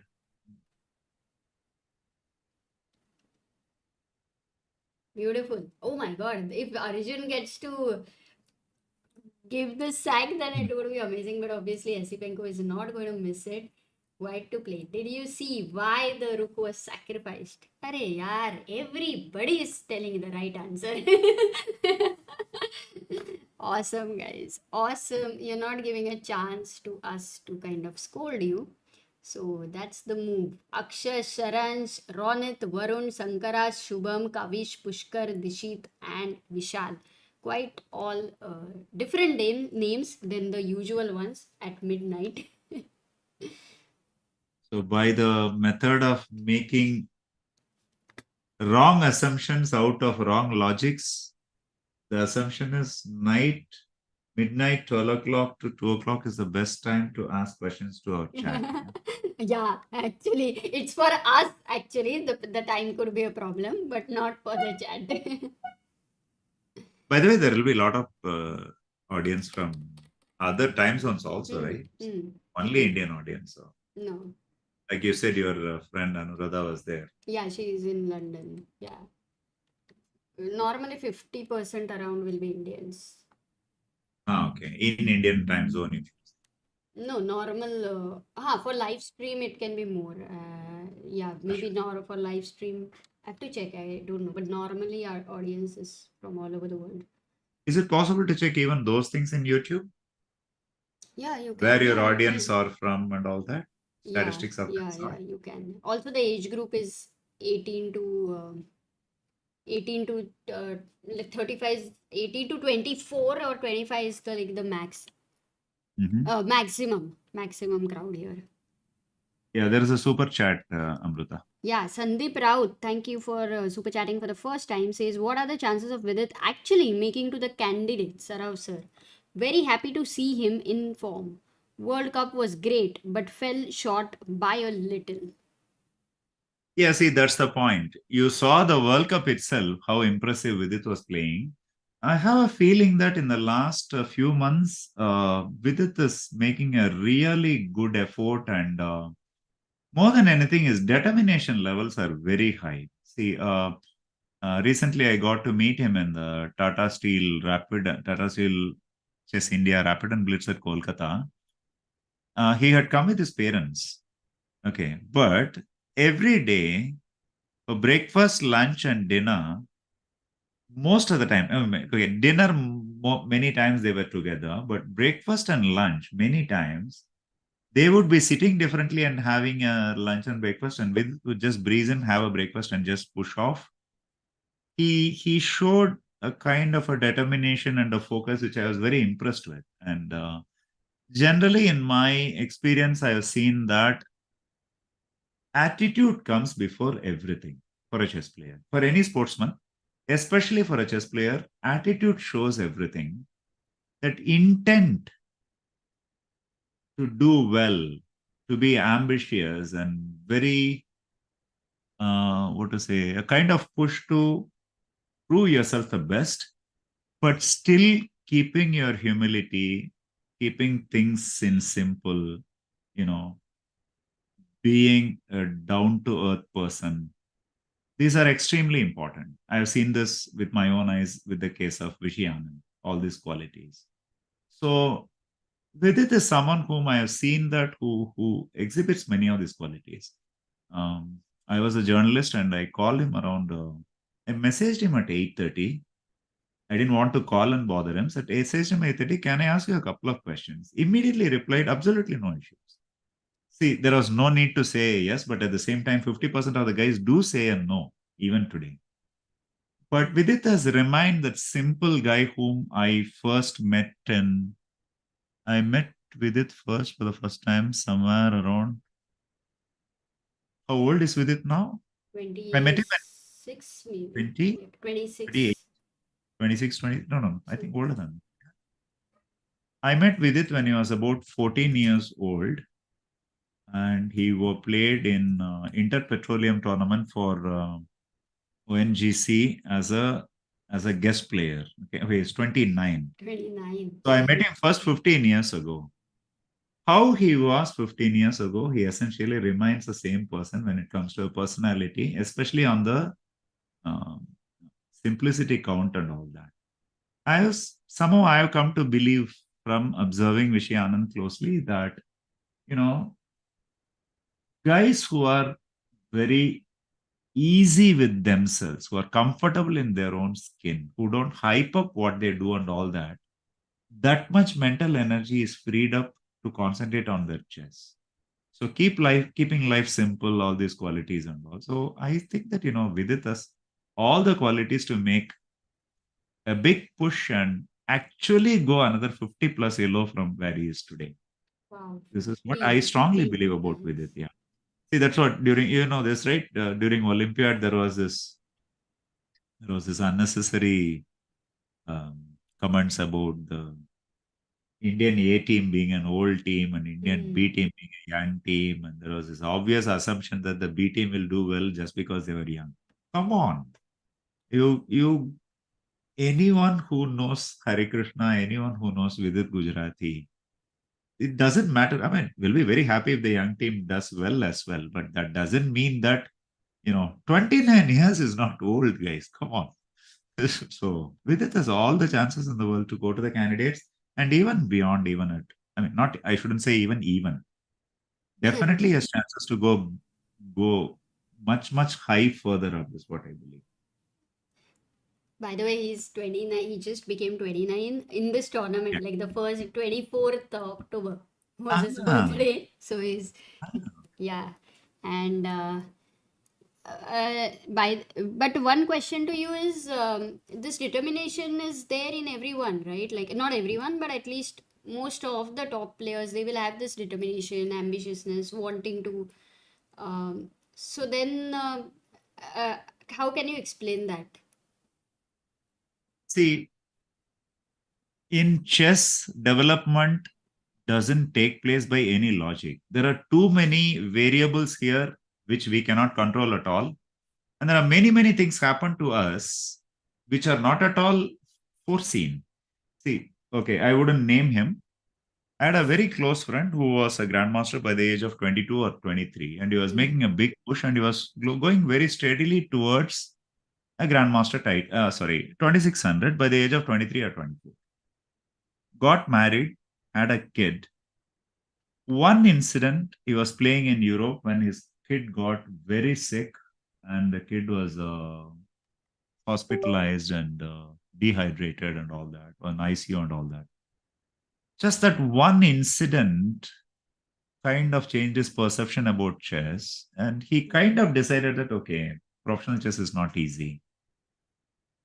Again, it just happened to him. It can happen to any chess player. It has happened to many chess players. It just changes perception about chess and life.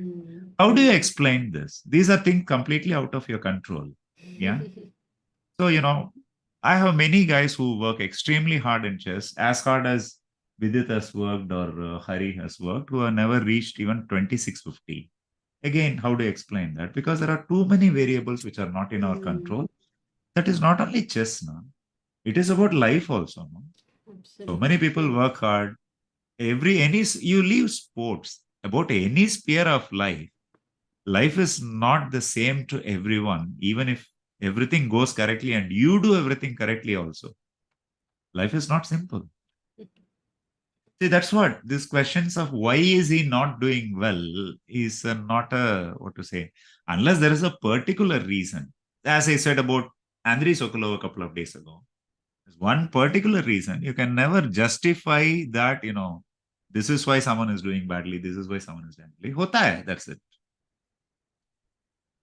That's true. Hota hai. It's impossible to be in Yeah. form 100% of the time for sure. While we were talking about the people watching from different countries, there are some people who mentioned that they are watching from In fact, Abhay is saying that he's watching from Isle of Man. Wow, Abhay, were you able to visit the venue by any chance, or are you planning to? And we also have Euphoric saying watching from Florida, USA. Very nice. Shaunak watching from Germany.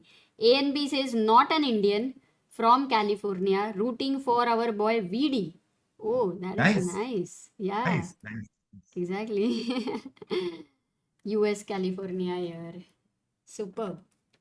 Oh, watching from Trinidad and Tobago, says Prad That's Maharaj. even nicer. I'm a huge fan of the West Indies cricket team of the 80s. Huge fans.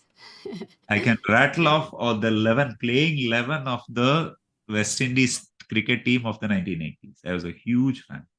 For me, the question would be, where is Trinidad? Better educate yourself. Come on, you're fans of Sanket also from Germany. I think from Germany, quite a few people are there. Also, Vincent Keimer plays well, and then We have an UK, audience from Toronto, Ireland, Boston, Lucknow. Pakistan, San Francisco, Ireland. No, Ireland. Ramit Malhotra, Ambrose was not in 80s team. 80s team was Malcolm Marshall, Gordon Greenidge, Desmond Haynes, um, Bertley Ambrose. Sorry, sir, I'm not Ambrose. Wayne Daniel, um, Malcolm Marshall, Gordon Greenidge, Michael Holding, Andy Roberts, the best of all.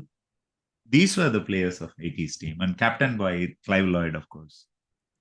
Oh, everyone in the chat writing from where they are watching. Bipin is from Sweden. No, Mercy, David Murray, find Derek him. Murray. You're talking about cricket, no? Right now? Sorry, yeah. No problem. For me, it's Yeah, just Vivian another Richards. language. Not a Vivian problem. You Richards, of continue. course. Vivian Richards, of course. Oregon, USA, Jharkhand. Joel Garner. Yeah, that's the name I missed, Rakshit Singh. Correct. Joel Garner.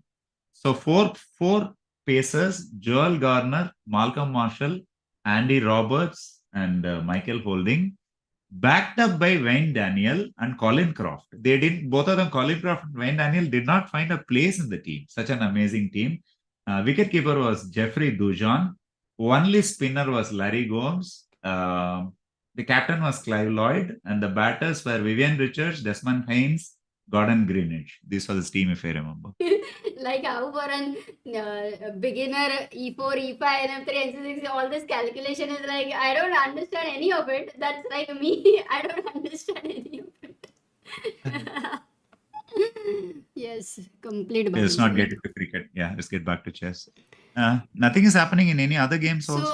That's by the way, the this problem is with an first time. update. No, this is an update because in Vidit's game, what we were analyzing actually happened on the board.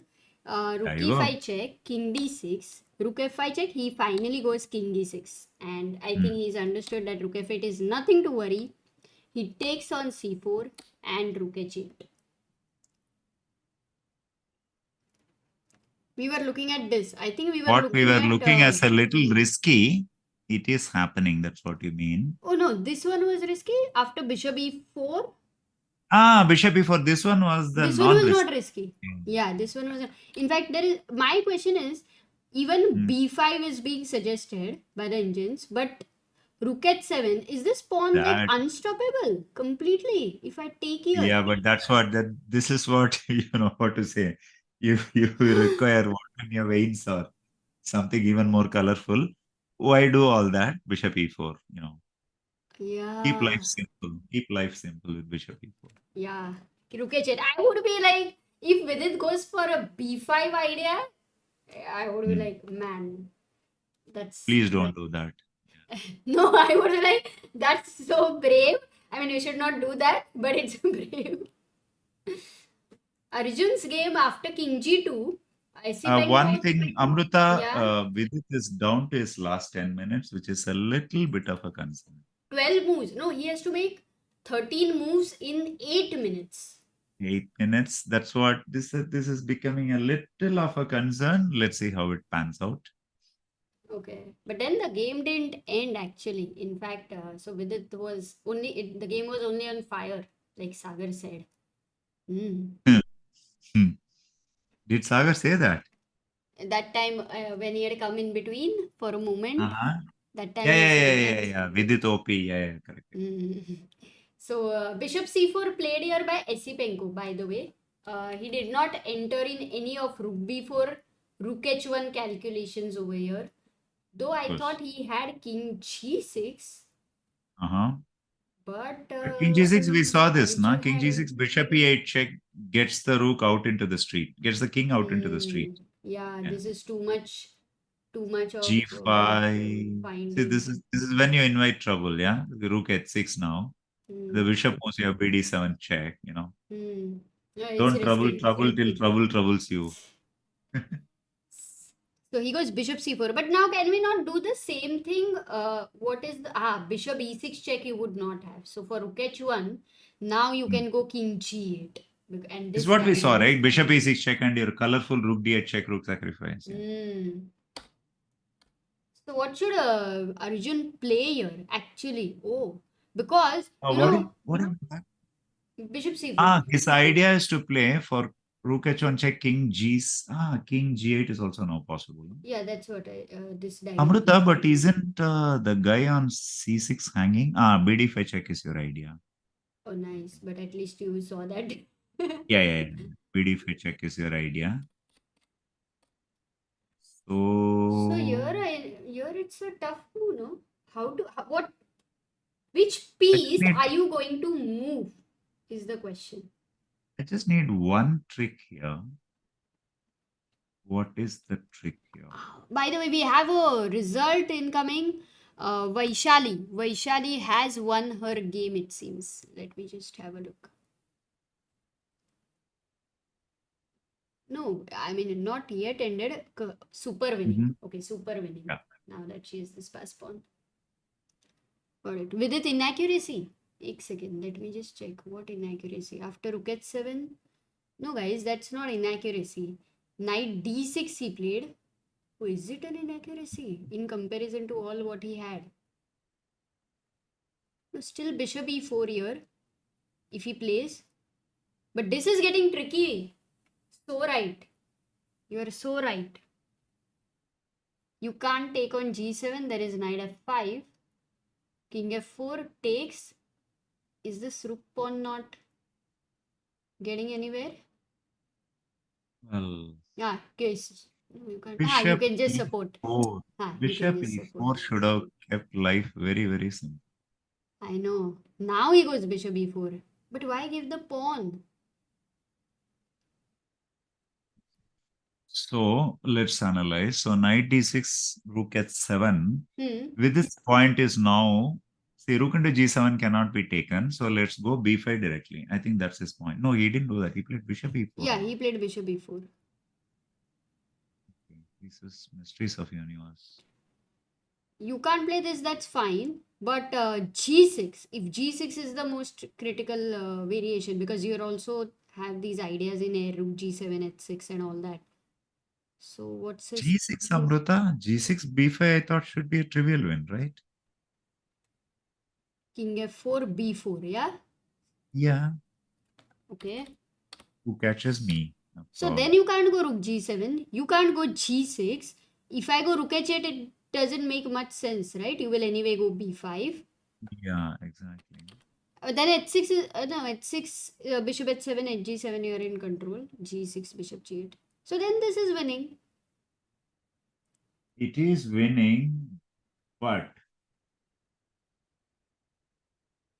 Maybe just not as winning as what we saw in b5 here. But maybe it is like forcing like simplification for time pressure.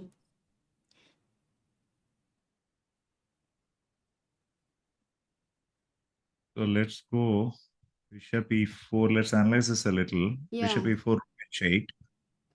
By the way, computer's best move is g6 over here. But as we saw, king Black, e4 is it? No, for white. Bishop e4 g6. See, that's what, okay, for the human eyes. Rook h8. Rook h8, b5. Let's understand. Or rook h8 any other h8, b5. See, this might be a win, but a little bit too thrillingly. That's my worry.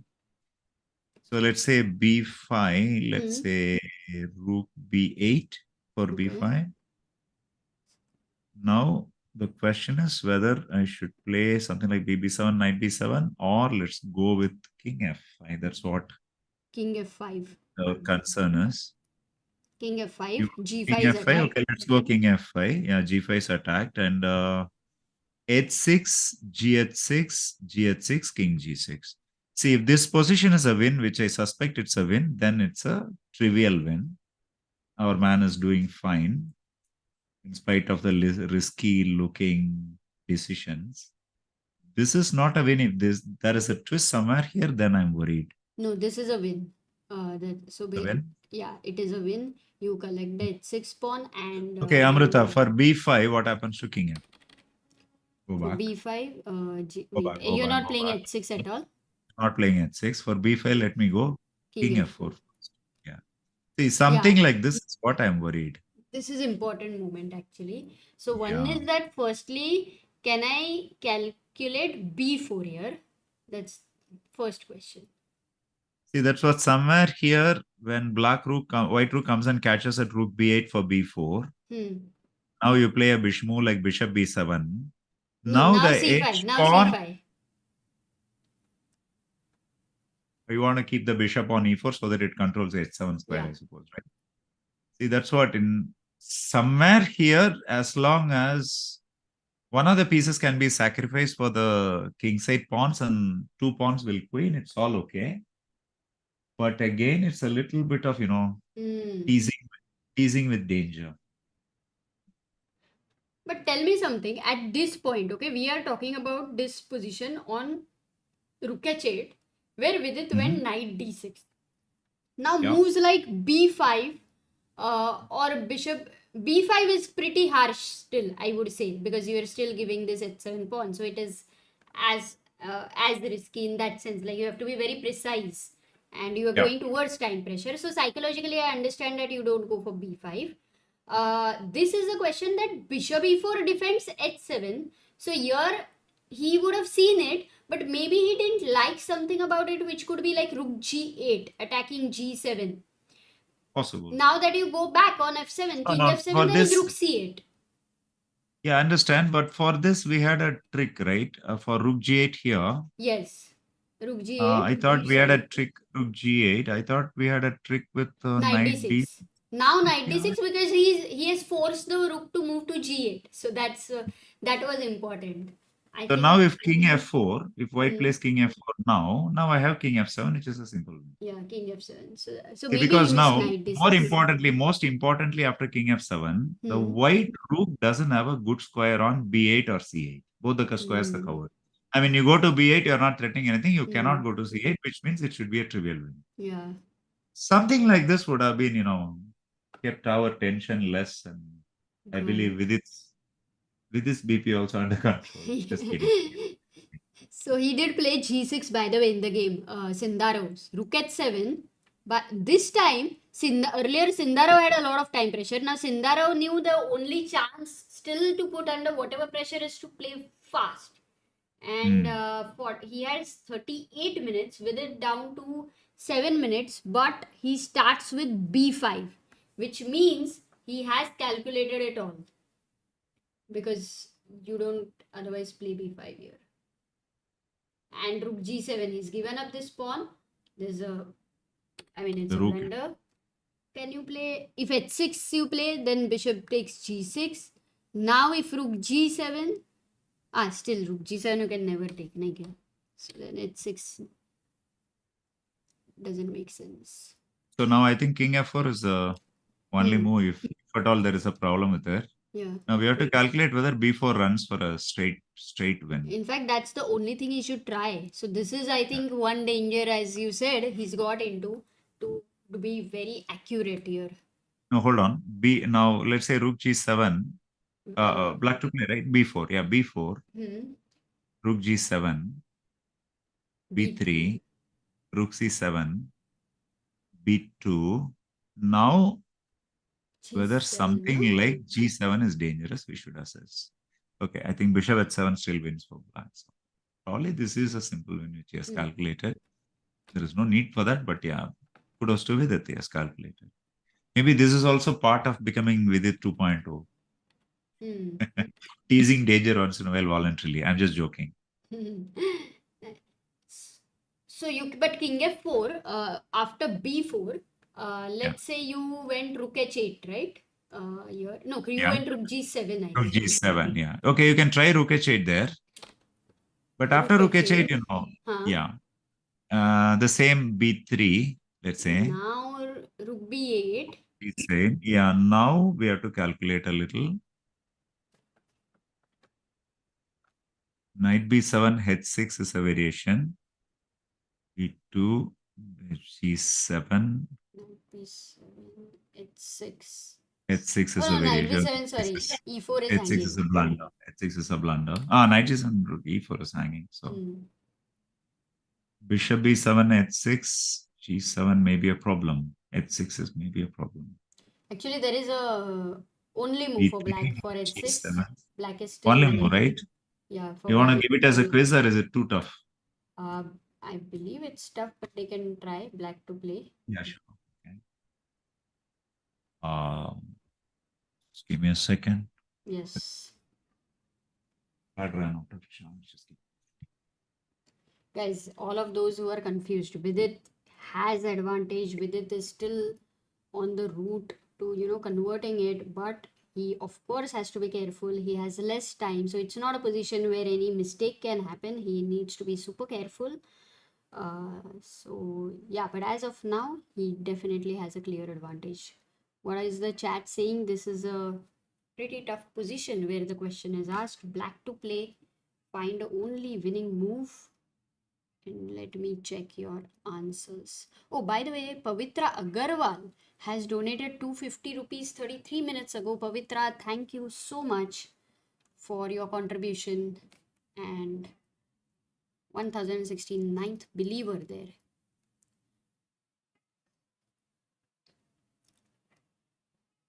Guys, Vidit has not blundered. He's not blundered or anything. He might have, he just had a better move. That's it. But there are moments of, a lot of variations. He has to be careful. It has to be calculated, and it has been a complex game. You have to understand that towards the end of the game, it's a very different ball game completely. Oh, my milestone member message missed. Oh, Akshay Natu, very sorry for that. Akshay Natu, member for 33 months, backer of Indian Chess, says, been a while, but this channel akin to comfort food. Akin to comfort food. भाई मेरा English इतना तो बढ़िया नहीं है. Akin to means just like. Something like this meaning. Akin to comfort food means like comfort food it is. Nice. Akshay Natu, thank you. Yeah, been a long time, but thank you for always being a regular viewer. Here we have the answers. B2 is the top move, and then goes king f6. So everyone wants to go b2, and this move would not help you win because of rook take. I mean, you can just maybe h7 is simpler, threatening a queen. If you make a queen here with a check, and queen g7 check should end in a draw. We can come back here again if we have doubts, but the move was king f6. Now the very first question is, what if h7? Because anyway you can't stop the queen. b2, queen's here, you queen here. And again, what is the difference? Because white has a check in hand, queen f8, queen, in fact many checks in hand, queen check. But whichever check, you are going to win the g6 pawn. Maybe you would like to give this check so that if king g6, queen g5 check, and this position, Saravanan, it seems like, of course, unnecessary. You don't want to get into this. You absolutely don't want to. But maybe this... Now, if, let us say if queen exchange happens, then another episode of adventures will start where you have two pawns and knight and rook against, knight and bishop against rook. And yeah. Going to But be a long but match. there is an improvement for Vidit. Like rook h8 has been played, okay, and Vidit is thinking here.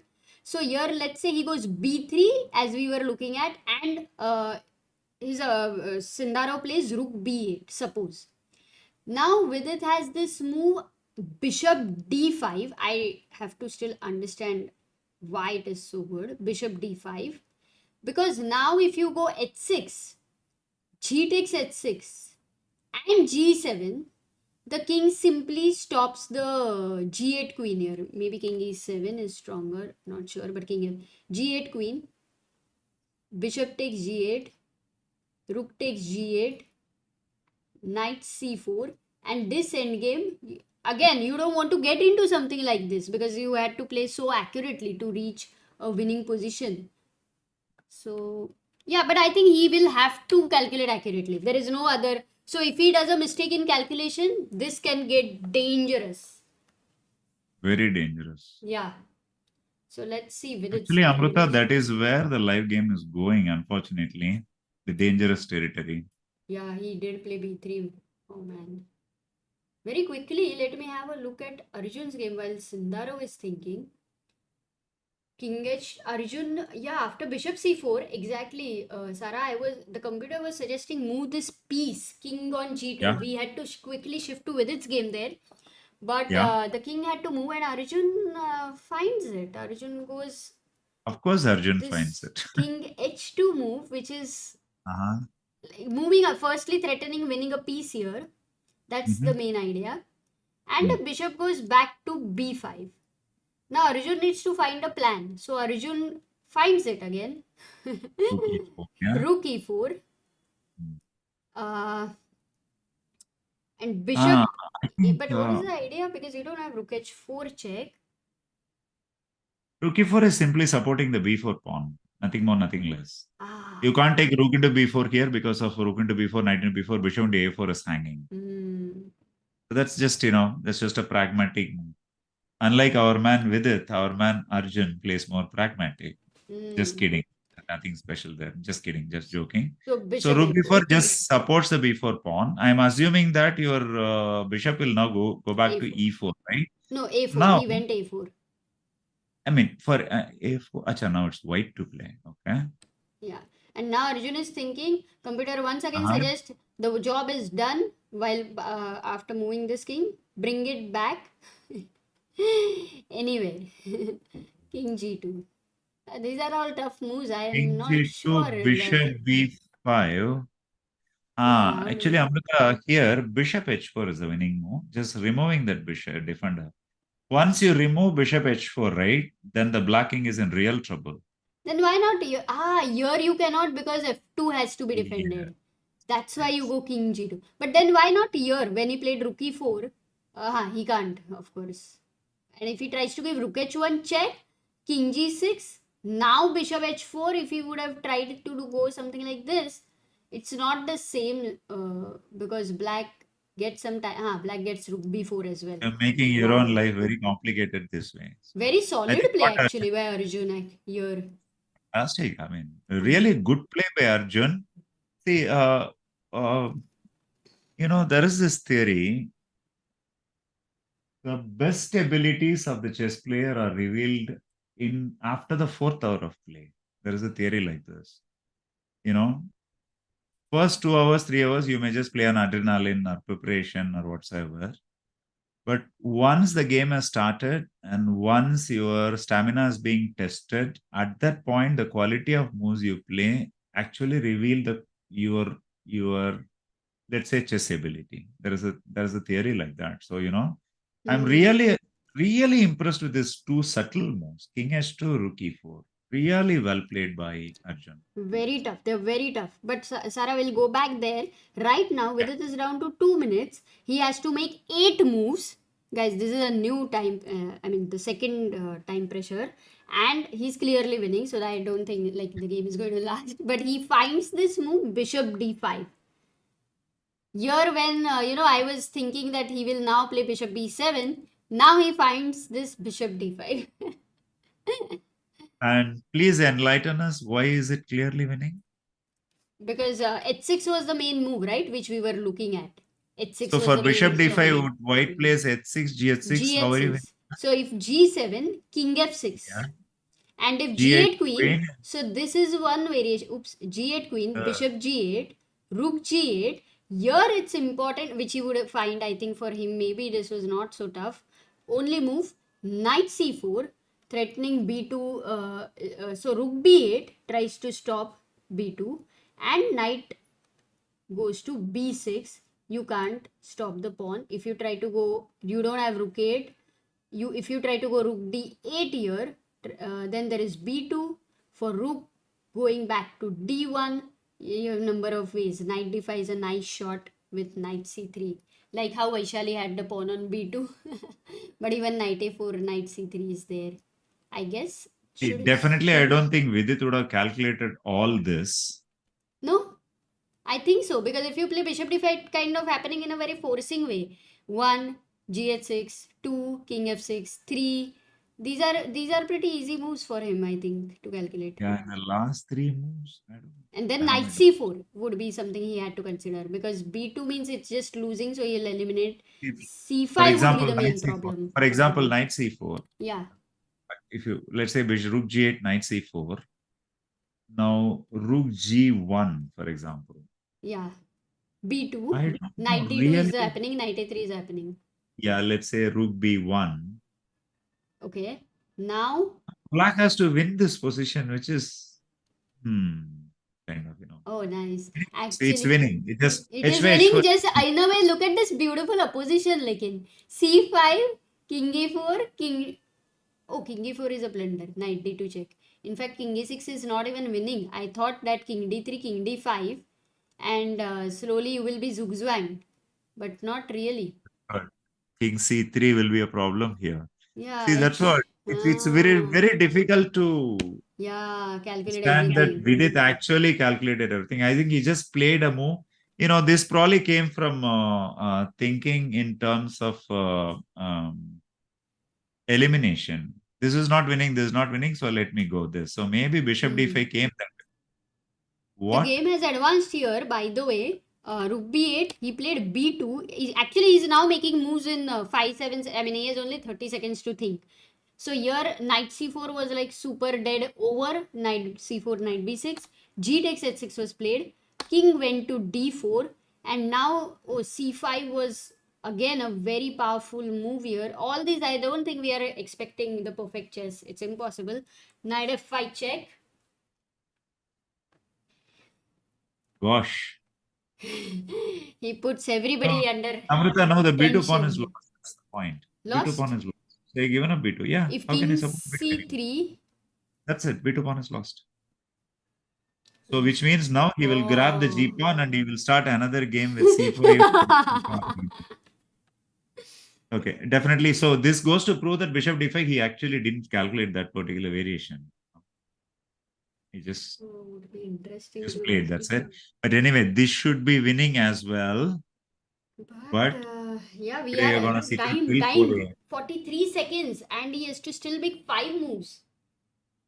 Okay, there is nothing to worry, because now really? the moves are obvious here. Yeah, now it's nothing to worry. See, white will play king c3 here, right? Okay, yeah. Just king f6 wins the game. Aram se.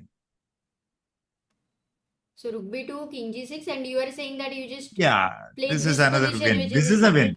This is a win, but again another long quest. Long, but not stress here.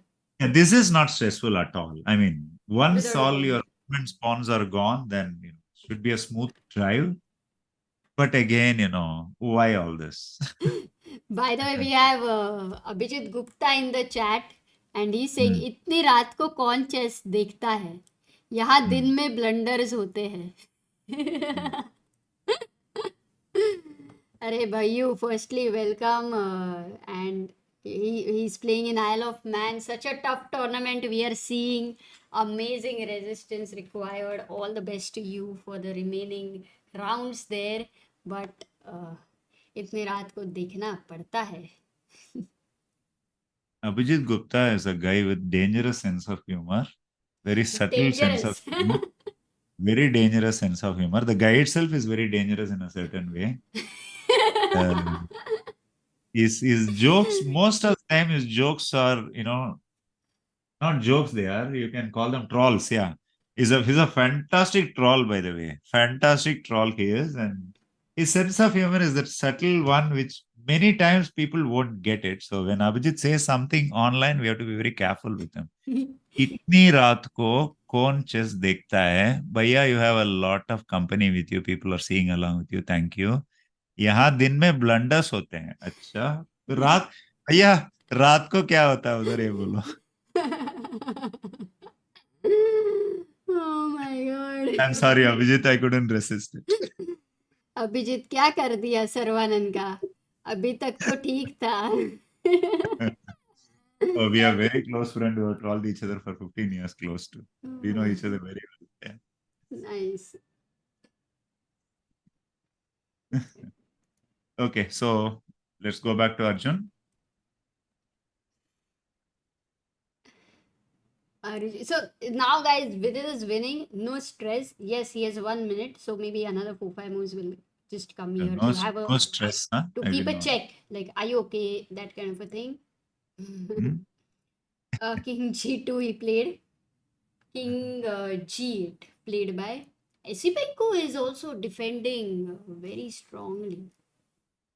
Now Bishop H4. That's the idea. Arjun will go for it. But number of what are the person? How is Rook E7 working here? By the way, that's what the computer says. Rook E7 is a possibility. You can't take with the knight. You lose this bishop. That's winning. And if you take with the bishop, then rook takes c6. But no, why would you want to enter into something like this? This doesn't, I don't like it practically. So don't listen to the computer.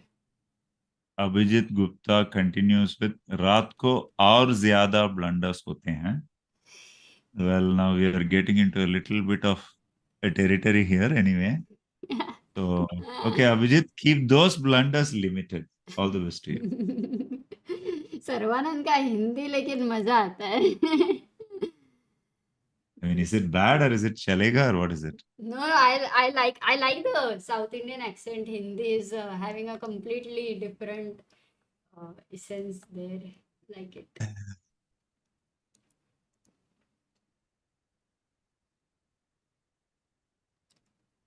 So let's go back to Arjun. So he has gone to King G8. Esipenko, right? That's the last move, I suppose, yeah? Yeah, last move. Abhijit is saying Saravanan is a legend. Abhijit, Of I course agree I am. with you. Oh, That I am. First Thanks, time he has, accepted a compliment. Like it of is course. definitely not a compliment. This is one of Sarcasm. the most cheekiest guys in the world. It is definitely not a compliment. Abhijit, can you tell us a little bit about how has been your experience there and right now what's up in Isle of Man? कुछ वही तो बोलता है बताओ ना यार. बहुत ज्यादा blunders हो रहा है. Apart from that, अच्छा क्यों हो रहे हैं सबके ब्लंडर? कुछ तो राज बताओ ना.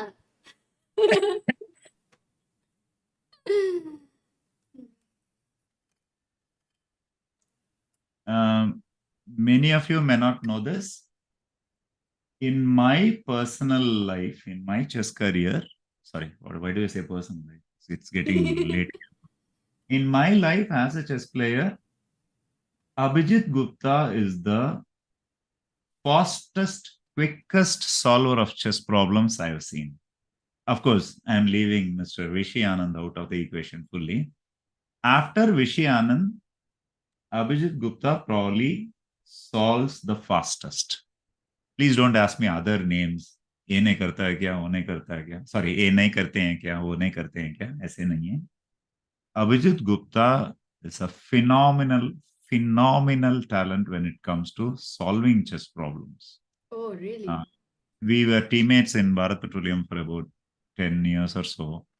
So we used to have these practice camps in which we will keep the position. So we used to keep the position, write down the moves and start solving.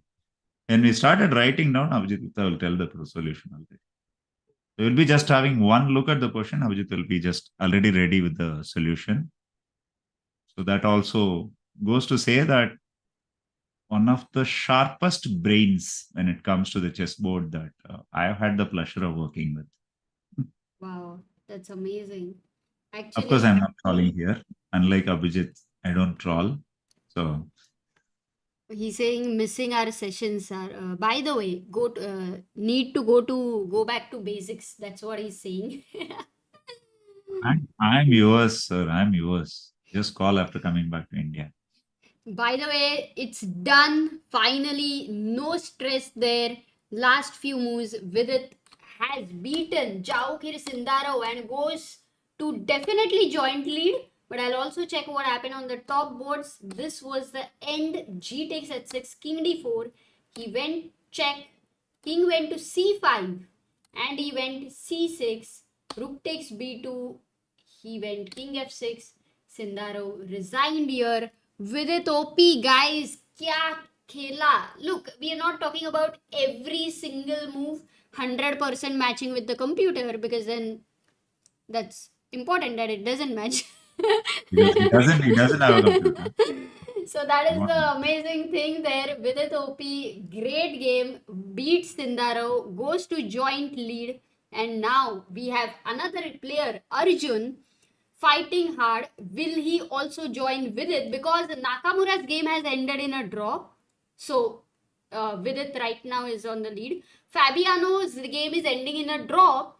And we were looking at this scenario. Vidit and Arjun, if at all, they become the joint leaders. Tomorrow's match will be Vidit versus Arjun. It's very hard to, we can't choose, to support anyone. It's impossible. But we will be just enjoying chess there. Hmm. And also, maybe guys, today a good idea for me to show you something. I don't know if Abhijit is still there, but here we have, by you, if you feel you're making a lot of blunders, maybe you can try this. Oh my Mate God. in 6, but it's going You to be will really say that? very, very difficult. But later, guys, with all those who love to solve, you should definitely try to attempt this on Chessranga. It's very interactive and it's amazing positions by Shatnik, who really loves, finding these kind of compositions, is really having amazing knowledge in it. So I would recommend you to check this out. Okay. Yes, what did you say? Yeah, I gave him a very tough position. So Did you really say that? Subscription नहीं है Abhijit, directly मैं बता रही हूँ. Solve the 6 move mate before your next round. 5 games, 5 out of 5 Abhijit. 5 out of 5. is trolling. He's trolling you. 5 out of 5. This is Abhijit Gupta troll for you. Subscription कितना है? ऐसे ही पूछा. अच्छा. Another thing you have to remember. He has gone and settled in Delhi. हाँ तो he's not in Rajasthan. Delhi. You know what Delhi walas, right? Deep calculations. Delhi walas are too sharp. Delhi walas are too sharp. See, he is trolling you and you didn't realize it. This is Abhijit's troll for you. I need training from Saravanan how to understand Abhijit's drones. Subscription नहीं है बोल रहा है, देखो. This is Abhijit Gupta for you guys. Practical example of a chess player's that fine sense of humor, especially when it comes to sarcasm and trolling. Abhijit, अगर कोई काम नहीं है तो लिंक भेजू क्या? Oh my god. That's a good question. One of them, our viewers asking how much has Vidit gained. He has gained, I think, 9 illos totally so far. That's what our calculation is. So And he moves on to 27-25 with that. Yeah, also I think what are the results, if I just show you over here, refresh them. Even Firuza's game drew, so Vincent has gone to 5. Daniel Bogdan, he beat Yakubaev, he goes to 5. Kuzubo beats Artemiev. Oh, he goes to 5. Anish drew, so Anish on 4. Richard Rappo beats Bartel. Narayanan loses with Aronian. Yeah, Nihal also drew. Okay. बोलता है Yes, send Chessranga ka subscription link. See, he doesn't stop even when I identified that he's trolling you. He doesn't stop. But did he tell how is it in Isle of Man? कुछ तो बताओ, some secrets. सागर का भी बताना बाद में, वो WhatsApp पे बताना. Abhijit asked.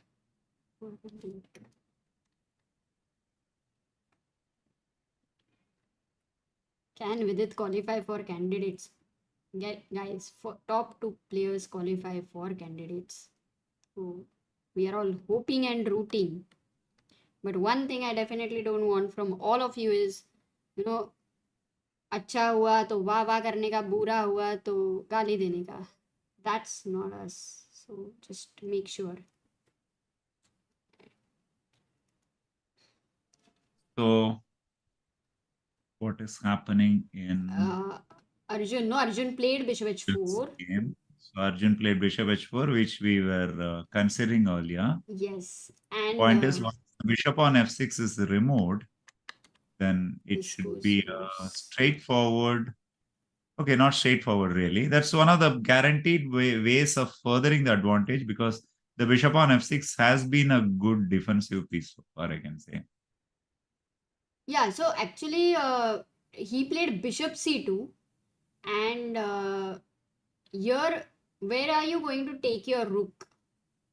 Where will you Actually, take it your looks rook like a to? blunder to me. Bishop c2 looks like a blunder to me, because But let me play rook e2 here. then it's In the fine. bishop. Yes. Bishop into h4, bishop into h6, knight c6, bishop into c6, knight c6, rook c6. The bishop on c2 is an eternal pin. It's eternally pinned. If I go back, bishop f6, 1 second. When? After rook c6, in the same variation. Yeah, you are this delaying. should be a b5. straightforward. No, you have just b5 anyway. Because Yeah, again, I b5. need You some just have to be time. you just have to be careful with some kind of a jhatka. So even though the position is dicey in terms of two rooks against rook and two bishops, which is a powerful combination, that pin on c2 will ensure that the rooks are exchanged. After it, rook and two pawns queening on the queen side against rook and against two bishops should be a win. But he missed Amruta, it. He missed it. you have a no. He missed it.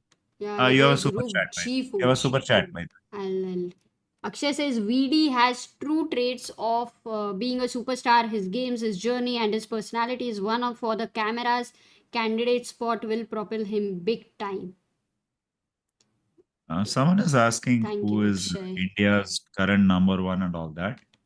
We will give you the link of a site which just deals with all the 2,700 players and above of the world. I'll put it in chat right now. Yep. If you go there, you will find these kind of statistics, details very easily there.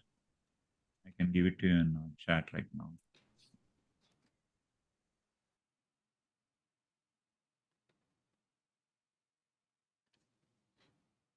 Rook g4, even Esipenko couldn't play the. Okay, let's give a trivia question to our audience here.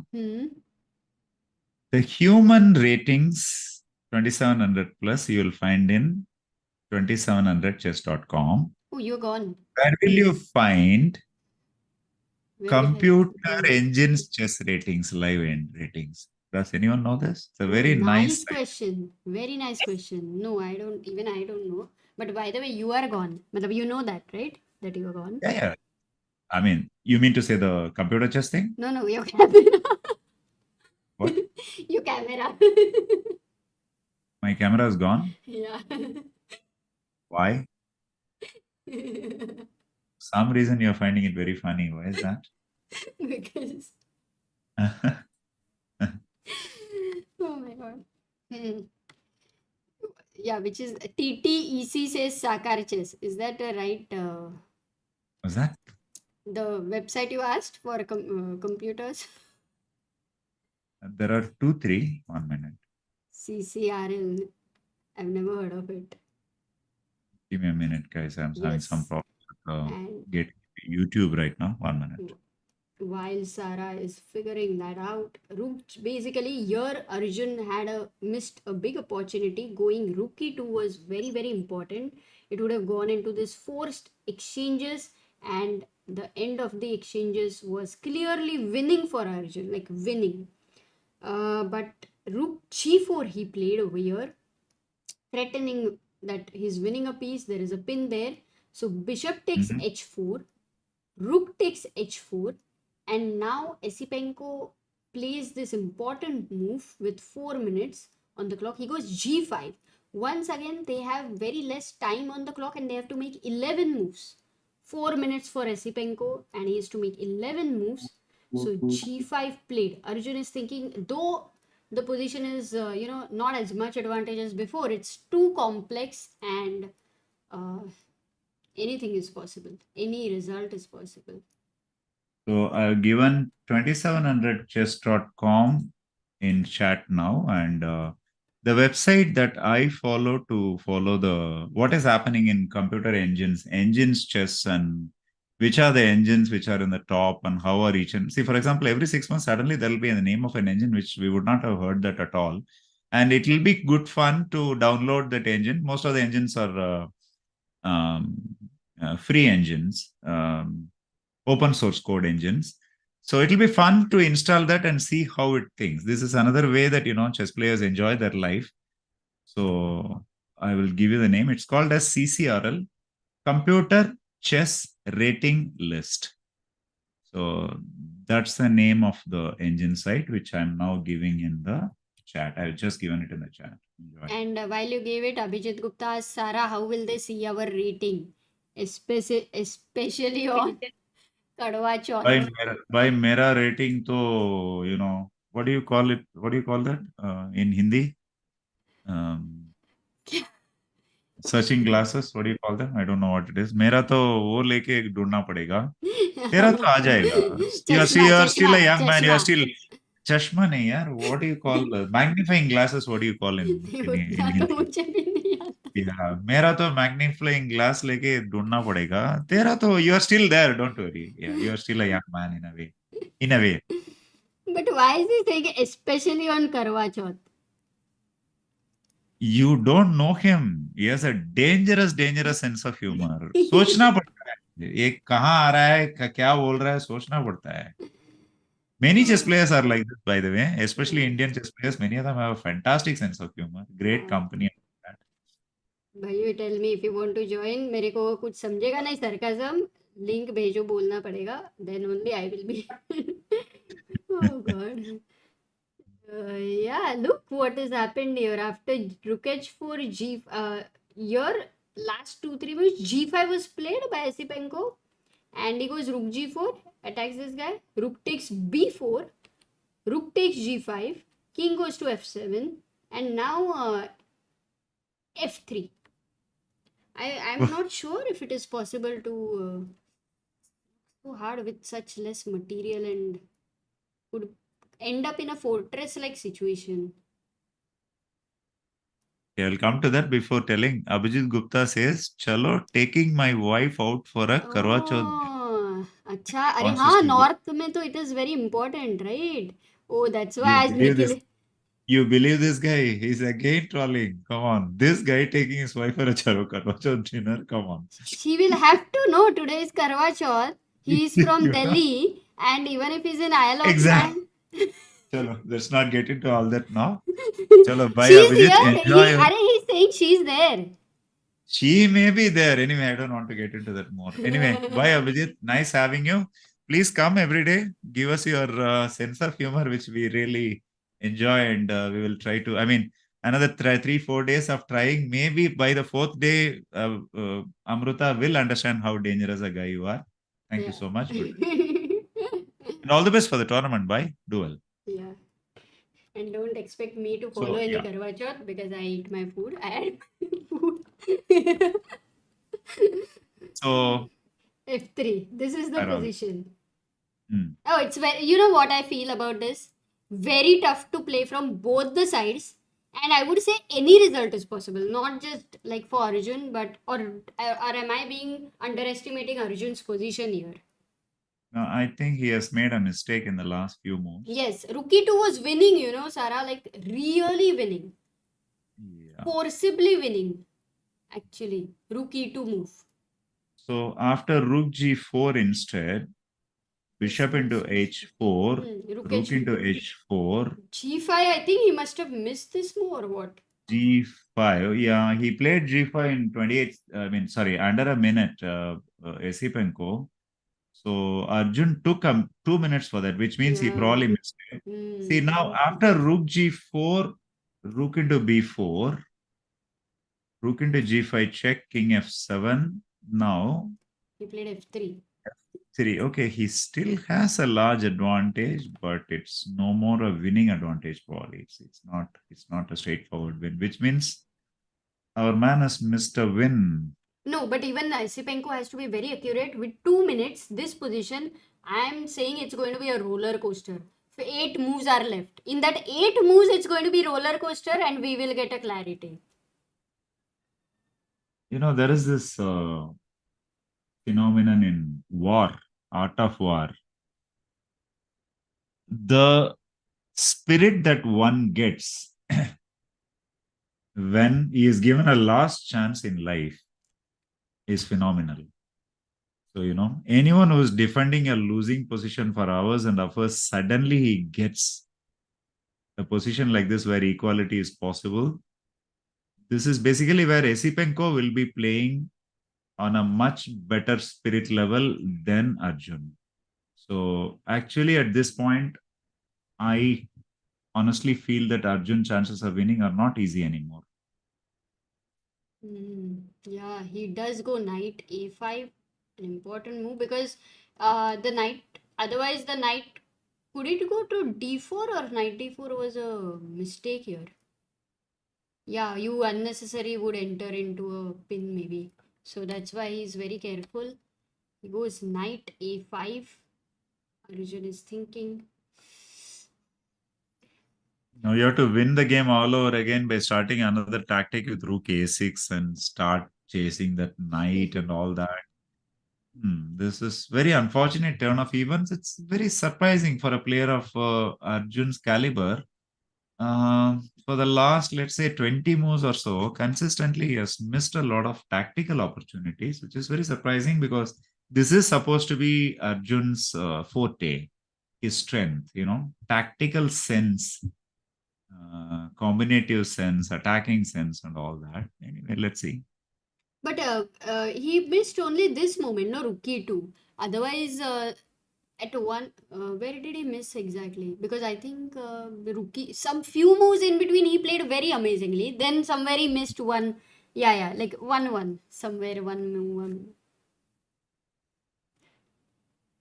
But after the time control, what I feel is once they get 50 minutes added, and in that also they're thinking, somehow it's a little, I don't know, when 30 minutes get added, it's impacting the game in a different way. When 50 minutes are added, they don't need this much time. I mean, have you realized it? It's like the time is there. And They don't need that much time. no, they don't. Like, literally speaking, it's sometimes like you have that much time. So it's like, अच्छा ठीक है, you have a deadline 10 days later and you will like, ठीक है बाद like exam रहता है, ठीक है ना, बाद में I'll study later, I'll study later, I'll study later, and you know, just before the exam, many times you kind of wake up and start studying. They don't need 50 minutes, right? Imagine the whole I have a scenario. different viewpoint. Honestly, I have a different viewpoint. Okay. See, classical chess, basically, the more time you give, in my opinion, 70 to 80% of the time, chess players' standard of moves improve a lot. This is what I feel. What I mean is that, see, I've told you this, Vishy Anand's brilliant example of getting into the depths of a position. Anand said this. Mikhail Gurevich, with whom Anand had a training session before his match against Anatoly Karpov in 1992, Mikhail Gurevich gave Anand the analogy of an onion to understand a chess position. Yeah. Onion has a lot of layers to peel, and only when you peel the outer layers, you actually get to the core, which is the essence of a position, chess position. And that does not happen without giving enough time for thinking in between the moves. So, No, I you may agree say with that it this. is not, 1 minute, let me complete this. So you may say that it is not, they don't need it. They actually need it very much, in my opinion. You give them more time, they are going to come up with uh, better thinking process of evaluating any position. This is what I strongly believe. See, why blunders are made and why the standard of game goes down, that's a different question altogether. Yeah. See, for example, if this time is given, not given, Hmm. what will you say if the quality of games are even worse? It What will will you say? be. It will be. At the end Yeah. of it, it will be. So at the end of the day, when it comes to a chess tournament, which will make or break a player's career in his entire life, when you can give them the maximum time, in my opinion, nothing wrong in giving them. No, the main change, Sarah, is like I completely agree with you. The quality of games can be different. It is exactly like how the games we used to be adjourned, and then the quality of games can be just ultimate, yeah. And then we kind of moved from 7 hours and No, then 4 hours. adjournment is not ultimate anymore. Adjournment analysis is nothing but just giving the position to the computer and going for Okay, sleep. maybe seven. Maybe earlier That's a it different was thing. when you played it would be around 7-8 hours over there. And what I'm trying to say is every tournament used to be in that time format. You see, whereas now when there is also blitz and bullet, and there is also rapid, a lot See, of that's rapids, what and that all this that also that is just, basically and then that we is are talking about basically this sudden tournament which has 50 minutes. There I am talking about is not needed like that kind of a thing. Regularly you I keep this time, understand. I it's understand fine. that is your logic, but I don't what to say. I Mm. have a different take when it comes to this logic. Mm-hmm. Just because there is 1 minute and 2 minutes chess doesn't mean that playing classical chess and producing deep games is out of No, no, fashion. classical I didn't say. That is a The 1 minute, classical 1 minute, is 1 minute. wrong. For that, you will have a world blitz separately, Yeah, excitements and other things. For absolutely. producing deep chess, you are having another different kind of a time control separately. What is wrong in that? No, Is what I this strongly believe. how many tournaments are happening with this time control? Only candidates, Doesn't world championship, and only the doesn't FIDE yeah Grand Swiss. Okay, doesn't mean that it is wrong, right? you're not wrong.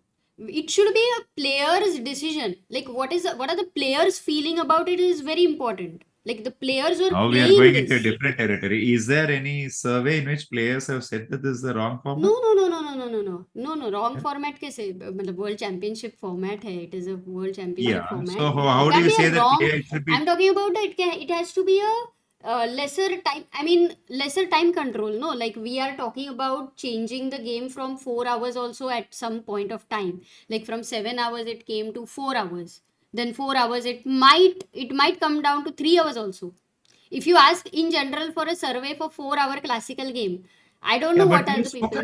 we have Huh? already spoken about this now. We already spoken about this now. You say that bringing down time control is fine. What I'm saying is it is not fine. That's all. We Not already spoken. fine.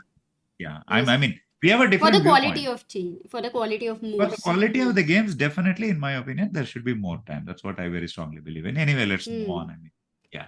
So here he played knight d6, and it seems like there is a there no chance with these pawns here. You think because if white is able to get f4 f5, or See, is there point is no this is possibility? where white will miss his dark square bishop.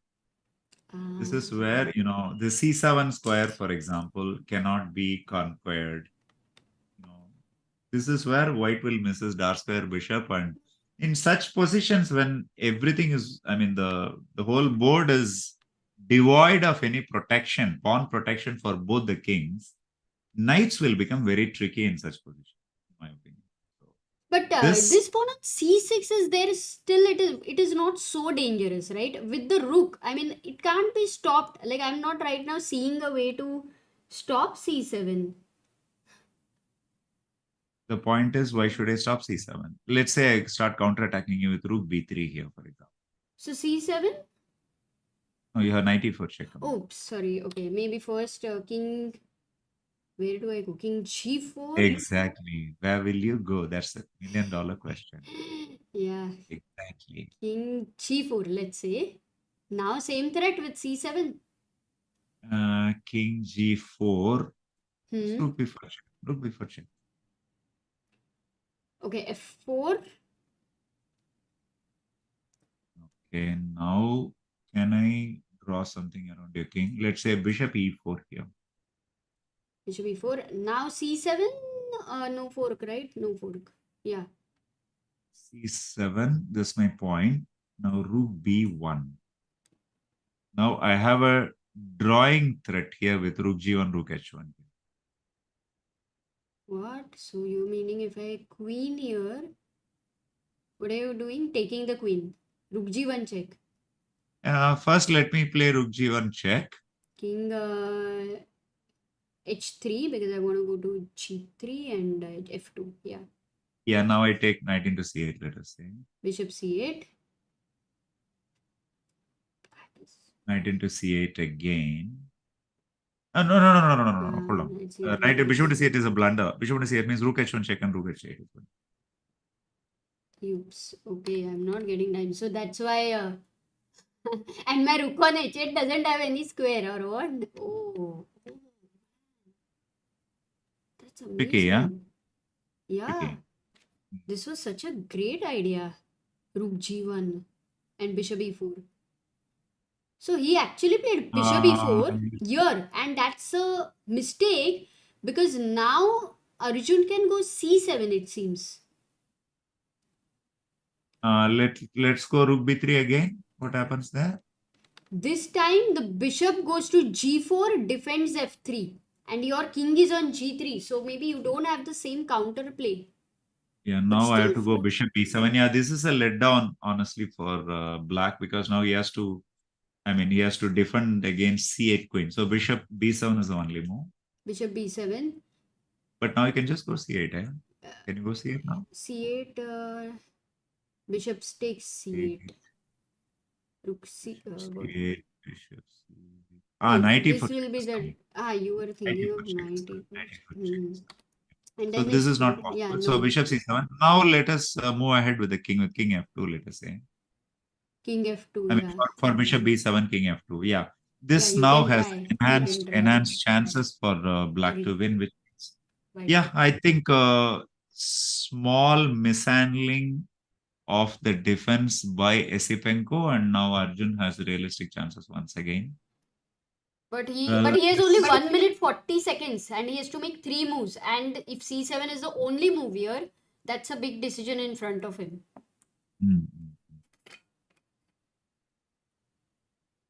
Okay, Amruta, on that note, may I take leave? Yes. You want to wait for 3 moves or you want to leave now? Yeah, okay, I can wait for 3 moves. Yeah, we can see what's happening. No, he didn't play Time is less as well. C7. He didn't play C7. He Uh-oh. played Rook C3 and Bishop F5. Bishop F5. The point of bishop is now I can put a blockade on the C8 square after bishop F5. See, the point is now if you have to take bishop into F5, right? So bishop into F5, let us say, knight D F5, and let us say king H3 or king F. King H3. King F4 and D5 will come. So king H3 is the only move. Now the point is I can just go back if I just put the knight on D6, one knight on D6, one I knight don't on think you can go king F for knight F5, knight D5. There is king F5, no? Yeah, king F, knight, king F4 is not possible. I said king H3 here. You mean to say the 4 can be allowed? Yeah, fork is not the problem, but knight G6. Hold on. No, hold on. Knight D5 check. Hold on, knight D5 check. What's happening? King F5. Yeah, knight C3. C7. C7, knight B5. Are you winning there? Oh, can't make a queen, yeah? I have to give a... No, you have rook B8. Rook H7 check and C8 queen mate. Aha. Nice. But this was important. Nice. Knight B5. Actually, I couldn't make a queen, yeah? Oh, nice. Yeah. Knight D6. Knight so tricky. But he played bishop F. He played rook D8 here. Arjun played rook D8. And bishop takes d7 now. Okay, this is nothing now. Or is it something still? How many moves? 59. So last move, 60th move here. And then maybe, yeah, you can. Now also black has a small trick here with king e8, yeah? King e8. Yep. Cannot take rook into d6. Knight. This is knight and the king is placed in such a way. Among all the endings where knights are involved is the most trickiest in terms of tactics and all. I mean, assuming that there are no other pieces, just knight versus knight or two knights versus two knights is most trickiest endings come from two knights versus two knights when the position is, especially when the position is equal like this with tactics and all. And that too in time Literally. pressure. Yeah. So last move is played, 60th move is over. So now guys, they get another 15 minutes each. So knight c8 was the last move. And maybe Sarah, yeah, 60 moves are over. So you can. Okay. Thank you so much. So guys, very nice today. We had a very engaging and very lively audience. Enjoyed it. Yeah. So see you all tomorrow at the same time. Bye, Amruta. All the best Bye, to you. bye. Thank Good you. night. Please sleep well, Bye. yeah, because today's games were a little bit tiring, I think. Very Little bit, did you complex. say? No. Yeah, thank you. Chalo, bye. Bye. Good night. Rakshay says, so VD is going to be the sole leader. No, not yet, because I would say that I'm not really going to give hopes from this game because there is a big imbalance in the position with the rook and knights, and because there is a pawn on c6, there is this pawn on f3. I would say that there are practical chances for sure. So that too in so much at the end with who's like energy levels and so many things mattering, we have to see who is able to stay strong. What I remember is Arjun's game, that the most complex game which we were watching with, who was it? Who was his opponent? Guys, 2 days ago, Arjun was playing. Can you please help me to recollect the name?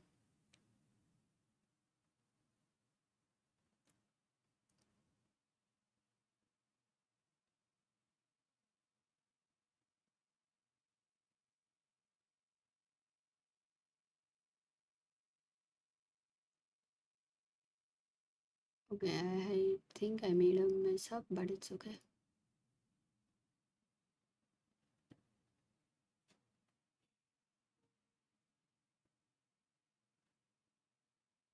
Jumabar. Okay. Yes. And that one was so crazy that I'm not gonna give it up over here.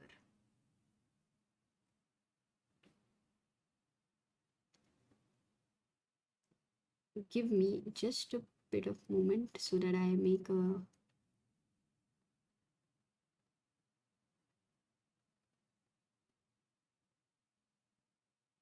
maybe I'll fill this space like this because I don't have the overlay, so that should be fine.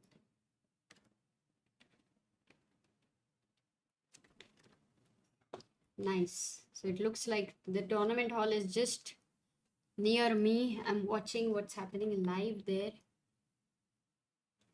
c7, Arjun played c7 here, 61st move, king e6, and rook d8. Is there any threat here? Because these knights have, formed their, it's like going to be a house for them for a long time. They have rented this place. They're not going to be moving from there. Can white now manage to get this guy going? Or another thing, can white manage to get the king to b7? But the rook is not going to leave the b file. How much of an advantage it is a question. Amruta, can you add Fabi Wojtaszek? Okay. Let me add the bar. Oh, rook b4, and maybe Arjun is getting advantage, is it? But 5b Voitasek, just for people to get to know the result. Got it. Smart.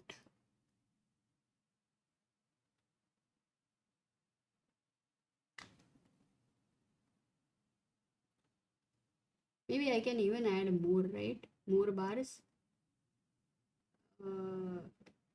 Yeah, I can add.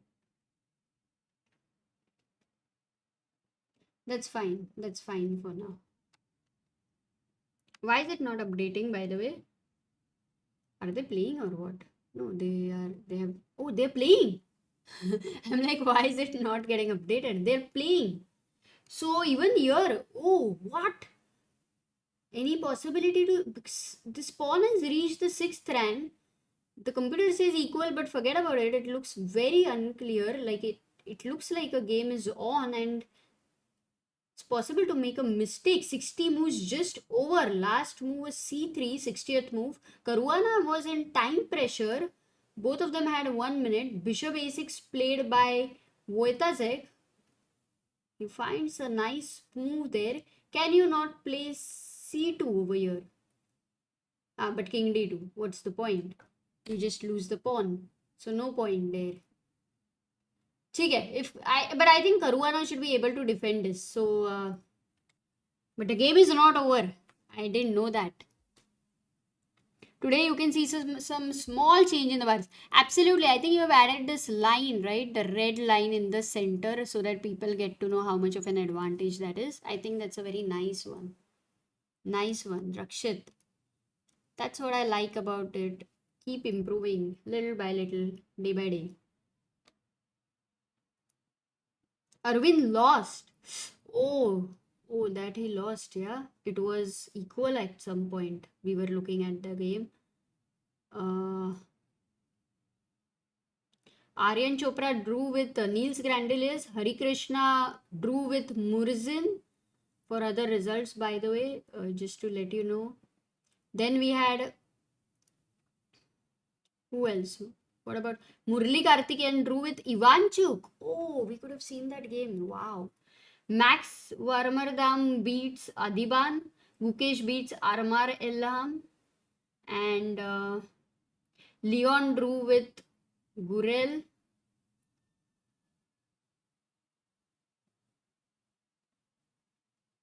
Yeah. So last move was played rook b4 over here. f4 was played. Oh, Arjun, you had to wait. But still, even if you wait, is there anything there? Let's say, how can white try to progress? Because this rank, you can't bring the king. So f4 is such a natural move because you want the pawn to give your king shelter from the side. The rain is coming from this side, so you want the shelter from there. So rook b1. But what was the point? If you don't play f4, how do you progress? What are the other ideas you have? I'm sure it's like a fortress. Can I go king f2 and can I go from this side? Rook b2 check. I can't go here. There is knight d5 check, I believe. So how do I bring my king? Check, king d2 check. Can I go rook c2 means a draw, I believe. If I go rook c2, that's a plain simple draw. Because I can move the knight, nothing to worry here. F4, the king will go here, and oh no, this would bring black in a kind of situation to find the best move. I can't go king c6 here because f6, and that is over. So the best move is not that tough. Now that you know the threat, knight has to go to c8, and now if f6, you go back. So the king and the knights absolutely overloaded with work, but can manage. So I don't think even if even if it would not play f4, was there a winning plan is something we need to understand while they think. In the game, what happened is rook b1, rook c5 played by Arjun. So I think he wants to go king g4 and f5. But the problem is, as soon as I go king g4, will there be not a check on g2? Rook goes back to b2. If I go king e4, yeah, I have to progress. Rook b4 check. So he goes rook g1 check anyway. Anyway, rook g1 check here. Rook e4 check. Oh, I was asked where. Rook e4. Ah, you wanted to ask what if rook e3 check? King f6. Once again, what next?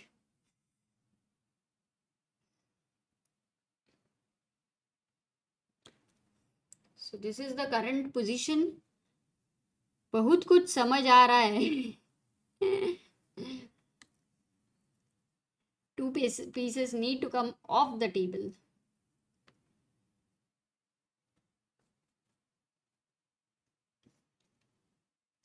Man, Vidit.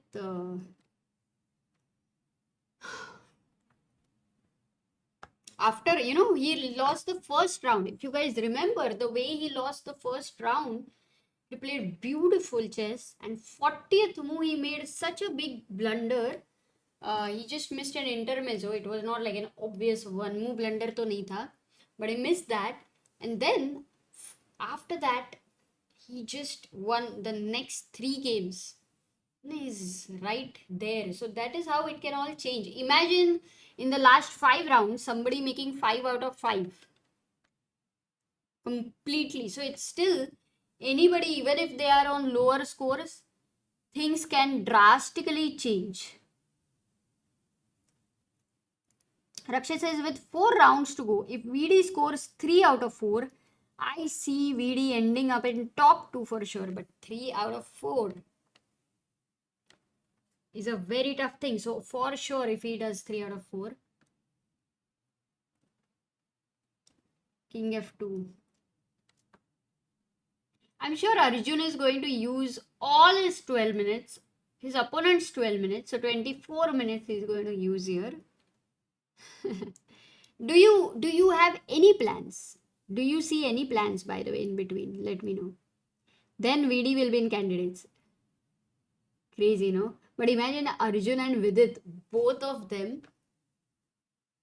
I don't know if tomorrow them playing each other is a good or bad thing. Result will only say. But otherwise, there is also an advantage if they don't play each other. Yeah, best scenario can actually happen with Vidit, Arjun, Gukesh through FIDE circuit and Pragg. That's the dream for us. There is Savita Shri there on the camera, by the way, if you see the tournament hall. And then we have Harika over there.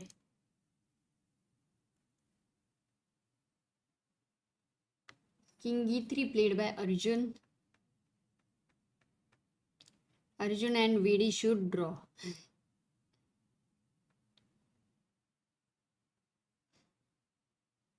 I think a lot will depend on firstly in opening who can out prepare. Oh, that's Wojtaszek, by the way. Right now he's playing with Caruana. This is the board. Which we look at Caruana. He's walking by. So this is the board. King d7 is being played by Caruana, and Caruana, that's Arjun. Arjun didn't know at that point of time his game is going to be lasting so long. Arre Sagar, hi. कैसे हो? कोई खबर?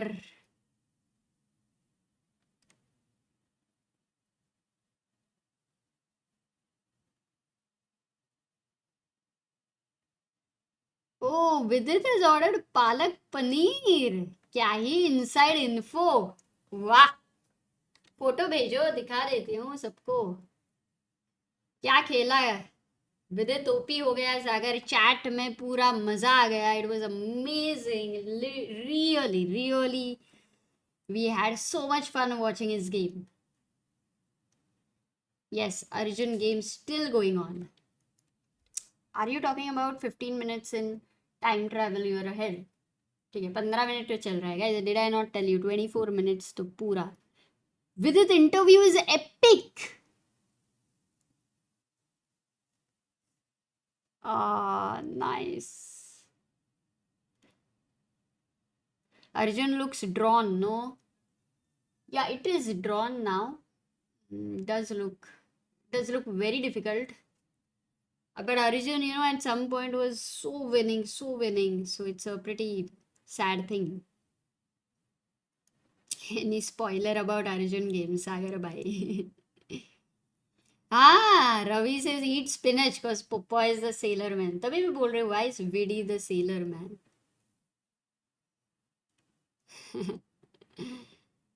सागर भाई आ जाओ ना थोड़ी देर. आना है?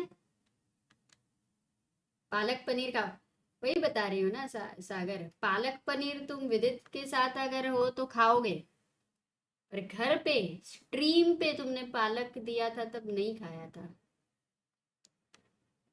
वेरी वेरी विदित को बताऊंगी मैं ये बात. कहाँ है इंटरव्यू? ओह,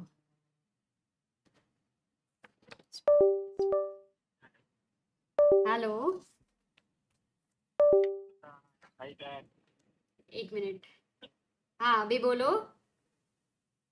हेलो अमृता, हेलो चैट, कैसे हो सब लोग? कैसे हो सब लोग गाइस? अरे आज तो मतलब इधर पूरा ऐसे धूमधाम हो गया ना, मतलब वैशाली वन, विदित वन, अब अर्जुन भी जीत गया है. In मजा आ fact, गया. Arjun was winning so much. Now I am not 100% sure, but I can't say that he may have a bit, but it looks like a fortress right now. Let's see. But क्या ही था यार विदित How का will भी you game. dislodge both the knights? It's very tough, no, because the Yeah. knights are so firmly locked up. You can maybe sacrifice rook for a knight and then you can win both the knights, but you will lose one of you will lose one of your pawns and then rook endgame will be drawn. ऐसा लग रहा है. So this one is very hard, है yeah? ना? This one is hard. I also think. I think it should be a draw. Fabiano Caruana and Wojtaszek also looks like draw, right? Yeah, that is a draw. Caruana played King D7 and nothing much there. Yeah. So I think most likely Vidit might be sole leader. He might face He will Caruana mostly or, become sole leader, Nakamura. and color is matching with Nakamura, I think. Yeah, But then yeah, Caruana is the and top seed. Vaishali has joined the lead, no? In fact, their pairings might have been out. I might be able to tell you as well for women's. No, pairings are not yet out. Yeah. She's one, so 5.5, and she joins Anna Muzichuk and Goria Achkina. No, today was epic day, no? Because today Pragg won, Gukesh won, Vaishali won, Vidit won. I think who else? Tanya won. So I mean, many wins today. Yeah, and in fact, do you know something? Right now, if I look at the ranking list for women's section, who is number one, you know? Vaishali, right? Yes. Yeah. No, I mean, Vaishali, of course, also reached 2490, I think. So now she's just 10 elo points away from becoming a GM. Superb, man. Superb. I think right now, if she would play with Pragnananda, she might beat him. I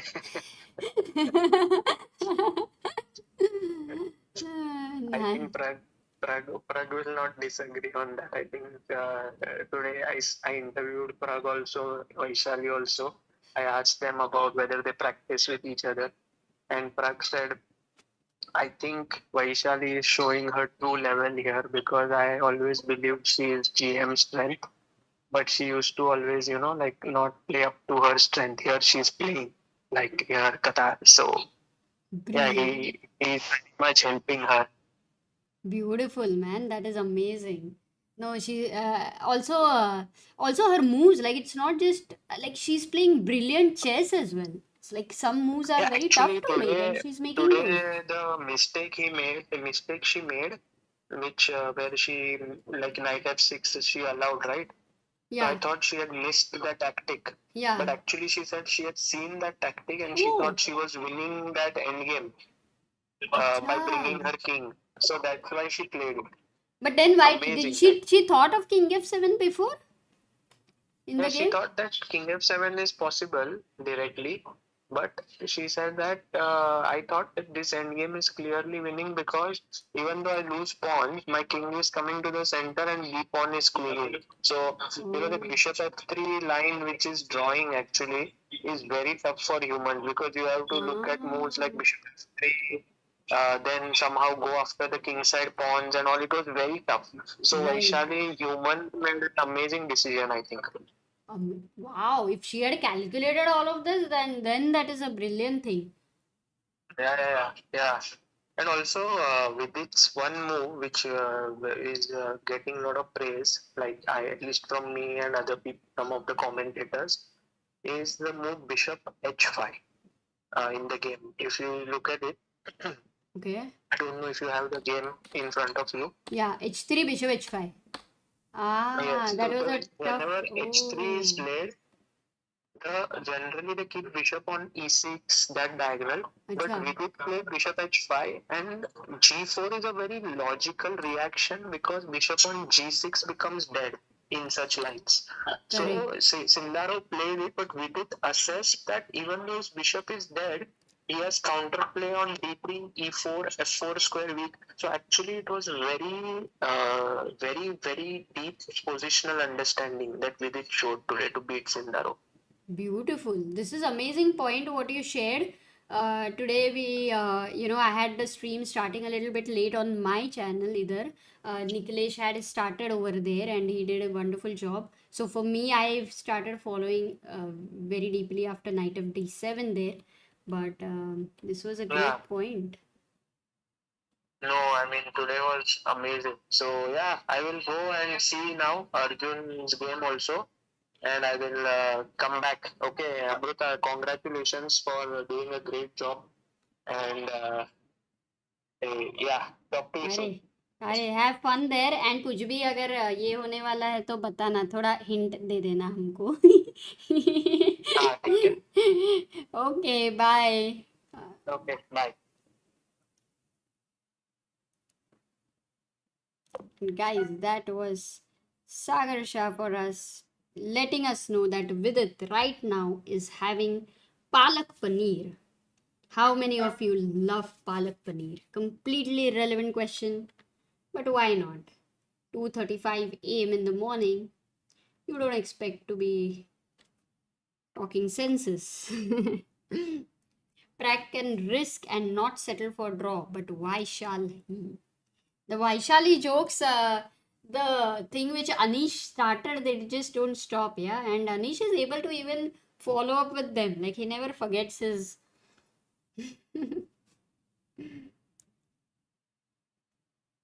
Shiv is saying रात को order करना पड़ेगा मत बोलो please बाप रे इतना पसंद है क्या वो भी पालक पनीर अच्छा वत्सल से I had that for dinner too क्या ही coincidence I do. In fact, that's the only paneer sabji I like.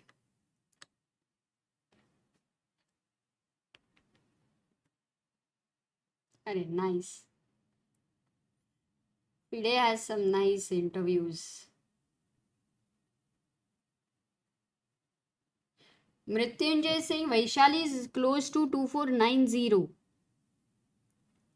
Also, Stefanova and Tanzongi are the only challenging opponents left at the top. In fact, Stefanova beating today, that was a big result. Oh, by the way, Caruana's game has ended in a draw. So as of now, everything depends on Arjun's game. Lot depends on for the pairings because if Arjun, your winning is not a possibility. But suppose Arjun wins, it's Vidit versus Arjun. Suppose Arjun draws, then Vidit will play either Nakamura or Fabiano. Normally it is the top seed of your, the next batch of points. So normally it should be Caruana.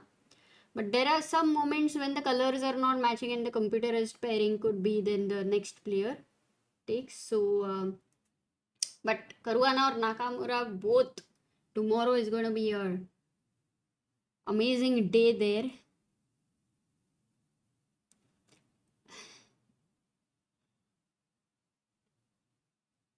आज मैंने dinner किया, फिर रात को 1 बजे pizza भी मंगाया. अरे बाप रे, इतना क्यों?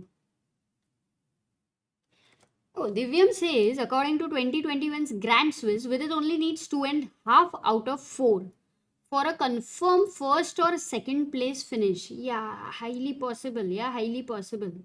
But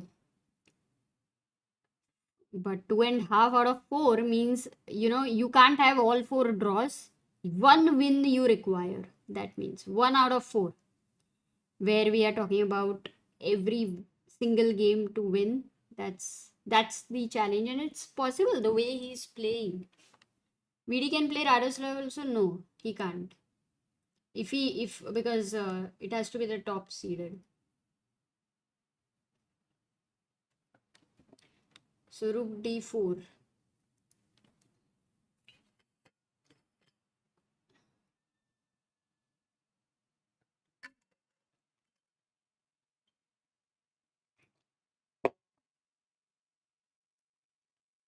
Oh, there's another thing.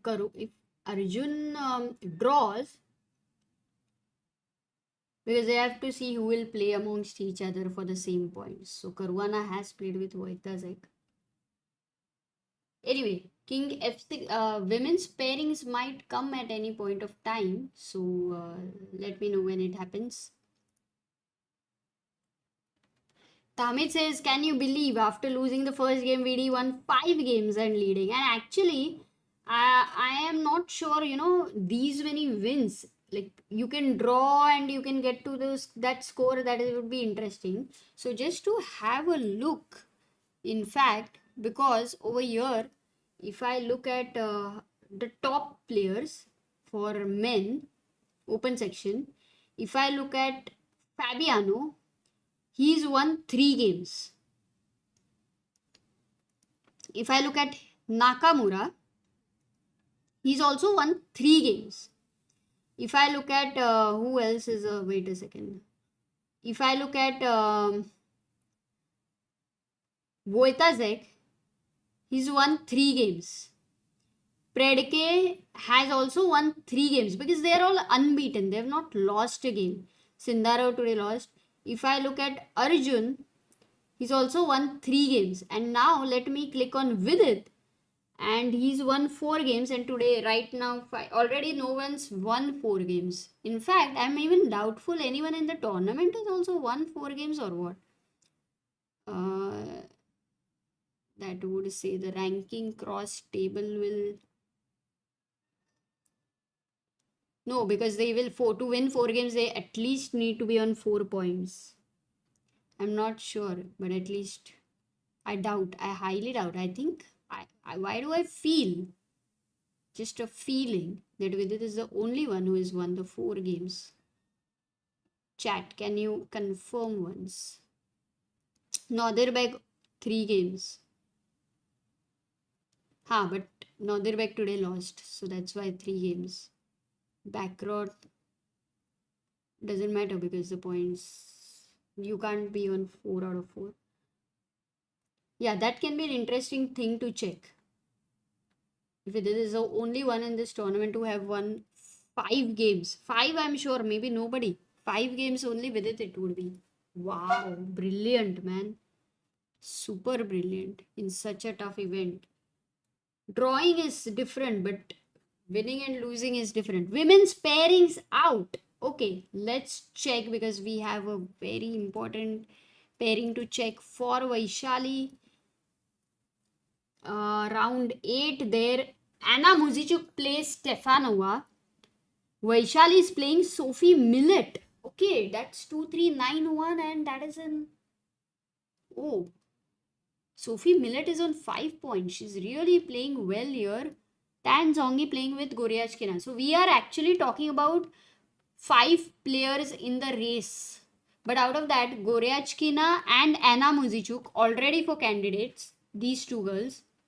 So Stefanova and Millet. So Vaishali has not played with either of them, I believe. So wow, great chance. Like if you just look at the ratings, great chance. But here in this tournament, it's not just about rating; it is about the form in this tournament. And if you see that, then Sophie Millet has had an amazing tournament.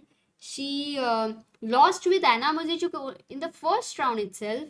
Then she won. Then she drew with Harika. She won with Nino Batshiashvili. Leila Javakishvili also she beat. Wow, Georgian women are very hard to beat. Gune Mamadza also draw. And with Marcel she drew. So she has been playing pretty strongly in this tournament. And what about Stefanova?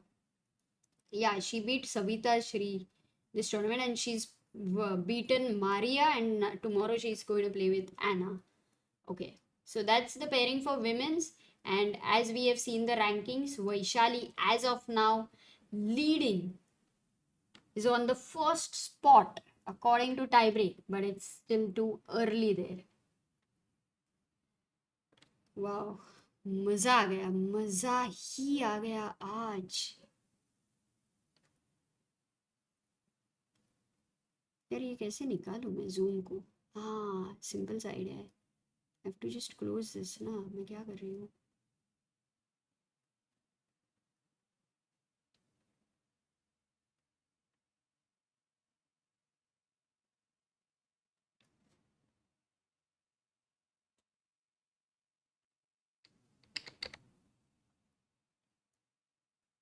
Like VD, Sophie lost her first game. Oh yeah, actually.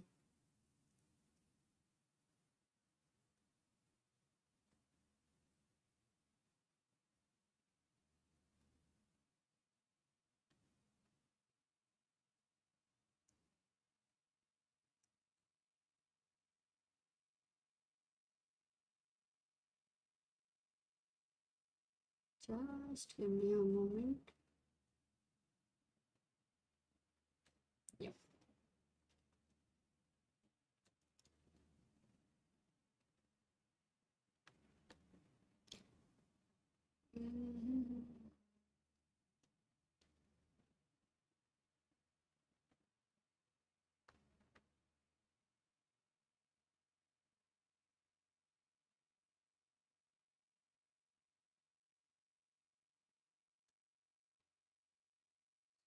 Sorry guys, I'm just trying to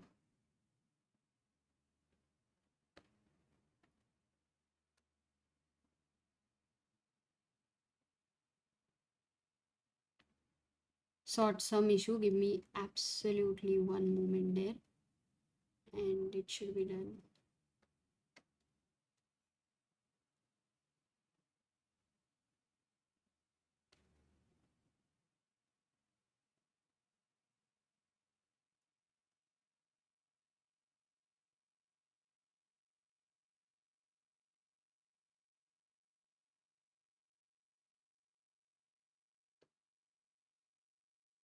Okay, this is the best I could do right now. Fine. So there we are. VD has moved to 2727.6 and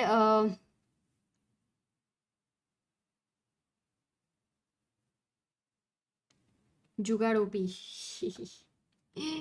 जुगाड़ OP. ये सब छोटी छोटी चीजें हैं. छोटी छोटी. Okay, let's now get back to once confirm whether there is any plan for white or it's a fortress. How many of you think this is a any tricks possible or a draw, a plain simple draw? E4 for plains. Wait guys, let me take the vote. E4 for plain simple draw, D4 for kuch jugaad. Yeah, E4 for plain simple draw, D4 for some jugaad.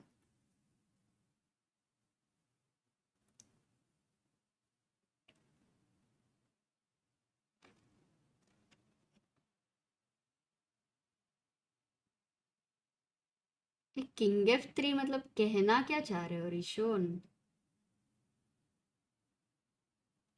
E4 D4 E4 D4. Tanmay saying only Magnus can convert this position with white. I doubt even. Let me. What is the chat saying? E4 for plain simple draw is right now winning. Though chat में आधे लोग सो गए, but it's okay. Cat gambit now. D4 E4. ठीक है. फिर भी but there are some people who are confused H4 King F3 वाले in a way, and D4 मतलब people do think कुछ तो हो सकता है, तो ठीक है, let's believe in them कि कुछ तो हो सकता है. Arjun, now there is no time like this is sudden death, so once they reach 30 seconds no time addition, नहीं तो अपन सो नहीं सकते हैं. अरे संकेत, इतनी फ्रेश हूँ मैं. Yesterday night I slept very well, so that was important. Best would be that Arjun wins today and draws with Vidit tomorrow. Lots of scenarios there, but practically any blunders, let me look. When I don't see the engine, I make blunders many times at this hour for sure. I also find good moves, guys. ऐसे मत समझना. So if I king f3 को rook b3 check, I'll go king e4, rook b4 check, I will go king e5. There is a barrier, complete barrier. Oh my god, look at this barrier. So if my king needs to cross this Lakshman Rekha, then I need to go here or here. Okay, wait. For my king, if he needs to cross this barrier, then he needs to go to h6 or a6. But to go there, there is a barrier. Oops. So to go there, there is a barrier here. अभी के लिए तो यहाँ भी है, but very tough. So can I go from g4? So king f3 is gone. That's cool क्योंकि this seems like जिंदगी में आगे बढ़ रहा हूँ, पर आगे बढ़ के उधर रुक रहा हूँ. उससे अच्छा रियल वाला आगे बढ़ो. So let's try that. So king f3. If you give a check, king g4. If you do nothing, this is still not doing it. I thought I'll do nothing, but somehow I'm doing something. King g5. And now let's say I want to give you a check from behind. There I can get a slight entry on the 7th rank with a check. Where do you go with the king? Actually, if all of you are awake, this is, we're not reaching here, but there could be a possibility. But white to play, if all of you are awake, where should this king go according to you? You have 1, 2, 3 and 4 options. So where should the king go? Black to play. Good night. अरे वो c8 knight is a good night. Rahul says it's 5:20 p.m. where I am. 5:20 p.m. That is 7-8 hours behind. Maybe you're in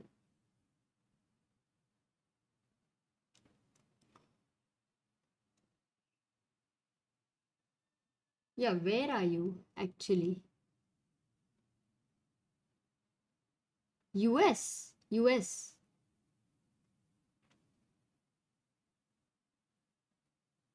Do we have tiebreak match for the top, or is it just the tiebreak points? I think it is just the tiebreak points, but it is a good question.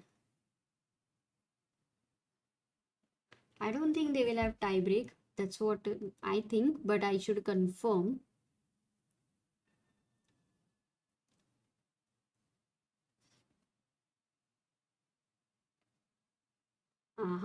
Okay, Sanket. We'll check. What are the moves, by the way? How many people have been able to answer? King G8, King E6, King F8, King E8. It's night almost 3 o'clock, almost. And only one banda, Preyansh, two bandas, Preyansh and Santosh, they have got it right. King G8 is the move which most of you wanted to play.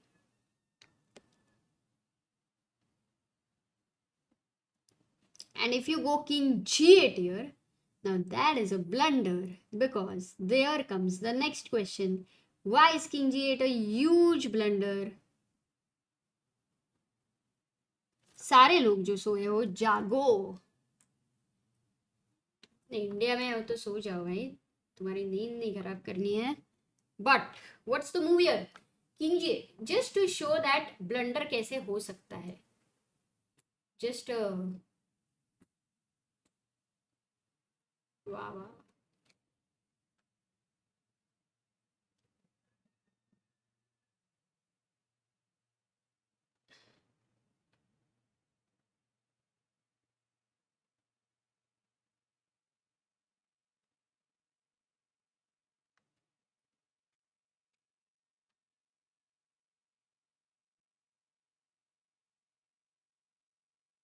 अरे not bad यार, 3 AM के लिए superb. Didn't expect. Rook E7, Vatsal, PL, Kavish, Snehashish, A1, B2, Rahul, Chaos, Tanmay, Ankur, Shardul. क्या बात है, क्या बात है. Rook takes E7, Knight takes E7, and not C8 Queen. This would be a draw. You have a king on the short side, but important was Rook E5. Kick this knight away. Knight has to go to C8. Now give a check. Now win this. And yes, Lucena. Not Lucena because you also have here a pawn, but absolutely. So what, anyway, so this is just to get an idea that how, black will still need to be careful. What I mean to say is, if you reach there, what black must try to do is not allow the king to reach there. So he went Rook B7 here. Arjun goes King G4. Esipenko goes King G7 now. Both down to 4 minutes. Real में can सम जुगाड़ happen? जुगाड़ हो तो सकता है यार. So King G7. Now if we were looking at King G5, one of the important thing was to give this check. But exactly what Esipenko did is Fataxe covering the square on H7, stopping any of these kind of checks or even an entry there. So Rook H8, Rook H7, all out of question. So even if you go King G5, you don't have that. But do you have F5, F6 ideas? Because what should black play? So first thing which comes to the mind here, it's 9:24 AM Thursday. Where am I? Okay, that is Sudhakar. That's New Zealand, Australia. New Zealand, chalo. Australia. Somewhere there.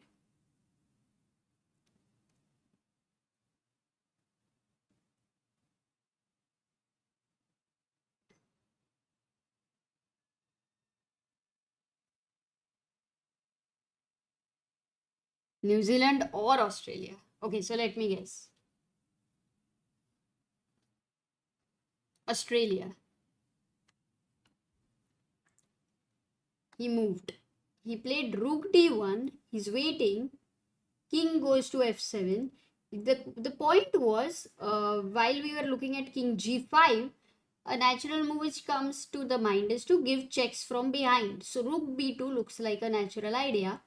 And what do you do again with this king? Barrier. You wait here. Nothing. Now you don't have to worry about H7. So fortress over there. So Arjun goes Rook C2. How about Rook E1? At which moment, Sharadul? Japan. This is a nice game, no? You tell the time and you ask to guess. That's a nice game. Like, just a time and... So basically at night we are playing the Where Am I? Where Am I game.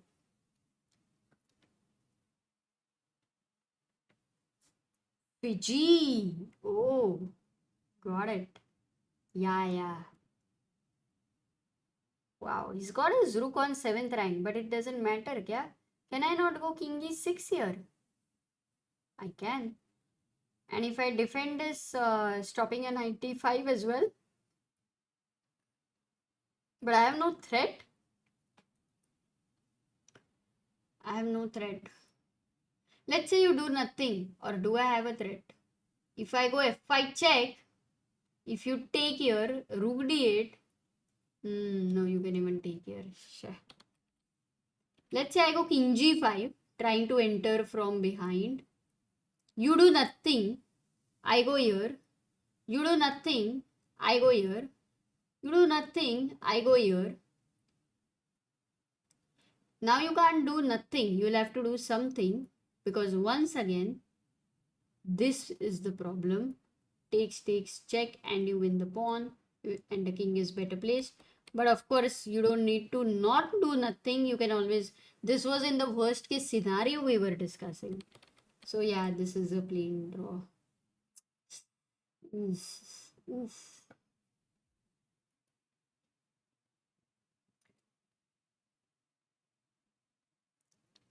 3 a.m. Thursday. Where? India. 3 a.m. Thursday. Where? India.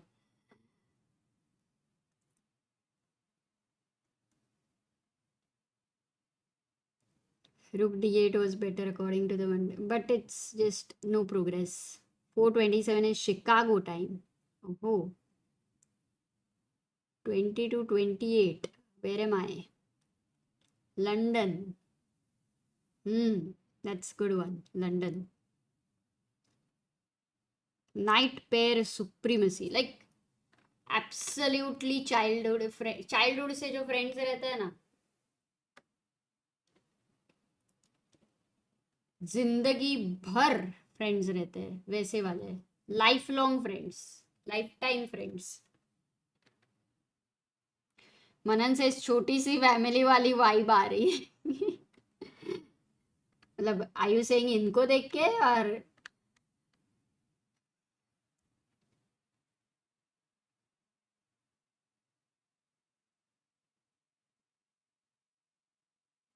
got it. There was some game who somebody suggested there is a stalemate in the end. किसका था वो?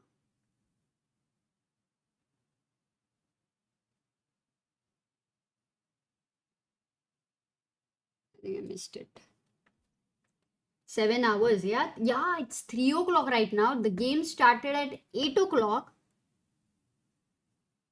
13, 14.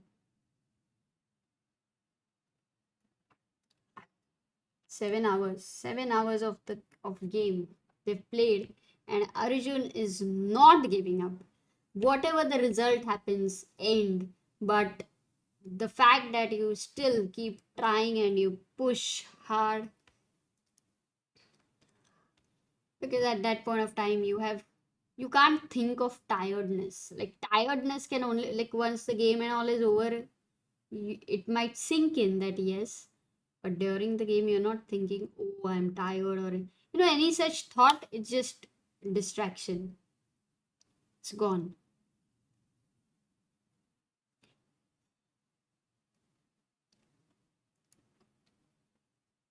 Oh, Naka drew.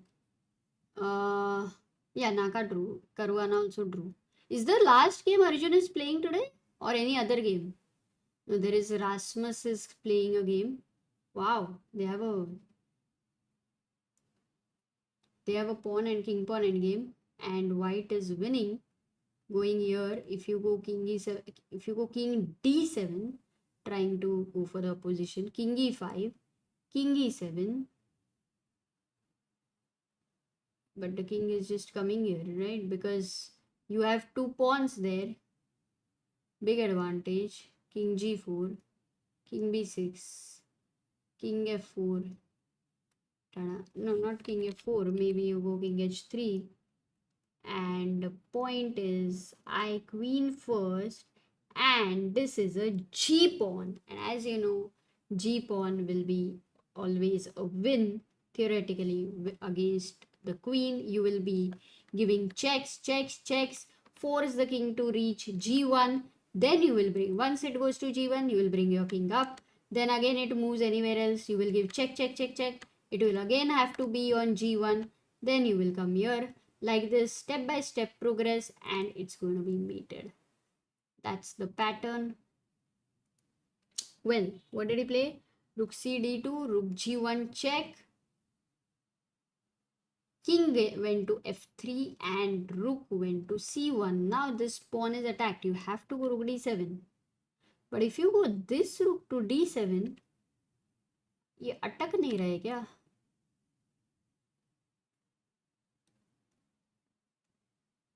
Sanket says, Acha, it's the same game you were talking about, a few moves behind.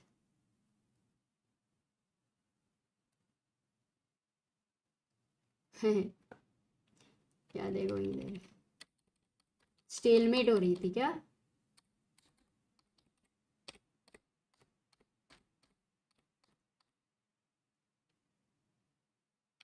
Which move number, Sanket? Did he miss something? King h4, queen b8, queen h1 was nice. Oh, this reminds me so much of my system.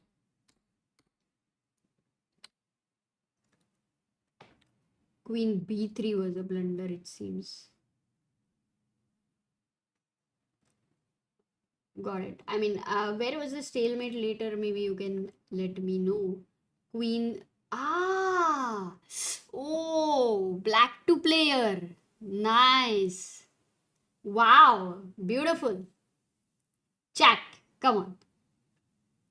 कितने भी सोए हो चल जाएगा. खुशी है इस move में.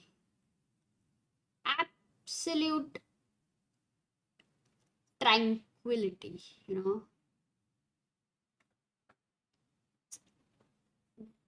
The kind of happiness you see, you feel when you are in nature. That's how it is. Black to play. I will shift there, but this is beautiful. And then that means that Arjun is the only game. Arjun भाई बोलता है कि सारा time, पूरा time मैं use करूंगा. मिली कि नहीं, खुशी मिली कि नहीं, बोलो guys. Did you feel happy? Queen b3, lovely. And the important point is this square is covered and beautiful stalemate. Oh, he had that opportunity, man. He had it on the board. He missed it. He's going to really go back and curse himself. मजा आया, मजा आया, मजा आया.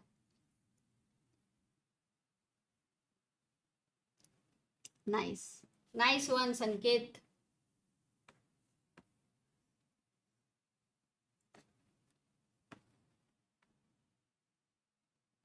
You can't move the king, na? Black, it's a stalemate. Black can't move anything.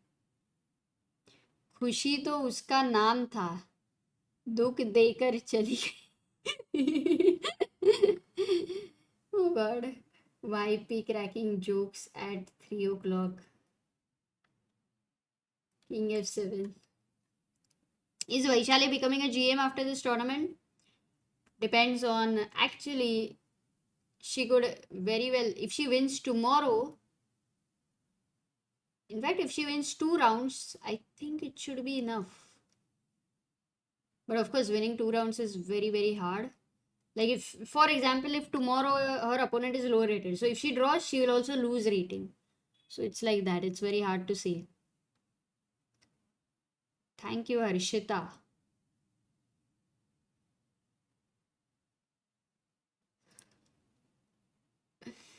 खुशी के ऊपर jokes की कमी नहीं है.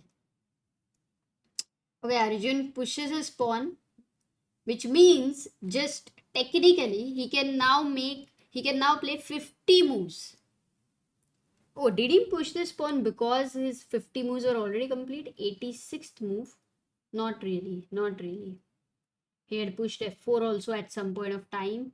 So f5, he's gone f5. This is a pin. What is he saying?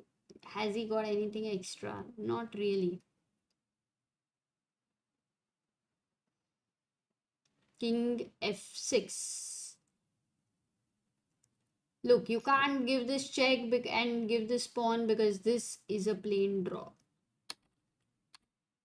But now it's so if you go king f4, there is rook f1 check.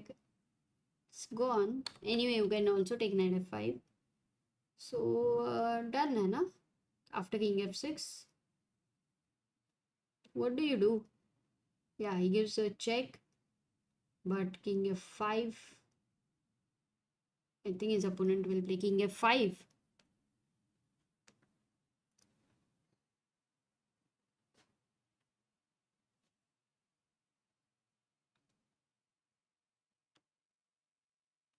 What if you don't take back the queen and move the king? But even if you move that king, you're talking about the, but then queen takes a4 को queen b8 mate है क्या? That's a good question, no?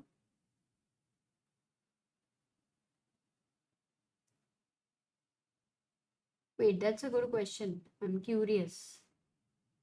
King f5, rook e7.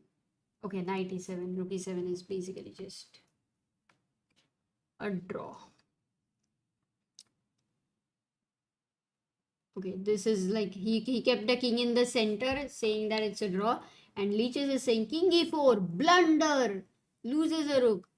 Obviously Leeches, we know that. But Rasmus, I wanted to check that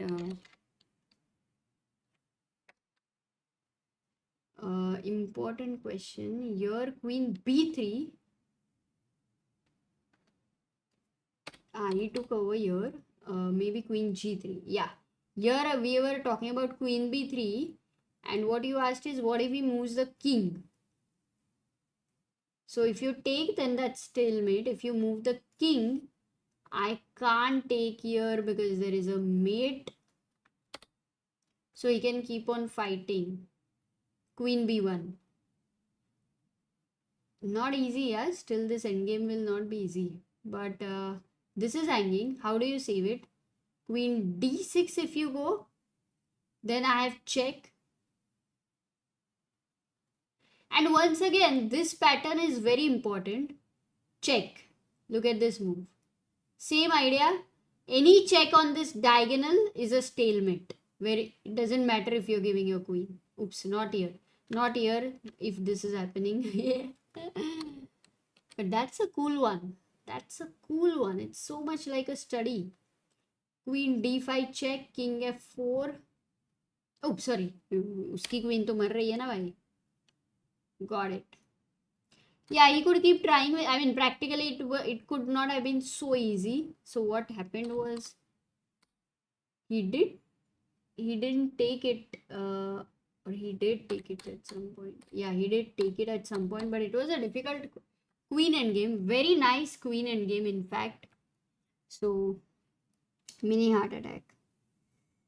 Wow, that's amazing, guys. And just guys, if you loved today so much of calculation, we are looking at Vidit, Arjun, kya hi kar rahe sab log. Also Sagar has put some very nice tactic from this tournament. So if you get some time, do try to solve it here. It's a very easy one. So I mean, not easy one, it's a very easy to try and get into this interactive thing. So do try to this brilliant tactic. Do try to solve on Chess Ranga, and we also have the positions every day. Mate in 6 solve करके आना guys कल. Difficult one, but do try it out. ठीक है, चलो मज़ा आया. Really enjoyed with you. Really enjoyed the games. विदित ने तो पूरा माहौल मचा लिया है. He's made it amazing. Thanks to Niklesh today. He handled the internet, so it would have been a mess otherwise. So that was really helpful. And Saravanan, amazing amazing stories. We all love to hear his stories. So all of you were very active in the chat. Tomorrow, please be there. We, of course, Vidit is the sole leader. Tell everybody to support Vidit, and let's with Vidit and Arjun and Vaishali, who are right now in the top. Do we have the pairings? Because Arjun's game was the last game. Maybe I can just check if we have the pairings for the men's section. Ah, no, not yet. We don't even have the rankings.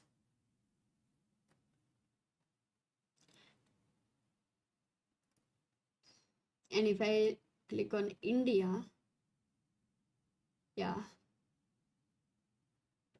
So that's where we had today. We had Vidit and Arjun on 5.5. So 5.5 will be Vidit, Arjun on 5, Nihal drew. So Nihal on 4, SL lost. So SL on 3.5. Arvind also lost. So on 3.5. Ronak and Aryan, what happened?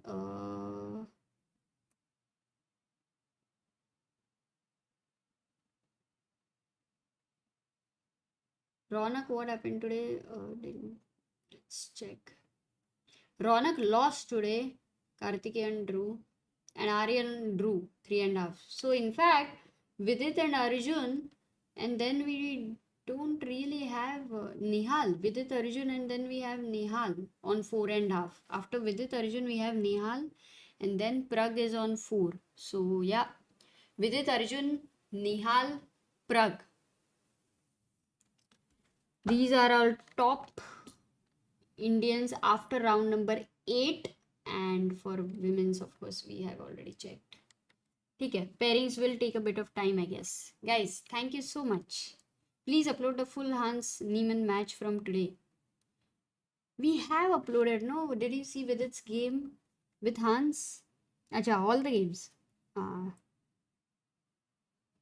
Chardul says, these youngsters are doing a wonderful job at the top level and making the country proud. Even at 3 a.m., I cannot help but watch the games. Good that I moved to Germany 5 years ago. क्या बात है?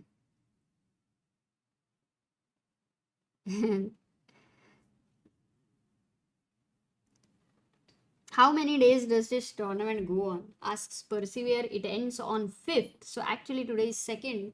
So we are slowly moving towards the end. And also something exciting happening soon, guys. So Diwali is happening. Diwali is coming up soon. So, ठीक है.